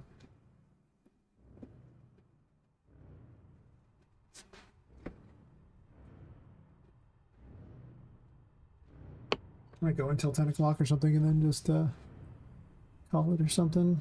I was trying to reduce how long I streamed just because it was so bad on my health, but I get so excited building things. It's still like almost an hour away, but okay, well, I watched an easy jump there. Good job, me.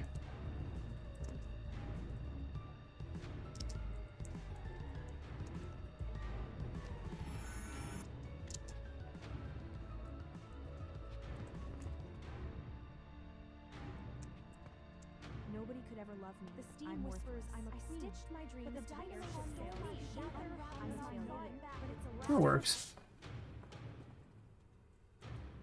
And try it just kind of punishes you if you try to go below things like that. It's probably better than it was actually. Because it gives Charlotte a big huge area to open up and play in.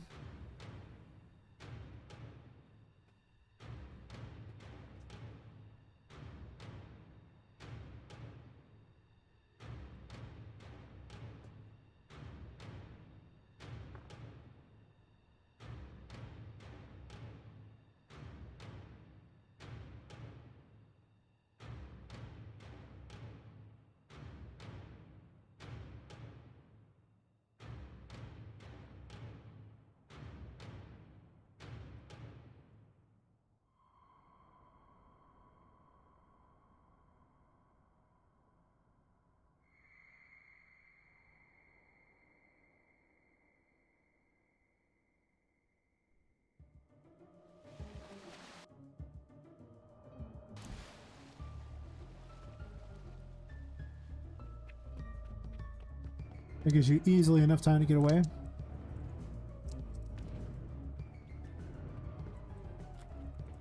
There's no warning that she's going to be here, so I want to give you enough time to get away, but then, you know, with her down there, you have to play the stuff above. So we're going to do exactly that. Might go over an extra teleport point. Whee!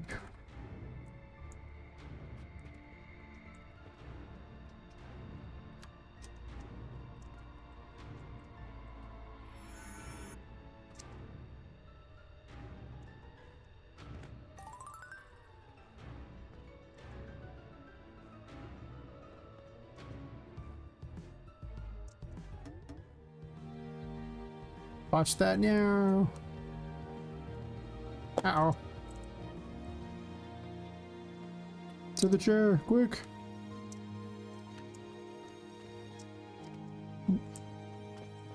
No, you. Wait. I guess there's only two destinations, really, so I just kind of bypass them all by running to the chair, which makes that chair probably not worth having there.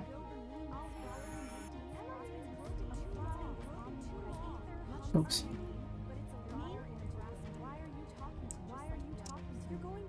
Oh, why am I not jumping on that? Actually, you don't need a lamp over here, I think. There's no light source in that general vicinity. I might be being too generous with the lamps. Maybe not. Maybe I should actually not have a light there. Who knows?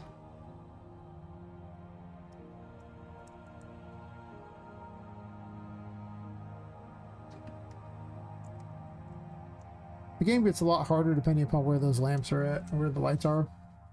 Sometimes they're super far away from everything, but sometimes they're too frequent, and then you can't use any of your abilities because you just run out of curse power. Which sometimes I want to have happen, but not very often, because it's just it plays a little weird, you know? Like, it doesn't play so hot.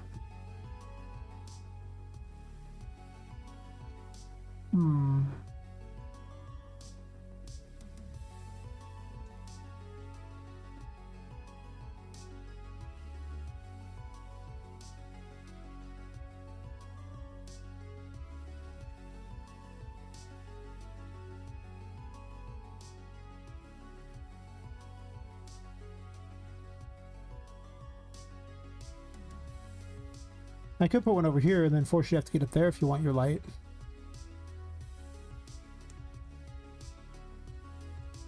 Think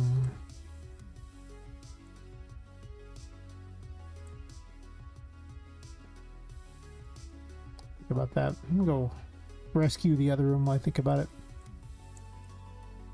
Though I want to change out the music.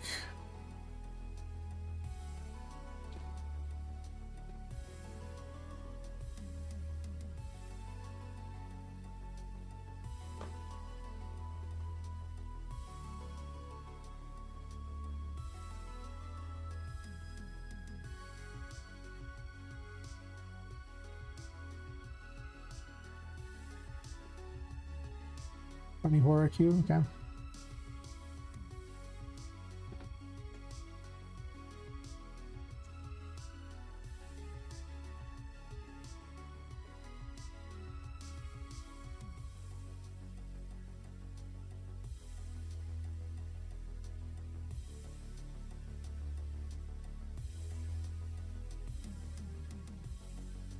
Right now, I'm not aiming for perfection. What I'm aiming for is just to have the game playable. And then I'll improve it later. Potentially.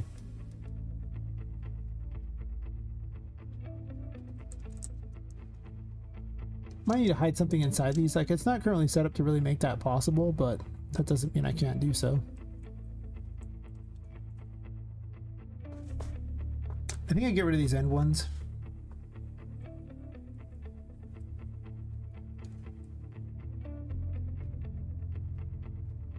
Not sure I want the landmines here. They're funny, but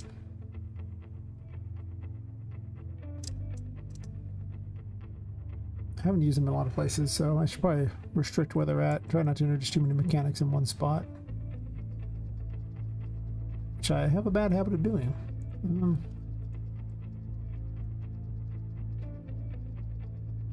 I might not want to island them like this. Maybe I want to put them more like these kinds of things. I'm not sure what the purpose is, though. Like, there's not a lot of goals at this point with this room.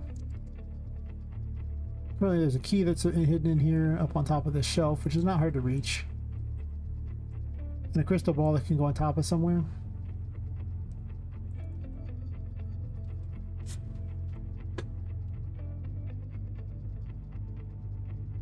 And a very large table, which is probably unnecessary.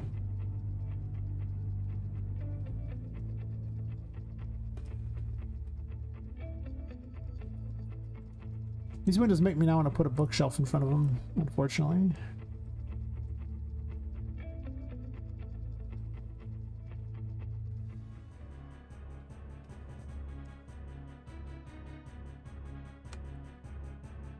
It's funny how it's all the trouble to put that. I'm just gonna get rid of it. I think I would want to be Hall of Records is gonna have mostly bookshelves.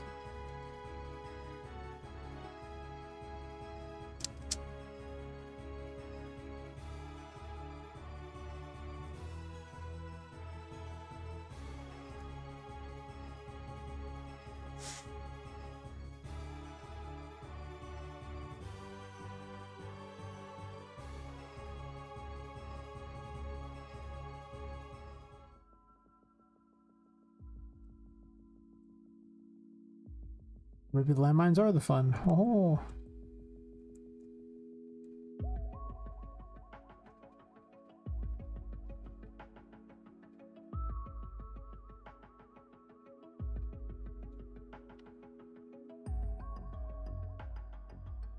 That's why I turn the lights on things like halfway through the wall.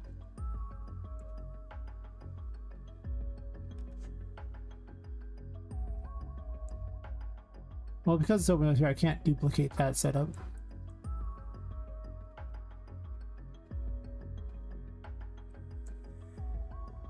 This little message is not that useful here. But it can be. I'm going to keep this one and drag it over here because I want to use it in 2 locations, keeping this message, but also putting a different message there.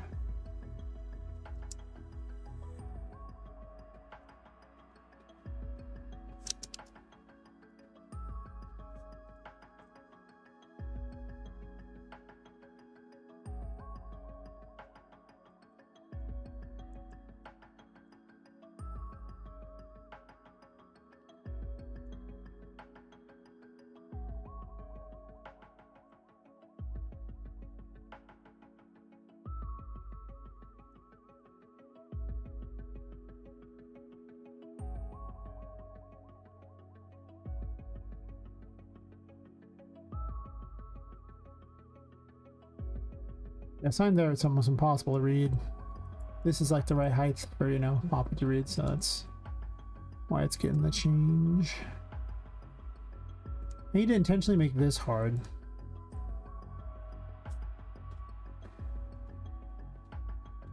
Same thing with the crystal ball. These are just basically a ladder. So whenever I put them, it's kind of very easily accessible, which is not what I want. Ideally, I do need enough of them to make it look like a place where you file a bunch of records, though. Ideally, I still make you run outside. Guess I don't have to. I could just lock all but one window.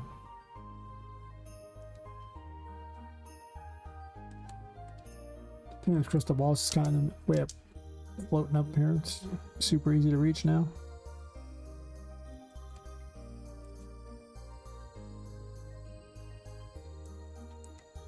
I mean, I could put an Empress thing here. I could put a Empress plant here or something.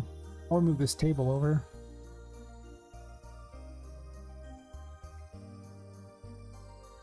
I could just keep the old table set up.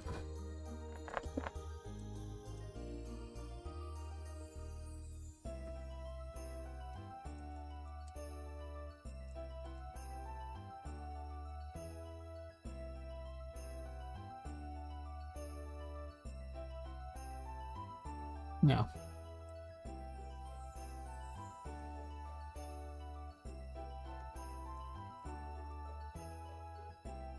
I'm gonna want to move this over in a second, but for now, stay where it is.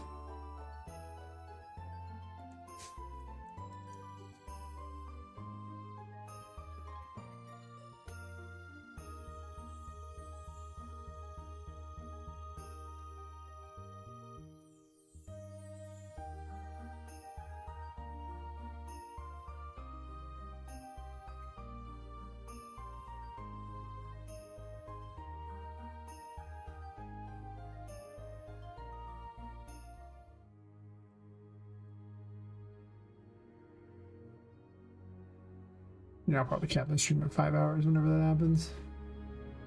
In 22 minutes. I'll just start streaming more often, but not the long hours. Like, I can't do like the 8-hour streams anymore. My body's like, no, man. I'm like, but why? I want to stream. It's like, exactly. That's why you're never going to do it. It's like, I guess.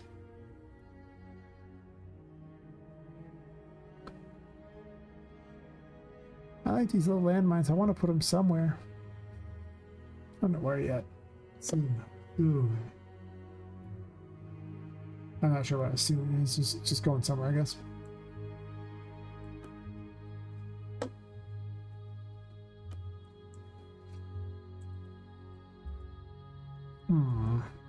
So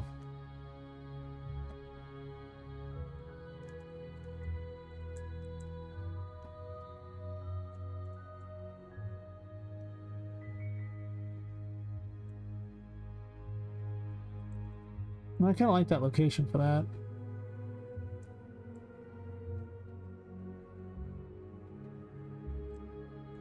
I guess they don't have to have these sticking out as an island thing either. They could also be in the center of the room. Oh, wait a minute. I can actually reduce visibility. Of course, flying will be a problem later, but whatever. Flying, you're only getting to like chapter 4. If I have to do some extra adaptations for flying by that point, so be it. These could go farther over in the center and have you walk around the sides of it. Is that a thing? Like island style? So you just island the whole way down the center.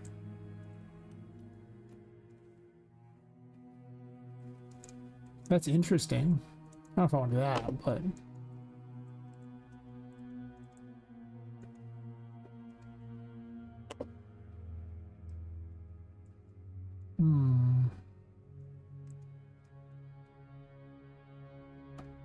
I can just get rid of this one here, maybe that thing over there as well.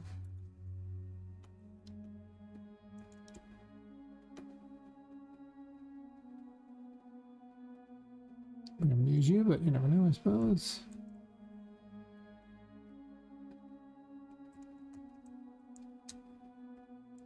Doesn't quite totally block.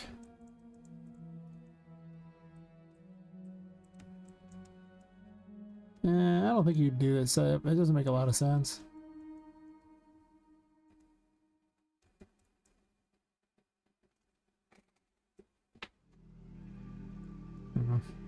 Yeah. That's good.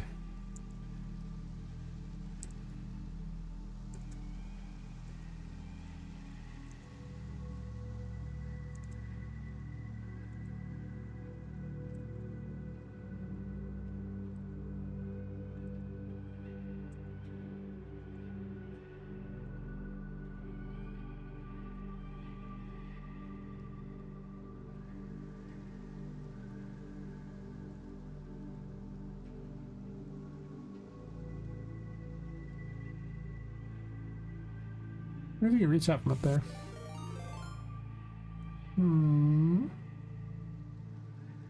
Hey, Shawnee B, how's it going? Thanks for the raid.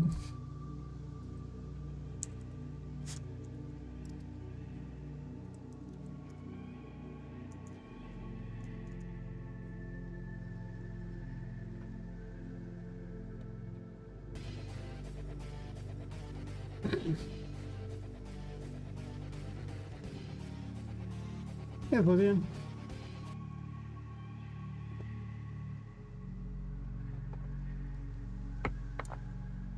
I decided to restructure a bunch of rooms because I decided they were not good. Like their location made no sense.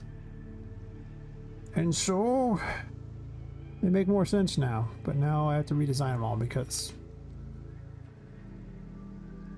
I want my life to be hard.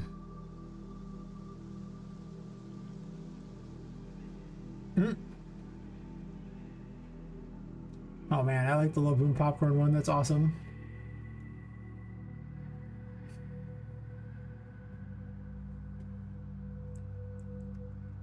Poppet is totally a Karen, apparently. She does the Karen thing, so yeah.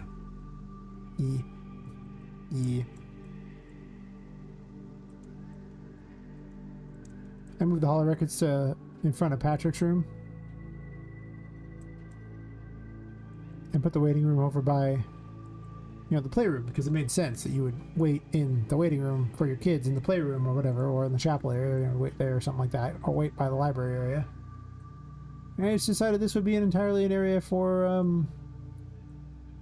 the staff. Instead of having people walk through the Holo Records where they would store all these records for things that make no sense. Like, why? Or them walking through the control room.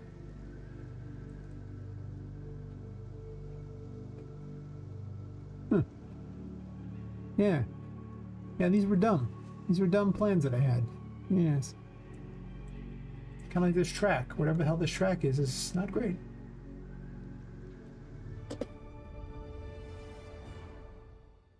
Fair enough, I guess. But what's really fun is I went down here and I We did stuff.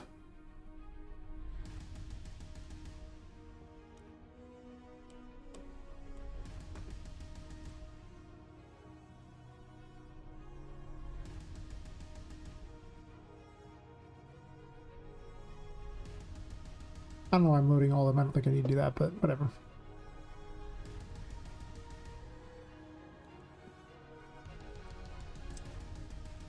Not that room.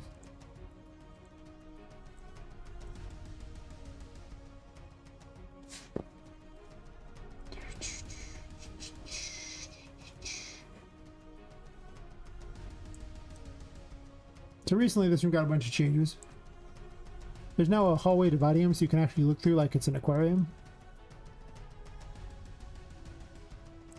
And now you travel through with a pipe instead. That does do it.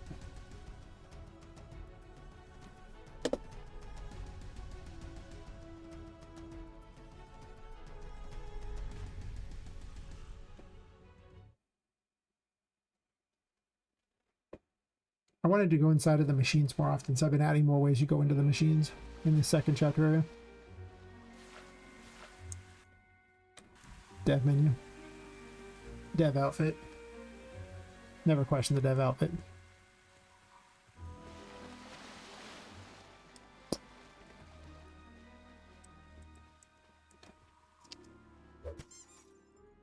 Oh, I didn't even successfully jump through. Well, whatever.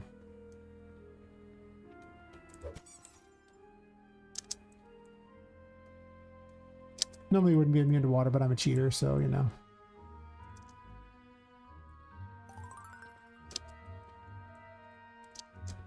Apparently that jumps harder than I thought. You're supposed to jump on the wood anyway, so you would have double jump at this point, so I'm not cheating there. Yeah, so you can see all the stuff. Yeah, pretty much 2 weeks, totally. 2 weeks, that's like forever, like 1 week, totally. What are you talking about? As I'm reworking a couple of the rooms in chapter 1 because they were stupid and didn't make any sense. Perfect. Yep, now it goes down to here. I double jumped, I cheated, oh no! Whatever. You can make the jump, I'm just being lazy. Let's get the last key over here.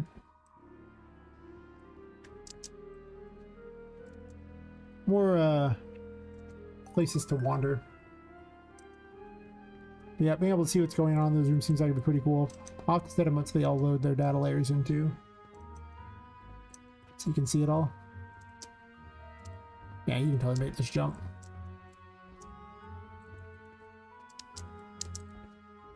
This board's a little awkward, so I might put a blocking volume below it so it's you don't kind of fall through.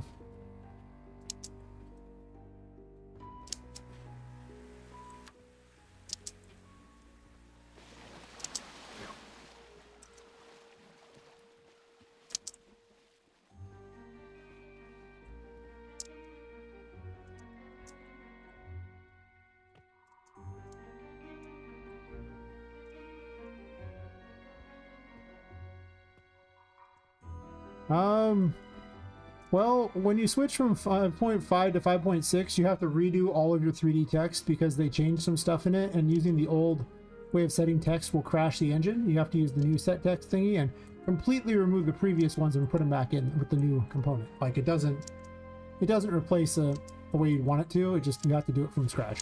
So that sucks. I fell in the water there. Terrible. In 5.7, 3D text is a broken mess. So 5.7 is just, yeah, it's terrible. But in 5.5 worked great, and 5.6 worked great as long as you did that thing where I, you know, take out all the stuff and put it back. Yep. So you get in here, I need to load this in so it shows up like that. So this is the depth control room. So lots of running around inside of machines. That's too tall, oh god. Whatever, this room's not actually, well, you can get back it this way. Can you?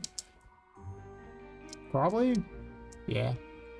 You could fight your way through it by jumping on these. Oh, at least jump on this last one. I'm gonna add other ways to get up. Not this monstrosity, but since I'm already here. Hey, Thomas Blair, how's it going? Put your memes in the bag, yep. Did you switch to 5.7? Is that what happened? Yeah, 5.7 is... It wasn't crashing the engine, it just, they wouldn't, when you try to put them in blueprints, they would, when you moved it around, it would just do bizarre behavior that made no sense. In the world, it would, you'd tell it to, like, it was some sort of transform and it would just ignore you, or it's just weird. Like, there's so much wrong with it. Like, it just seemed immovable. It's just a lot wrong here. I'm just bouncing off things, taking a shortcut. It's, kind of a mess. So I'm sticking with 5.6 until they produce a version of Unreal Engine that's functional. 5.7 is not a functional version, so you can just ignore that crap. It's the worst. It's actually worse than 5.4, which is impressive, because 5.4 was a piece of crap. Also, there's supposed to be a grate here. I need to put it in the right H-load, but as you can see, the wrong H-loads are going. See, there's like all these grates that are supposed to be under here that lead to another area. I haven't put the right names for things yet. And there's supposed to be pipes going back up, but again, they're not H-load right. I was building a little room out here to engine room that you can get into. I'm gonna have all these steam machines going on here that are powering the building. But you can just swim, right? Or not. Oh yeah, because those things have an issue with them right now. We'll just cheat. We're showing things off. Multiple games inside one. Location that feels like a new game. Aha! Well, every room is supposed to be kind of like its own little thing. Apparently there's no water to get out of here, so you don't get to see that. That's okay. This room is currently being built, but it's gonna be an engine room here.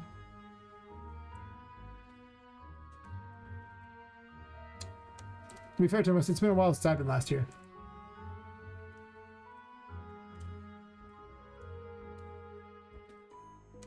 Also, if you go back into here, these pipes are supposed to be, you're supposed to float up through the pipes to get to places. But swimming has some issues. Flying does not. I can just fly up. Let's cheat. Get you into these pipes. At 5.6, tiny issue. Now I'm saying so much fun. 5, yeah. Well, I'm not saying 5.6 is a perfect thing. I'm just saying 5.7 is worse. 5.6 took me like 3 or 4 days to fix the bugs. And all of them were because of the 3D text. And I posted it on Discord with a video basically kind of mocking Epic, you know, with like showing how the just showing its usage in there with funny clown music in the background, just showing what it was doing. Yeah, you can lead through these. Get you to this area. You're supposed to get the Emperor and then come back through here. Normally wouldn't fly, but I'm gonna fly because I'm cheating. I'm gonna disable flying underwater. I don't want you flying underwater. That's weird.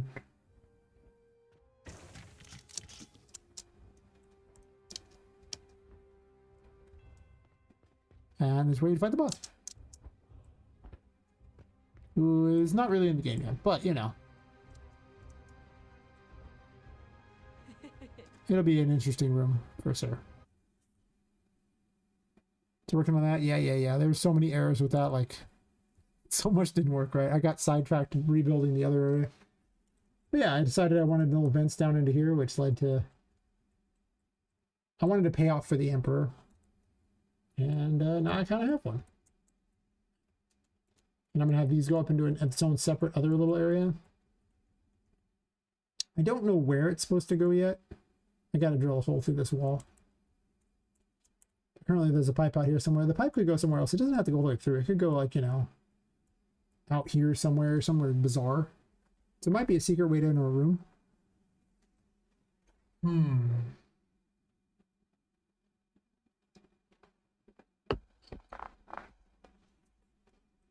I decided that the machines in the building should actually serve a logical function, because then it would give me ideas on where to go with the things and give players, you know, it'd make the pipes have more meaning than just dropping a bunch of pipes there, which is kind of what I was doing before.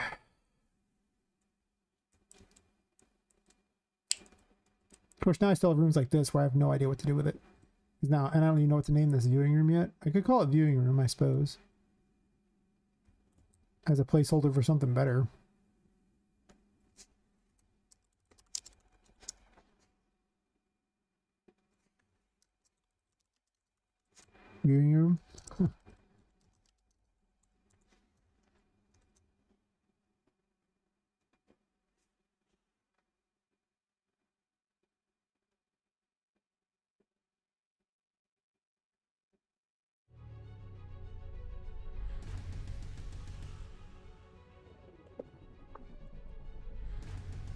Yeah, that's...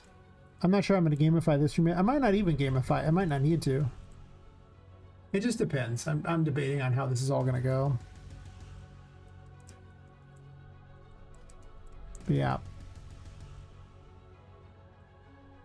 What I've kind of discovered is I made a bunch of concept rooms and I'm just carving them up into other rooms as I go. As I come up with better and better ideas. It's possible I won't even need to make the game anywhere near as big as I have it. Because I'll have you go through so many little, like, you know, backtracking and all these little pipes and everything that it's effectively like a bunch of micro rooms inside of this place. Because, you know, I mean...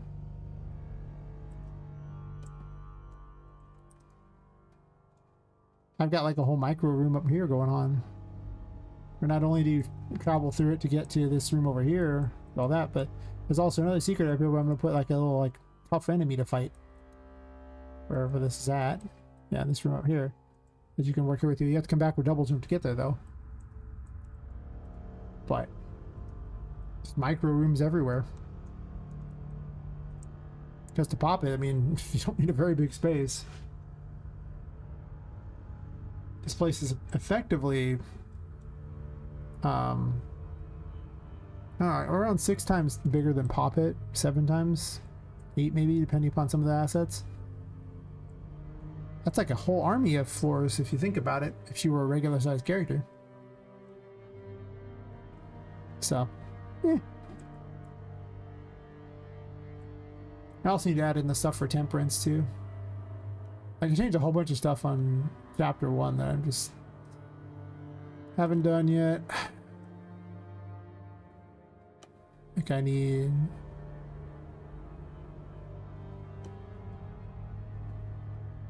I'm going to put a music puzzle in that opens up these doors. I have secret doors here, so there's a door to get to a button. I'm going to put the button on something. I don't just think it should be on the ground. That's weird.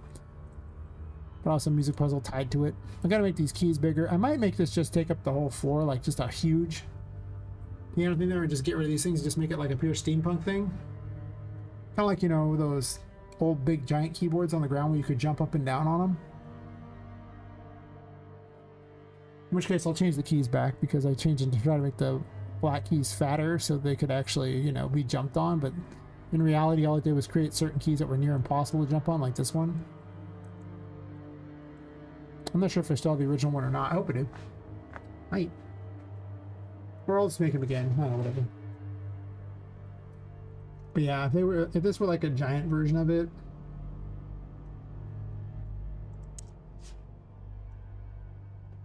let's test how big it would have to be.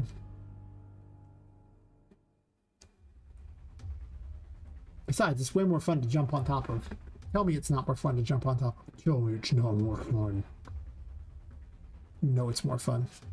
You know you want to jump on top of the giant keyboard. Who doesn't want to jump on top of the giant keyboard? I might just have to RFG this thing. I don't really think I'm going to keep it.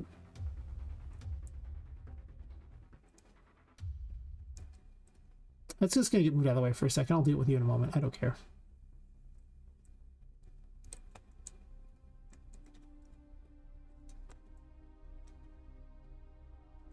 I kind of work on the, whenever I have a new idea, I just run with it. Plan.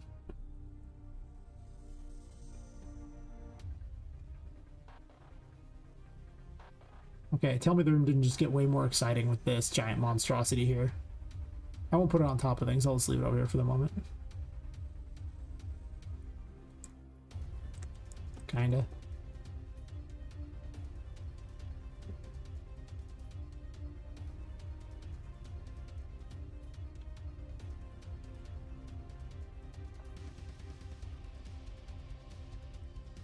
I realize it's supposed to be a giant toy area, so I mean, like, you know, or like a place to play on, things like that. So having huge things for kids to play on is even better.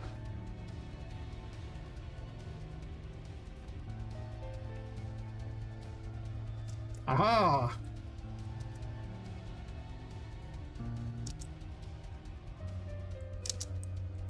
Huh? Noise? No noise.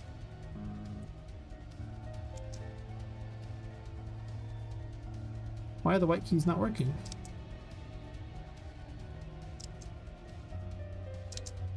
Why do only... They used to work. That one works.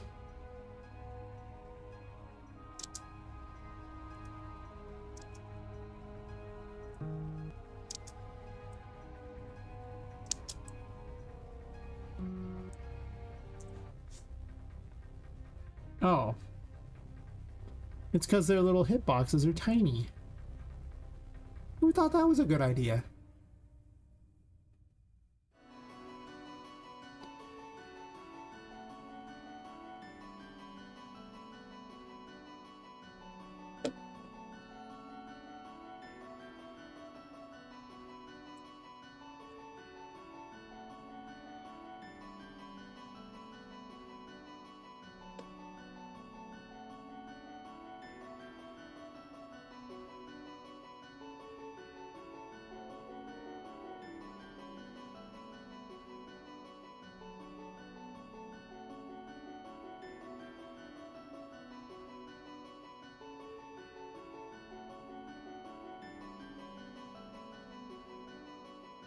Oh, I was looking for the verb. I was like, wait a minute.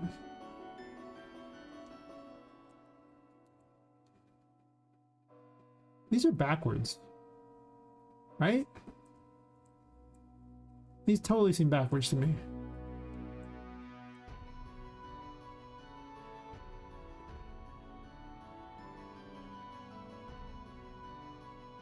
What just happened?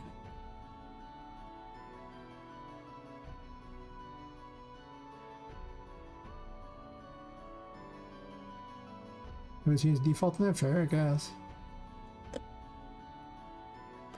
Guess they were all scaled to the black key, sure. Yeah, these seem backwards to me.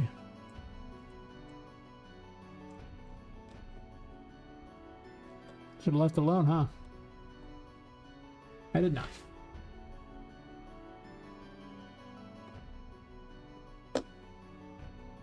Hey, Substance. Anything zealous? Yes. As I've been telling people on X, it's my game stylistic spirit animal. 100%.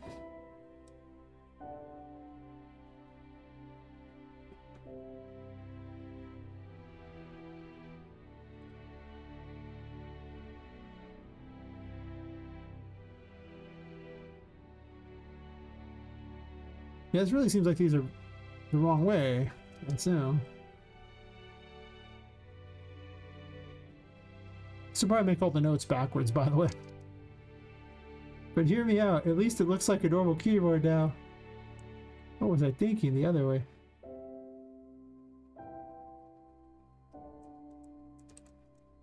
Titanic piano. I think I just get rid of this crap because I don't think I need it.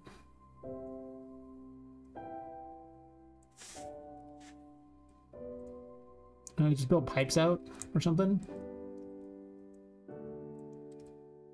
Okay, it's really interesting now with the piano things. You look down there and there's all these skulls and everything down there.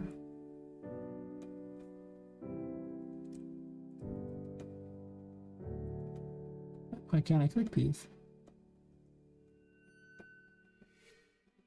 Weird. Pipes. These are all mixed together. Oof. Oof. That sucks.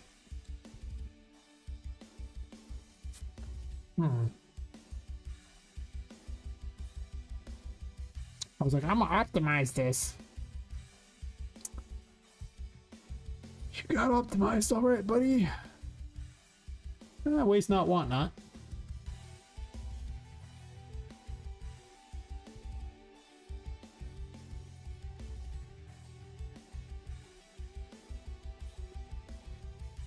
Not sure if it should be here, but sometimes just doing this with things makes them look cooler in general.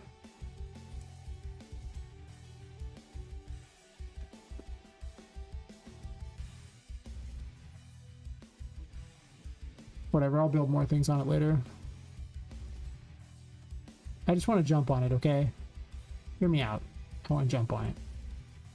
Oh, I missed something. I don't care about these little piano feet thingies. I don't really No, I guess I'll keep them around. I don't know what I'm doing with them though.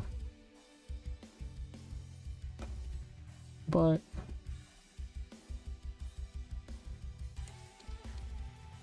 maybe they can sit up here for the moment and I'll figure out if I want to do them later.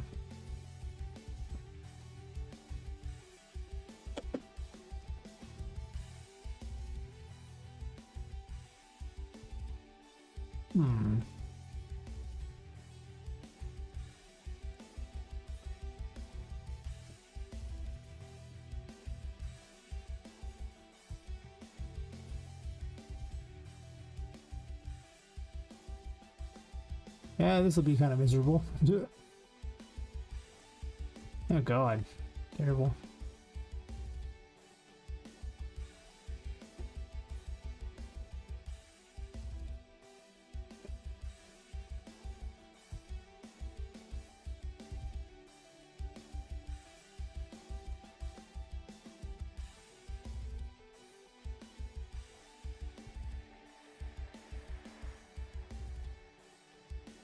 This seems child safe.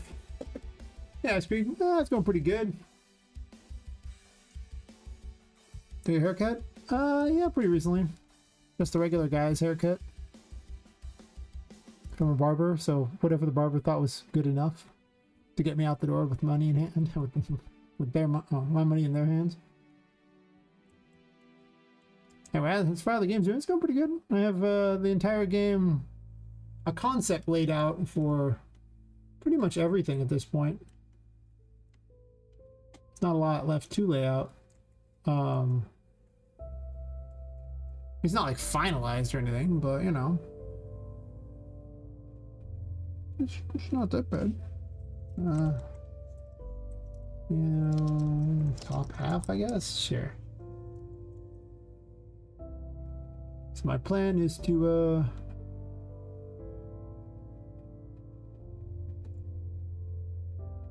migrate this down. See about making this a little more like it's connected, I guess. I don't know. I'll build something for this. I don't know yet, but I want to jump on the keys. That's the whole point of making these huge.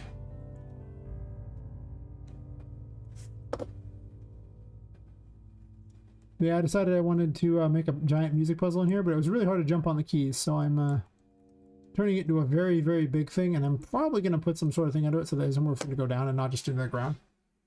Yeah.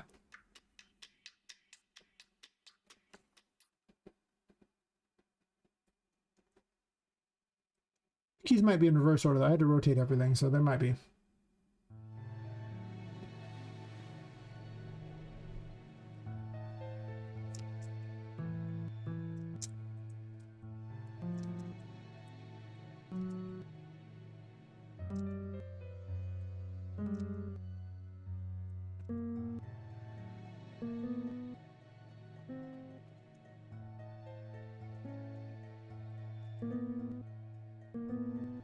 Oh, not to hit multiple keys there.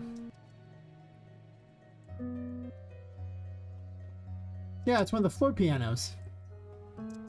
Right? You ever see the floor pianos when people jump up and down on them?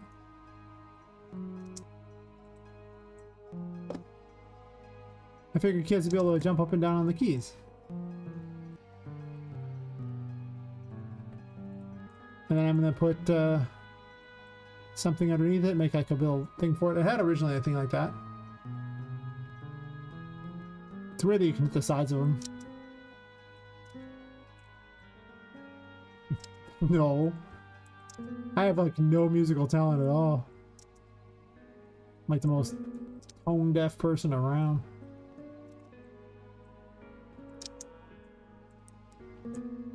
So what happened with the story of this is that someone from my Discord, Bido Games, he heard about this, so he made a piano. He put one together using, well, assets that I already owned, so. And he put all the notes in and everything like that, because I didn't even know what the notes were. I have it set up where you can, it'll do 3D text saying the notes. I just turned it off because I didn't want to see it, but now that I have a puzzle. You play a song. In theory, you could play any song. I think the issue is going to be that it's going to be hard to reach the keys fast enough to really make it seem like a song, right? Like you could do it, but it'll be slow. You'd have to speed it up somehow. But you need to be able to reliably hit the keys too, which is kind of a problem.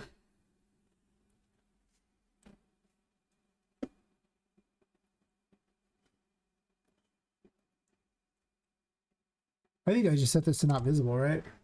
Yeah.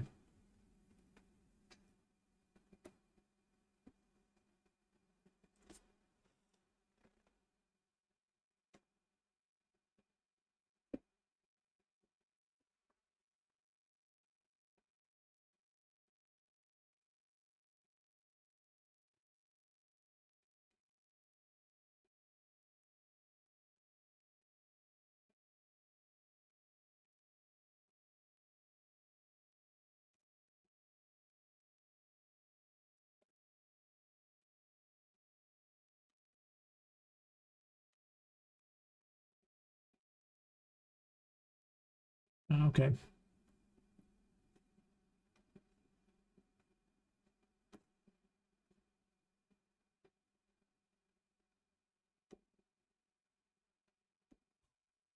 So it's at default visible.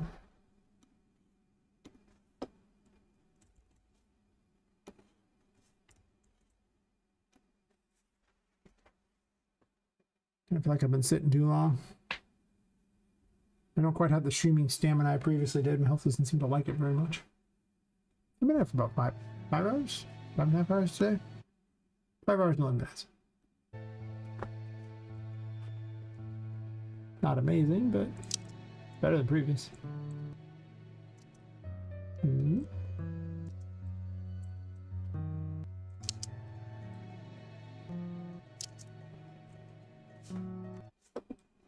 Thought I disconnected only a little bit of code.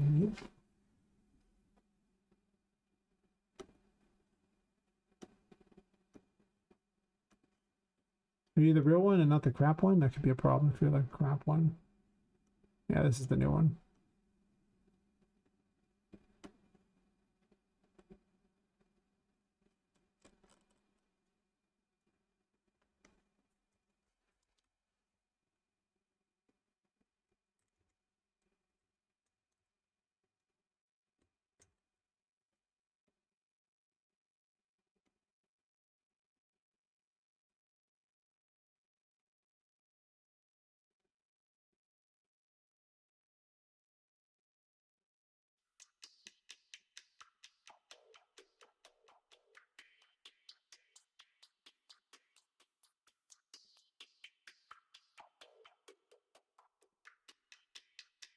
You're saying I put key names in here?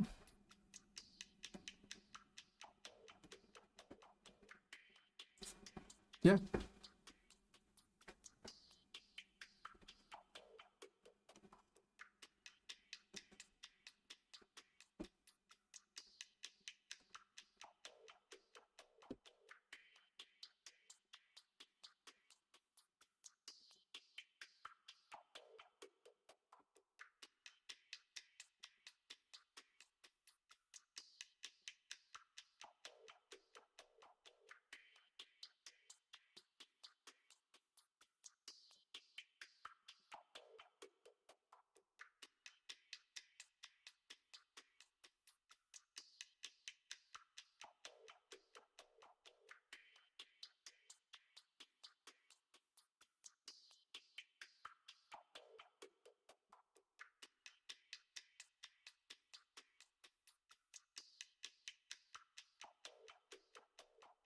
Should be there. It might just be too high up.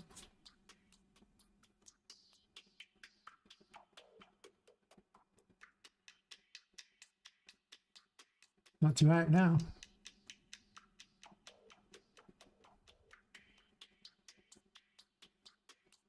Since I scaled them up so big, you know. Might also move it farther forward so it's easier to potentially read it. Well, I think we can see it now. Actually makes them vanish. Aha!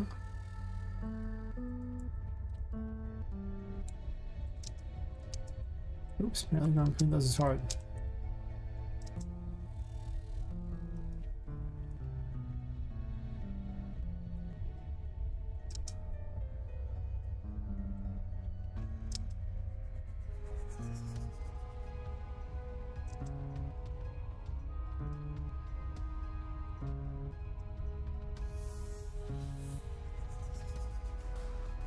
I don't know, I wrote sharp on all of them. It's just a little stupid, the number key.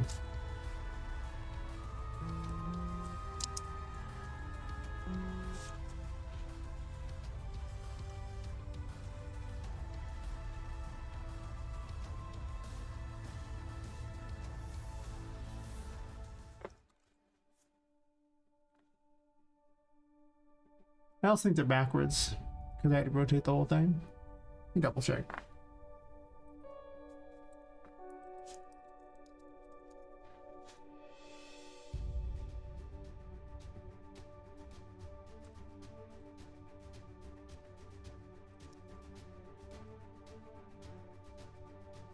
Piano keys labeled.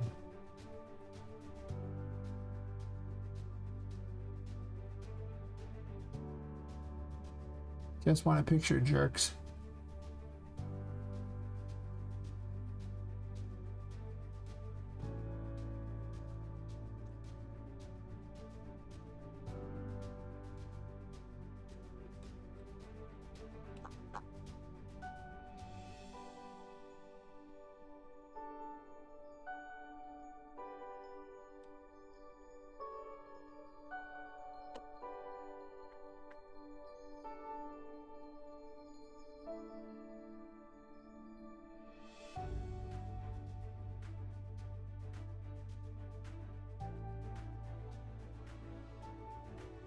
I'll have to have the puzzle code in here.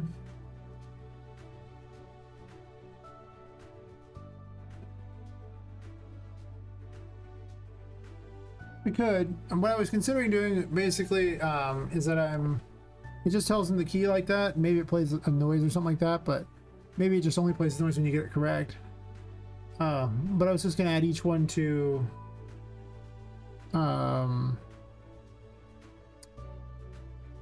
an array and then make certain they were all correct. And if they weren't correct at any point, then it would just erase the array and you have to start again. And if you have the correct array, then it opens the door.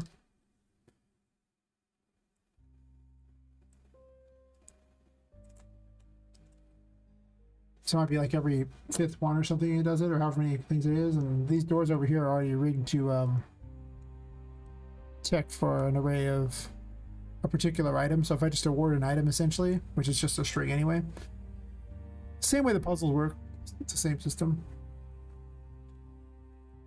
It doesn't have a way to check if it's correct built in though.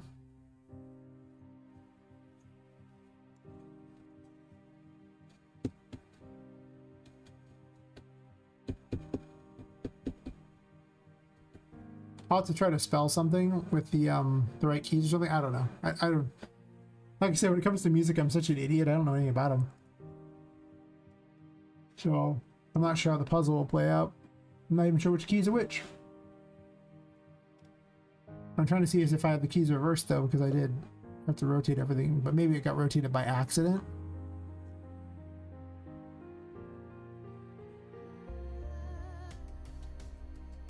There are many keys here, right? 5, 8. Talk about 13 keys? That's a weird number.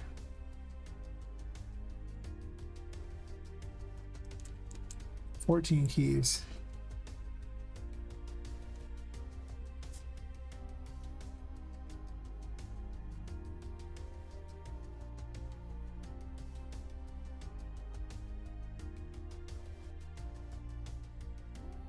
F2, G2, A2, B2, C.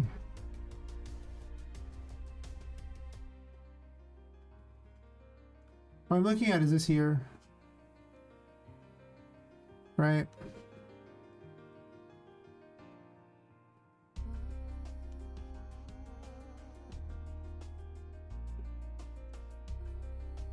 But it looks like it starts from F, and these do seem like they're right. But there's only 14 keys, so 5, 10, it goes to E here and it just ignores like 7 keys.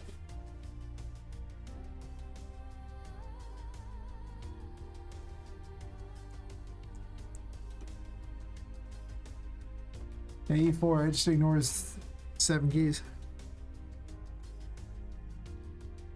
Well, I don't really want to make it 20 keys big.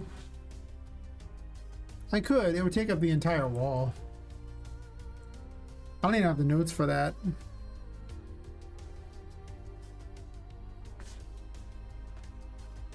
Not gonna lie, I have F over to E here. Can't really spell much with that. I can't even have you spell Poppet or something. So I'll have to look for some piano notes that use only those.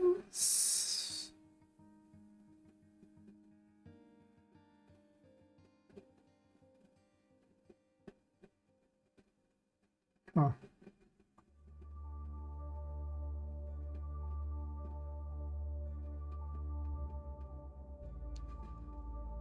Very unfortunate that there aren't as many notes as there should be.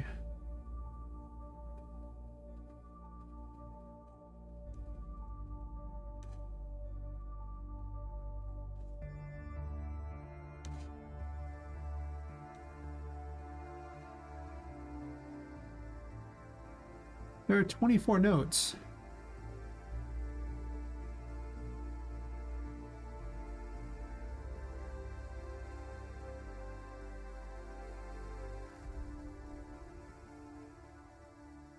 This doesn't even list the sharps on there. I don't know what dictates a sharp.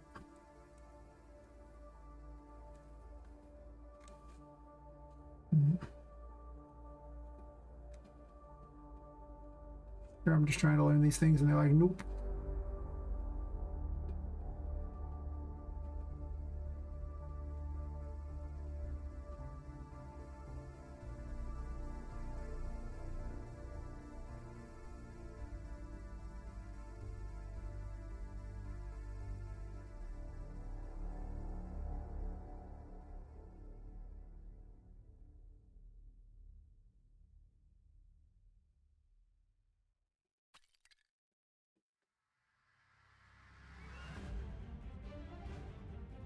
Well, it looks like they work. I'm not sure if these are all the notes or not.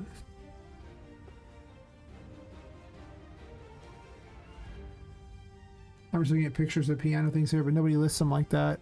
Wrote them in a way that doesn't make sense to me. The black keys are evidently the sharps.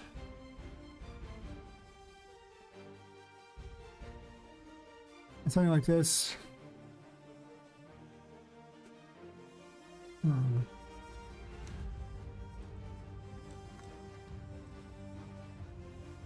This one's not the same. Right? It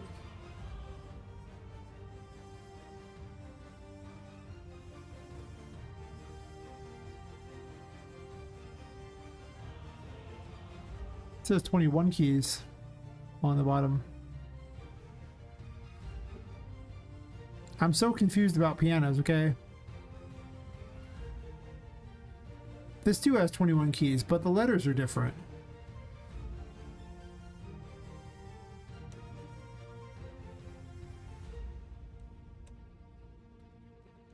Is this like with tarot cards where people can't agree, so they just mean whatever you feel like? Is that what I'm hearing?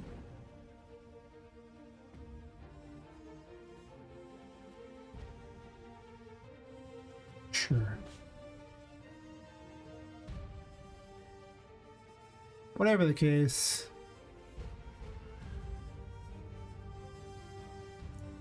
I'm gonna do this just so they don't have the word sharp above it. So it's easier to read. I'll set it up for a puzzle. I'll give it a jank answer of just like 5 keys in a row so I don't have to think about it. And then I'll figure out what the puzzle is supposed to be later, because I just want it to work.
I could run the puzzle thing on Poppet.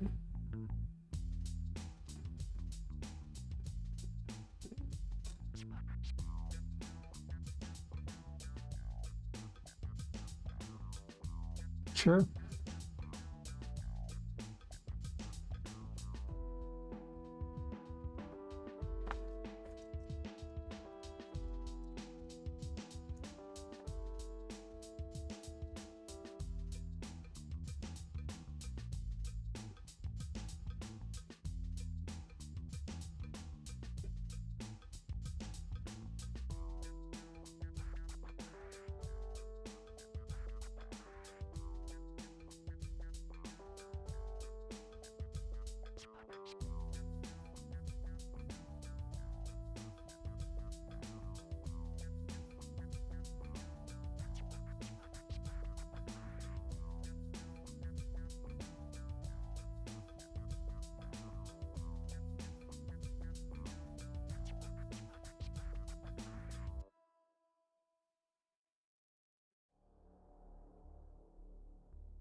Yeah, I ran the other puzzle stuff. I'm trying to remember how I did it all.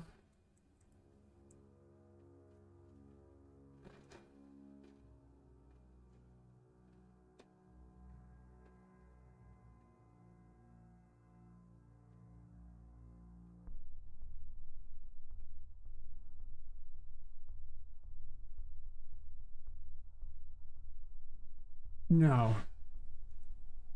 I don't have to do all that at all. The door is looking for some stuff.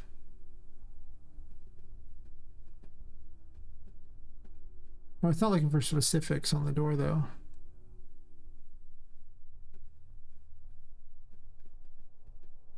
Oh.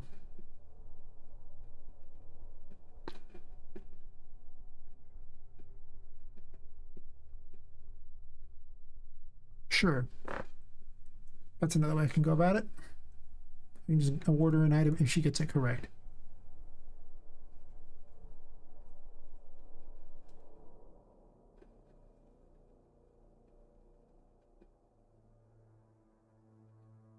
There's not any exactly equal, right? I'm just curious now.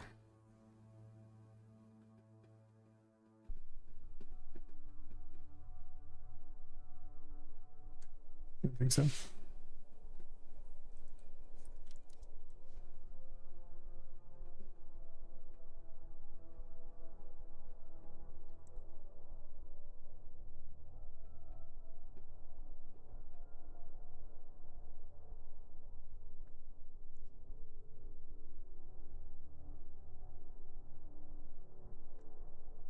Get a little cleaner by doing it this way. If I just have an answer sheet and then if our answer sheet is correct, great. If not,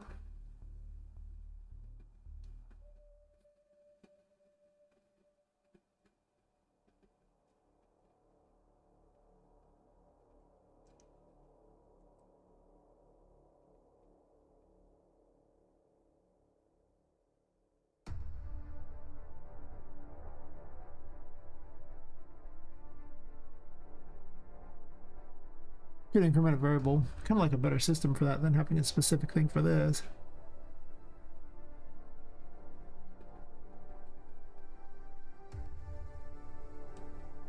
I'd probably just do the simple, stupid way.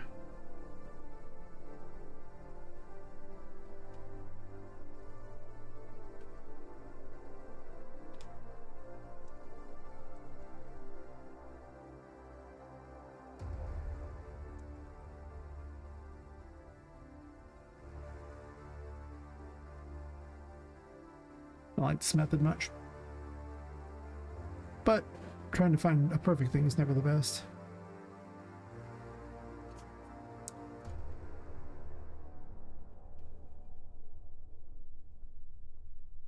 I was trying to do that many puzzles. And half of them require special crap anyway.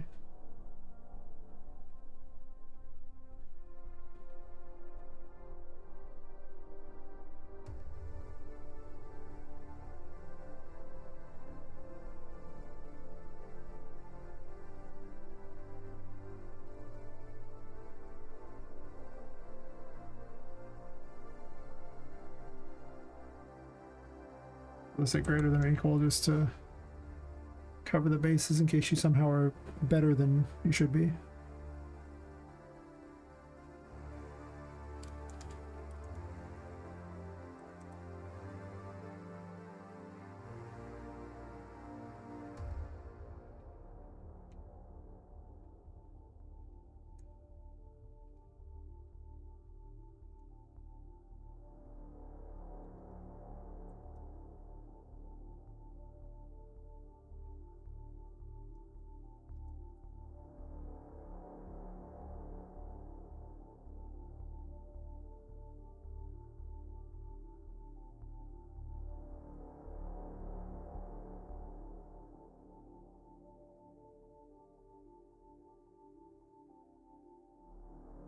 So if you have number of successes equal to that, then it will award you the mystery item. Otherwise,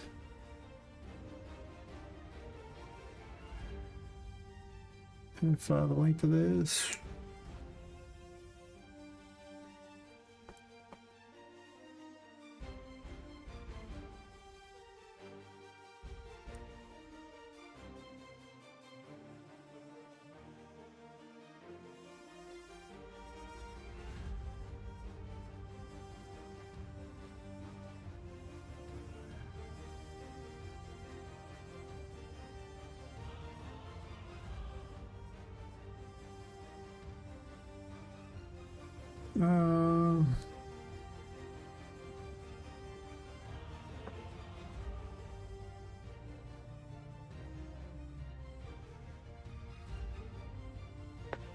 No.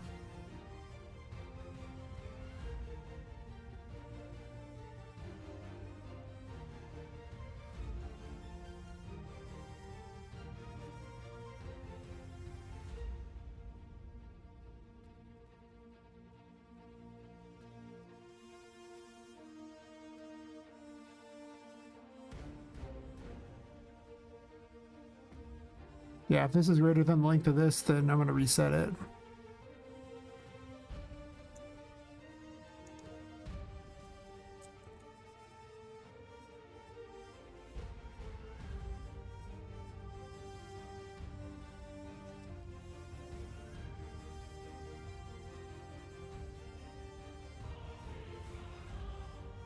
Actually, I could just spawn 2D, I guess.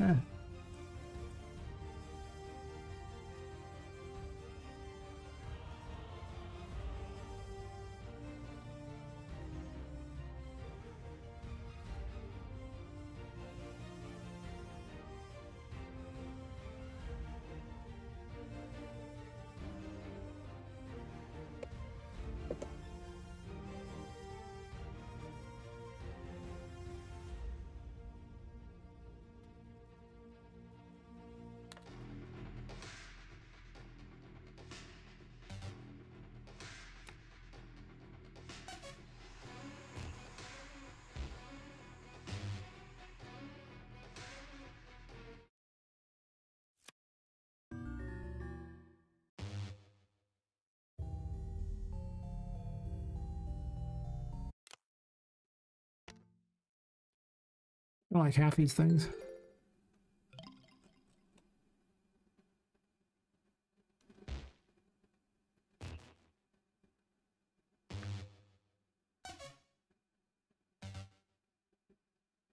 I hate these.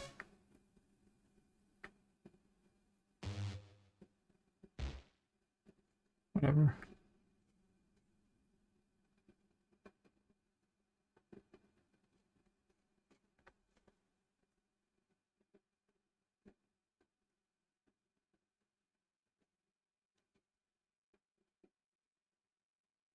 And then these have to actually award an item of their own name.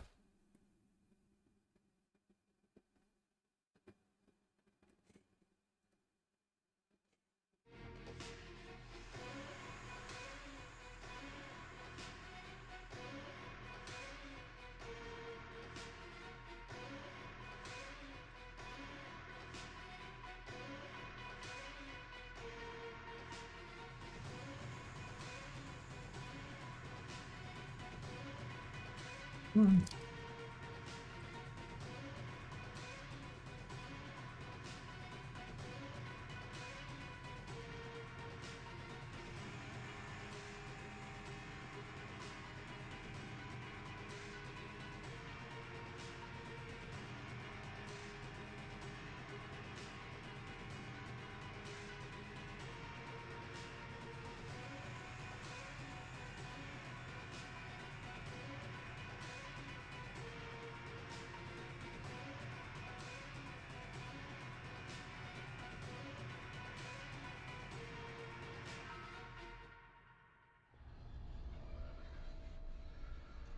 Sure.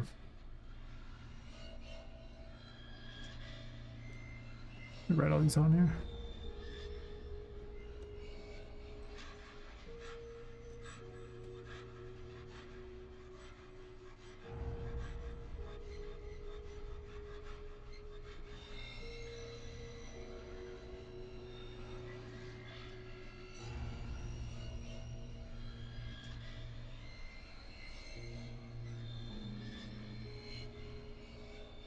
It's not making my life hard here. F3.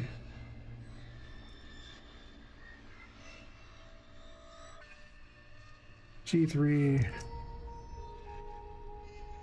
I'll do just F3 and then E3 to finish it out.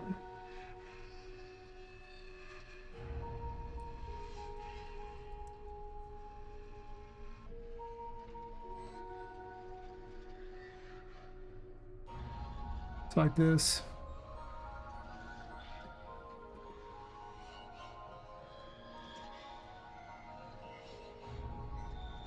Everybody remember that this is E3. I don't even know these things. It's terrible. I will eventually learn because I'll have not much choice. At least something.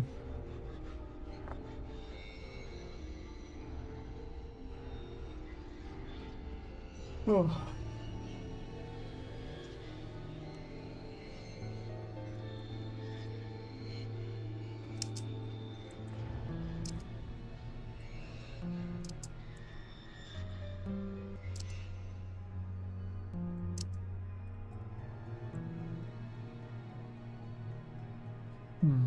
Not giving me the item.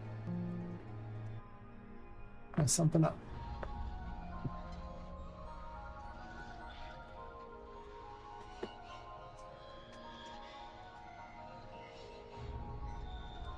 Oof. Definitely feeling the sitting too long.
Any better idea what's going on?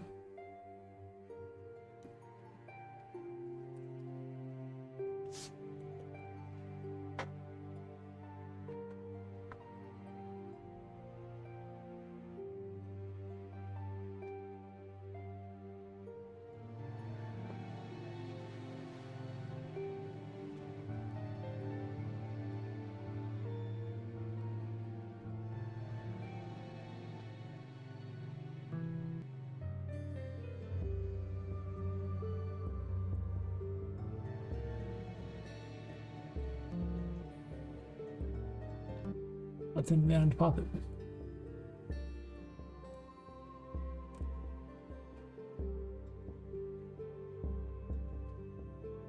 Oh.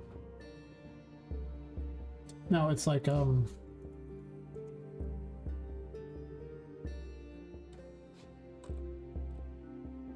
puzzle record. That's what it was.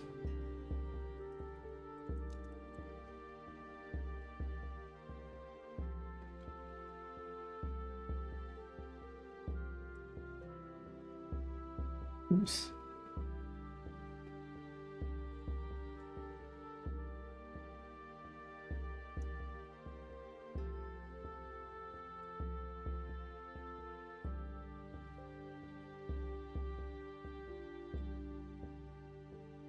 I guess. Or do you have to mark that? Never mind. Not I guess at all. So yep, better do it.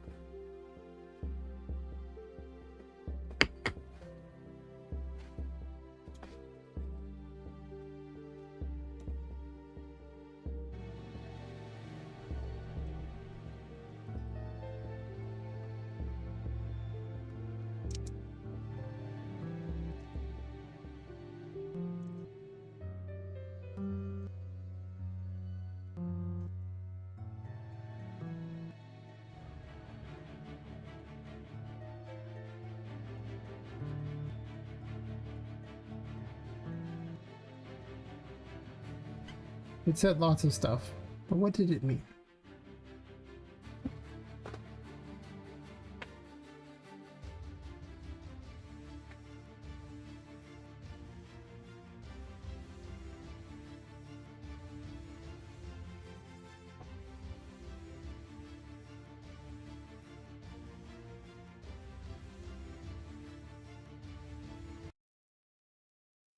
When did you mute yourself? Oh, that track just kind of ends in a weird spot. Fair enough. Kind of a garbage track.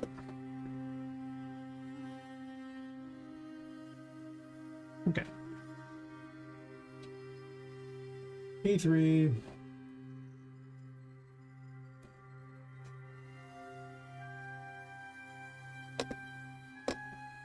So got to here.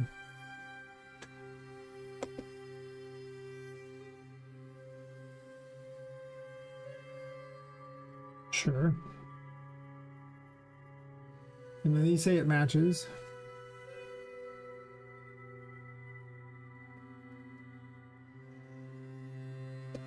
Oh, I'm just keeping track of where everything was going on this. Well, I was making it give the an item for the keys like that, and then when the keys are when you have enough correct things, and it moves on.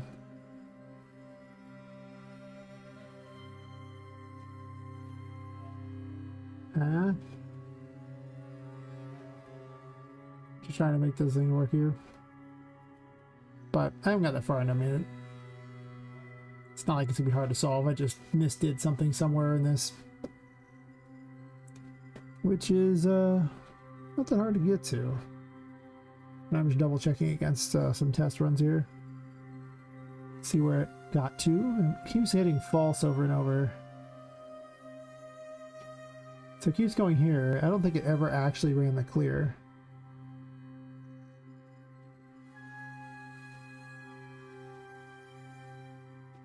Three. It's like it did it twice.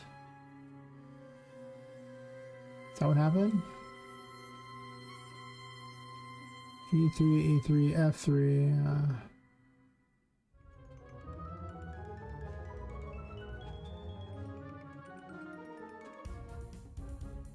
Hey, Sarah, how's it going?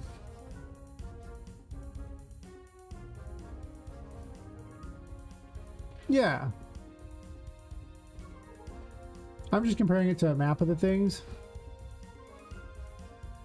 Basically the same thing, because it's already in a map, so, you know. It's actually just more efficient because it's already in that and I don't have to append the entire collection into a string too. But, I think it's triggering the keys more than once. So what I actually want to know is what is the end string I'm out here. Cause, yeah.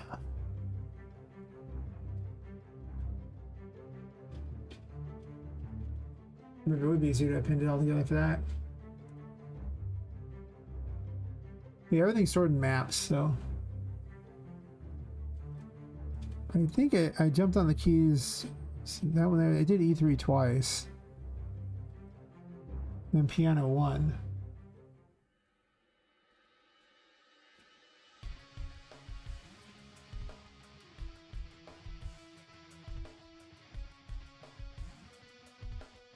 I think it's doubling up keys. So right here, it's like E3, E3, and then F3, E3, F3. Except for I jumped on E3 key, then jumped on F key, and then I jumped on, you know, G, and then F, and then it, so these are just entering in a very weird number direction.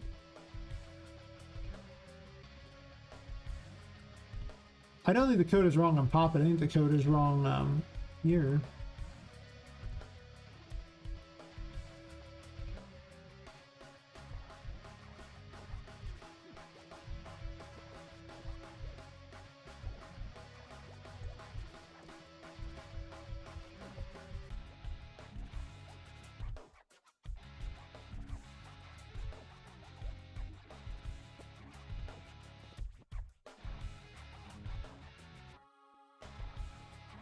No.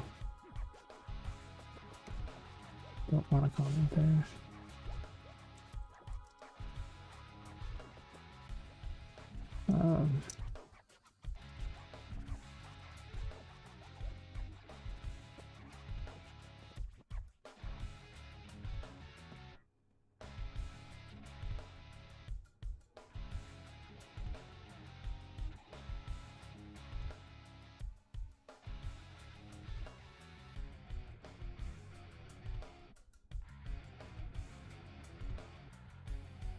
The Boolean method is not very good. I've never found it to be very good.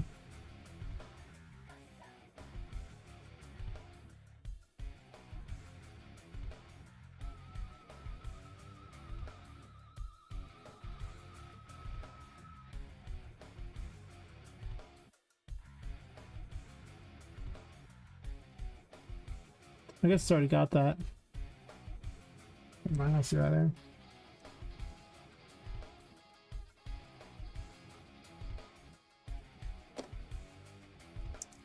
I wish they'd move this new track thingy, like these tracks up above here, but finish should be at the bottom of these because they always have a crossover chord, so it's just a really bad design on Epic's part. Just saying. Like, hear me out. Not the best design. No.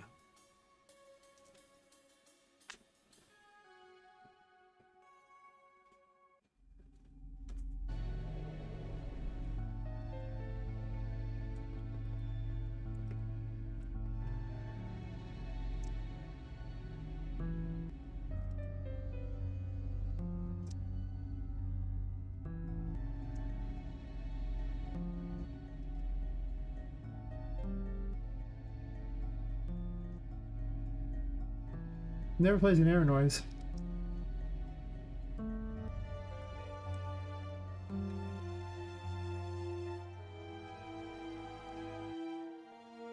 What's going on here?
I'm missing something stupid.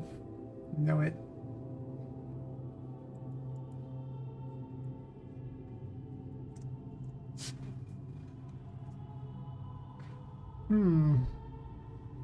I feel like I've been streaming too long today. My buddy's like, yeah. Don't have back and neck problems. Mostly don't have neck problems.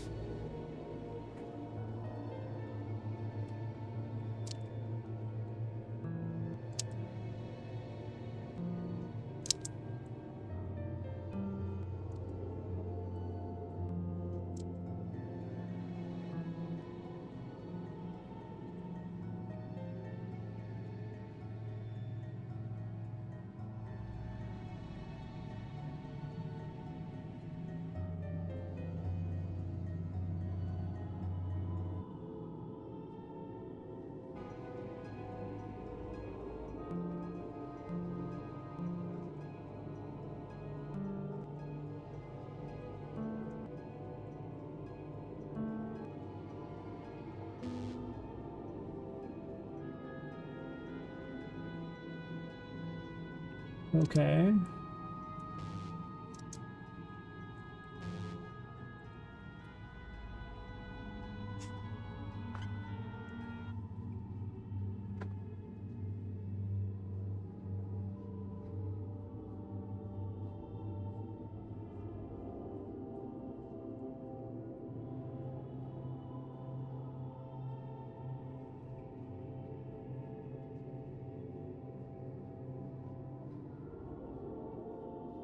I think I have to actually add these.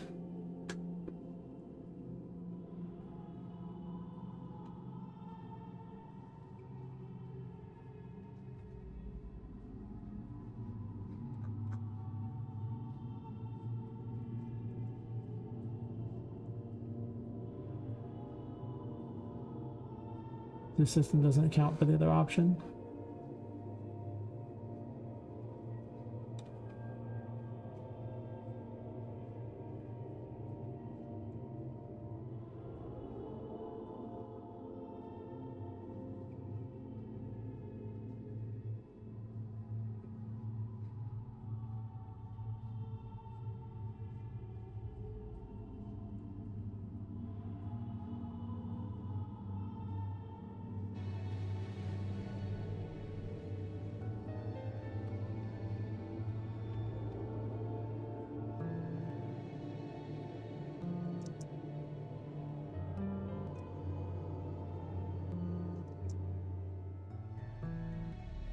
Oh, I think because it won't add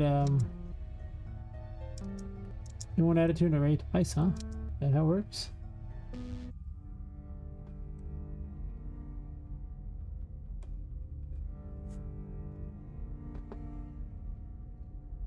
Oh.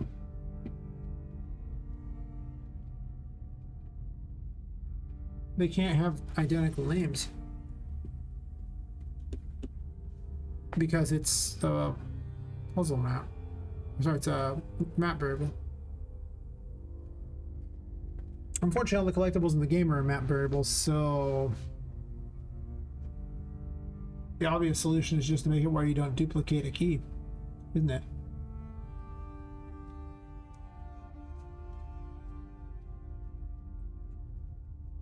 Then deal with it later. A3 and B3. Sure.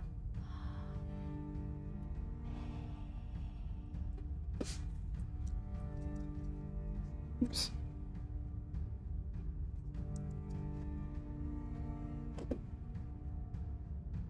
I'm definitely not reworking the entire collectible system just for one stupid music puzzle. I'll just duplicate keys, it'll be fine. Hear me out. This is a much better plan. I didn't think about that. That was just the fundamental way it couldn't work.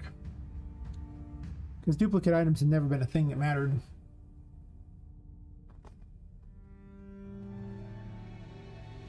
Because it wasn't duplicating items.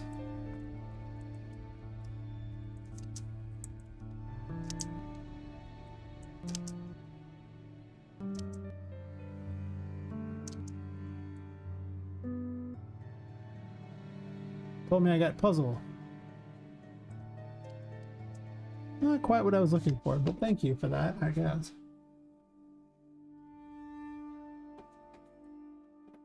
I'm just gonna delete some of this extra crap. I like the giant piano on the floor more. And I like this other garbage.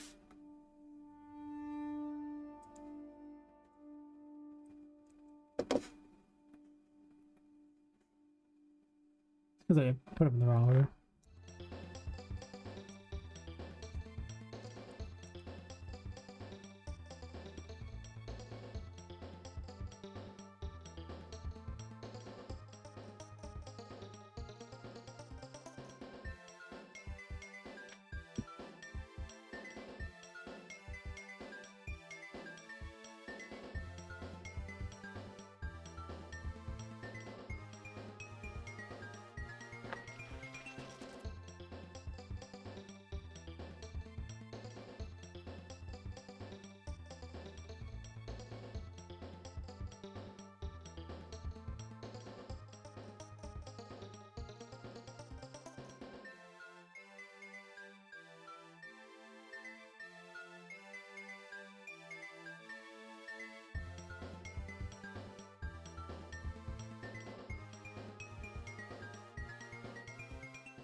Train's going by.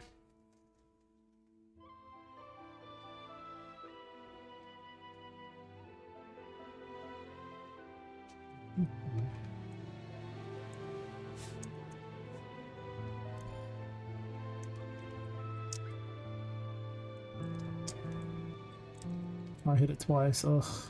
Oh well.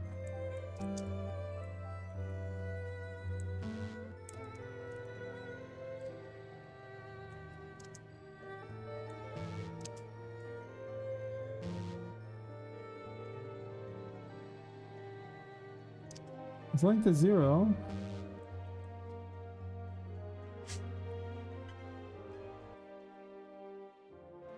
But why?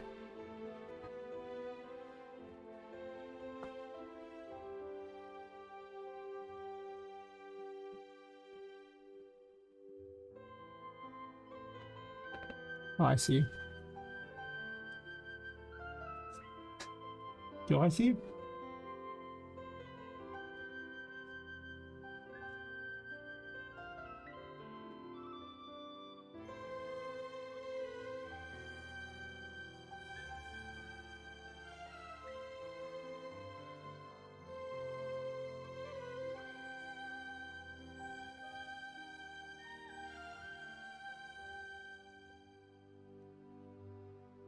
Oh.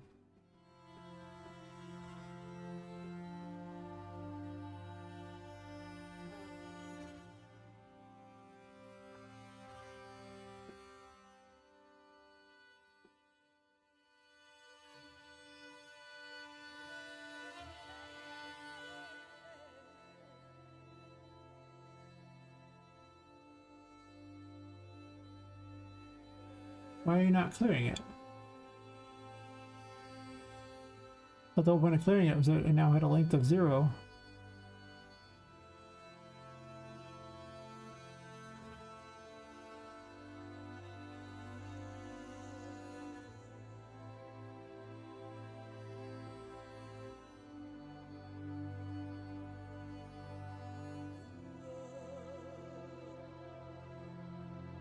So, according to this, it's 5s, and piano 0s right here.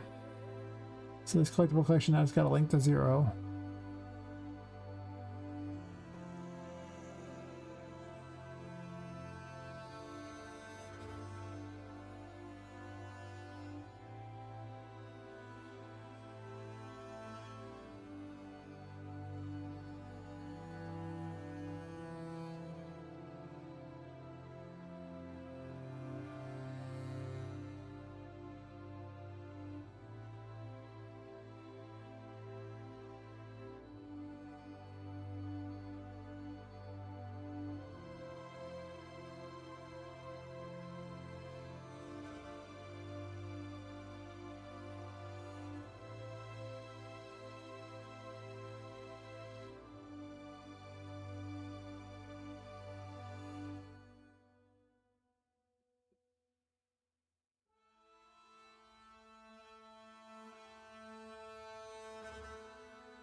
Has to be like an order issue.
So weird. It should clear it. It says it's been cleared. We check here that appears in orange. Literally says that it's 0. And yet, right here, it'll say 5, and then the next time, it'll say 5 and then 0.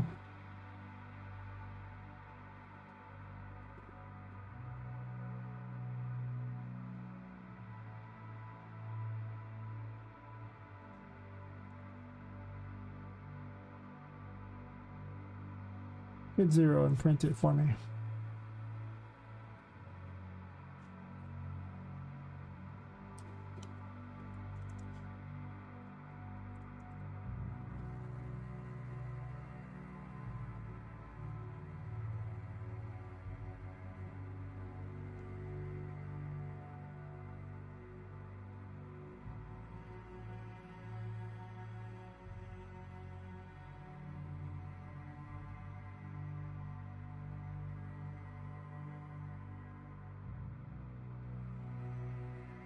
Has to be a timing issue. Yeah, I'll go like maybe 10 more minutes, and I gotta bounce after that, unfortunately. But I'll just stream tomorrow, as long as I feel okay. I like working on the game. But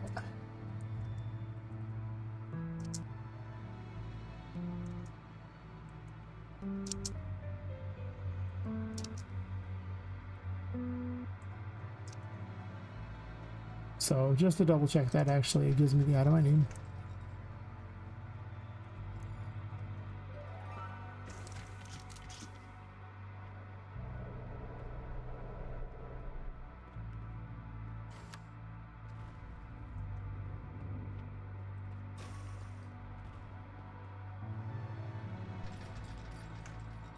Yep.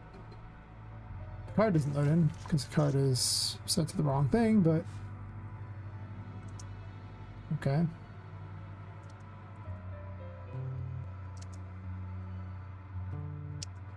Yeah, it doesn't really reset it. It'll just keep giving it to you.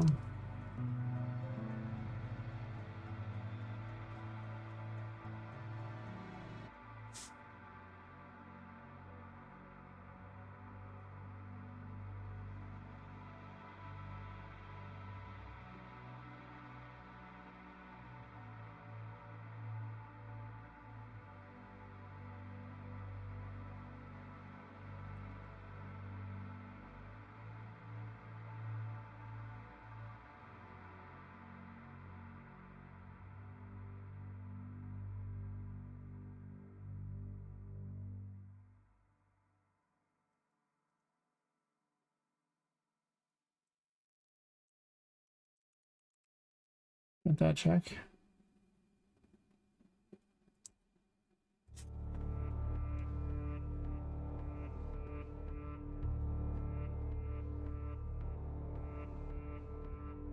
Gotta go fail it.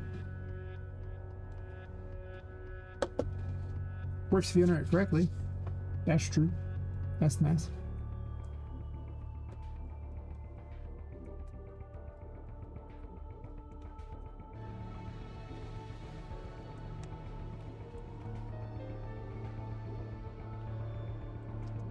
And we fail.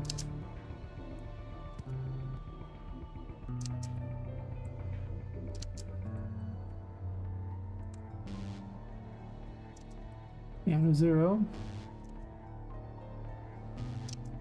Yeah, it's like it's not. It's weird.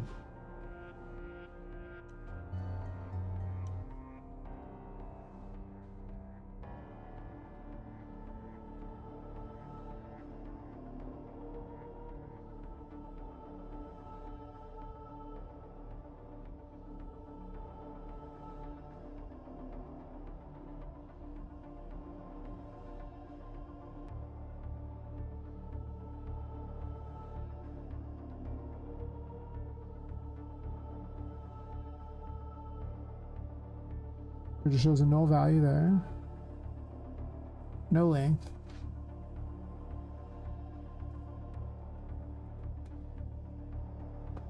But it says piano D3 there.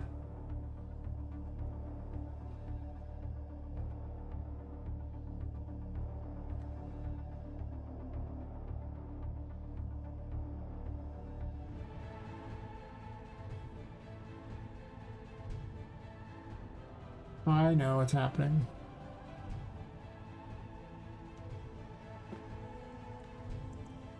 I might be clearing it, but I'm not telling it to save the information, so it pulls it again, and it's like, but this is what you saved.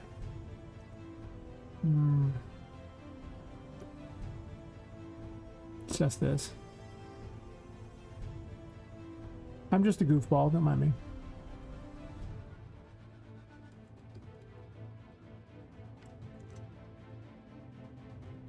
Hence, I might have a display on the screen too. We'll see how it goes.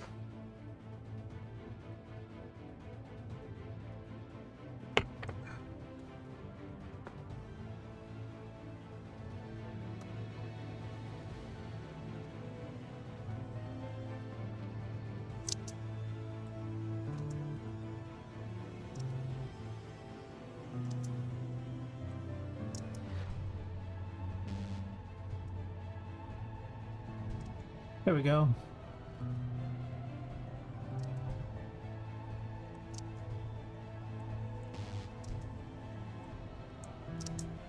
And jump this correctly.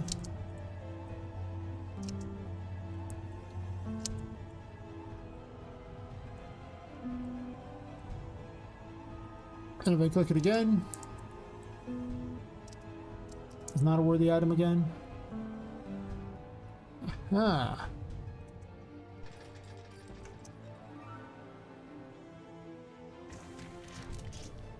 And it opens.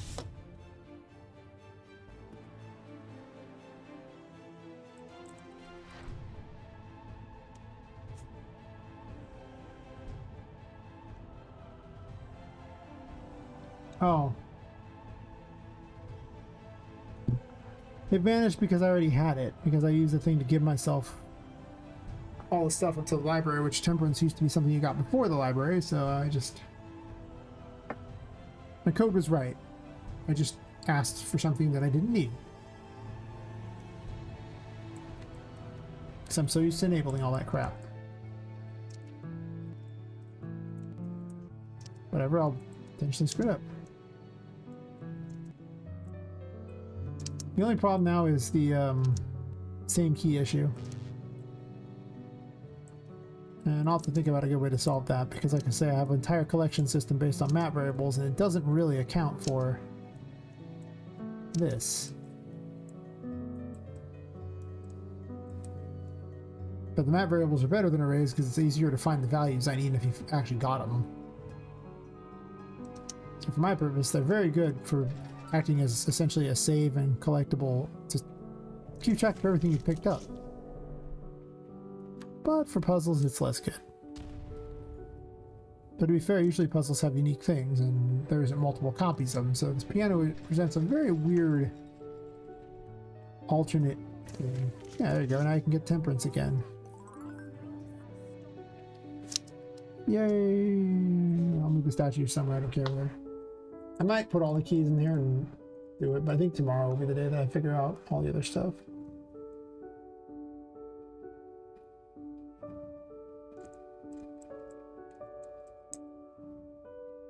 I'll build the piano up tomorrow to be cooler. Baby, not so much. Can't really put that there. I'm just going to leave this one. I can always put another one in later. Still, giant piano is giant. And that is exciting.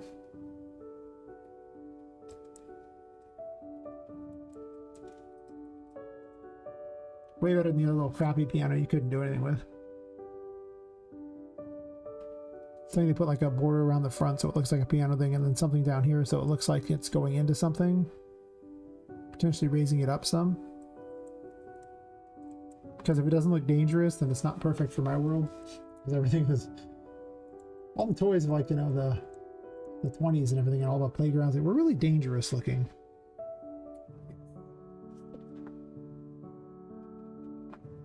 Alright, so I think I will call it there.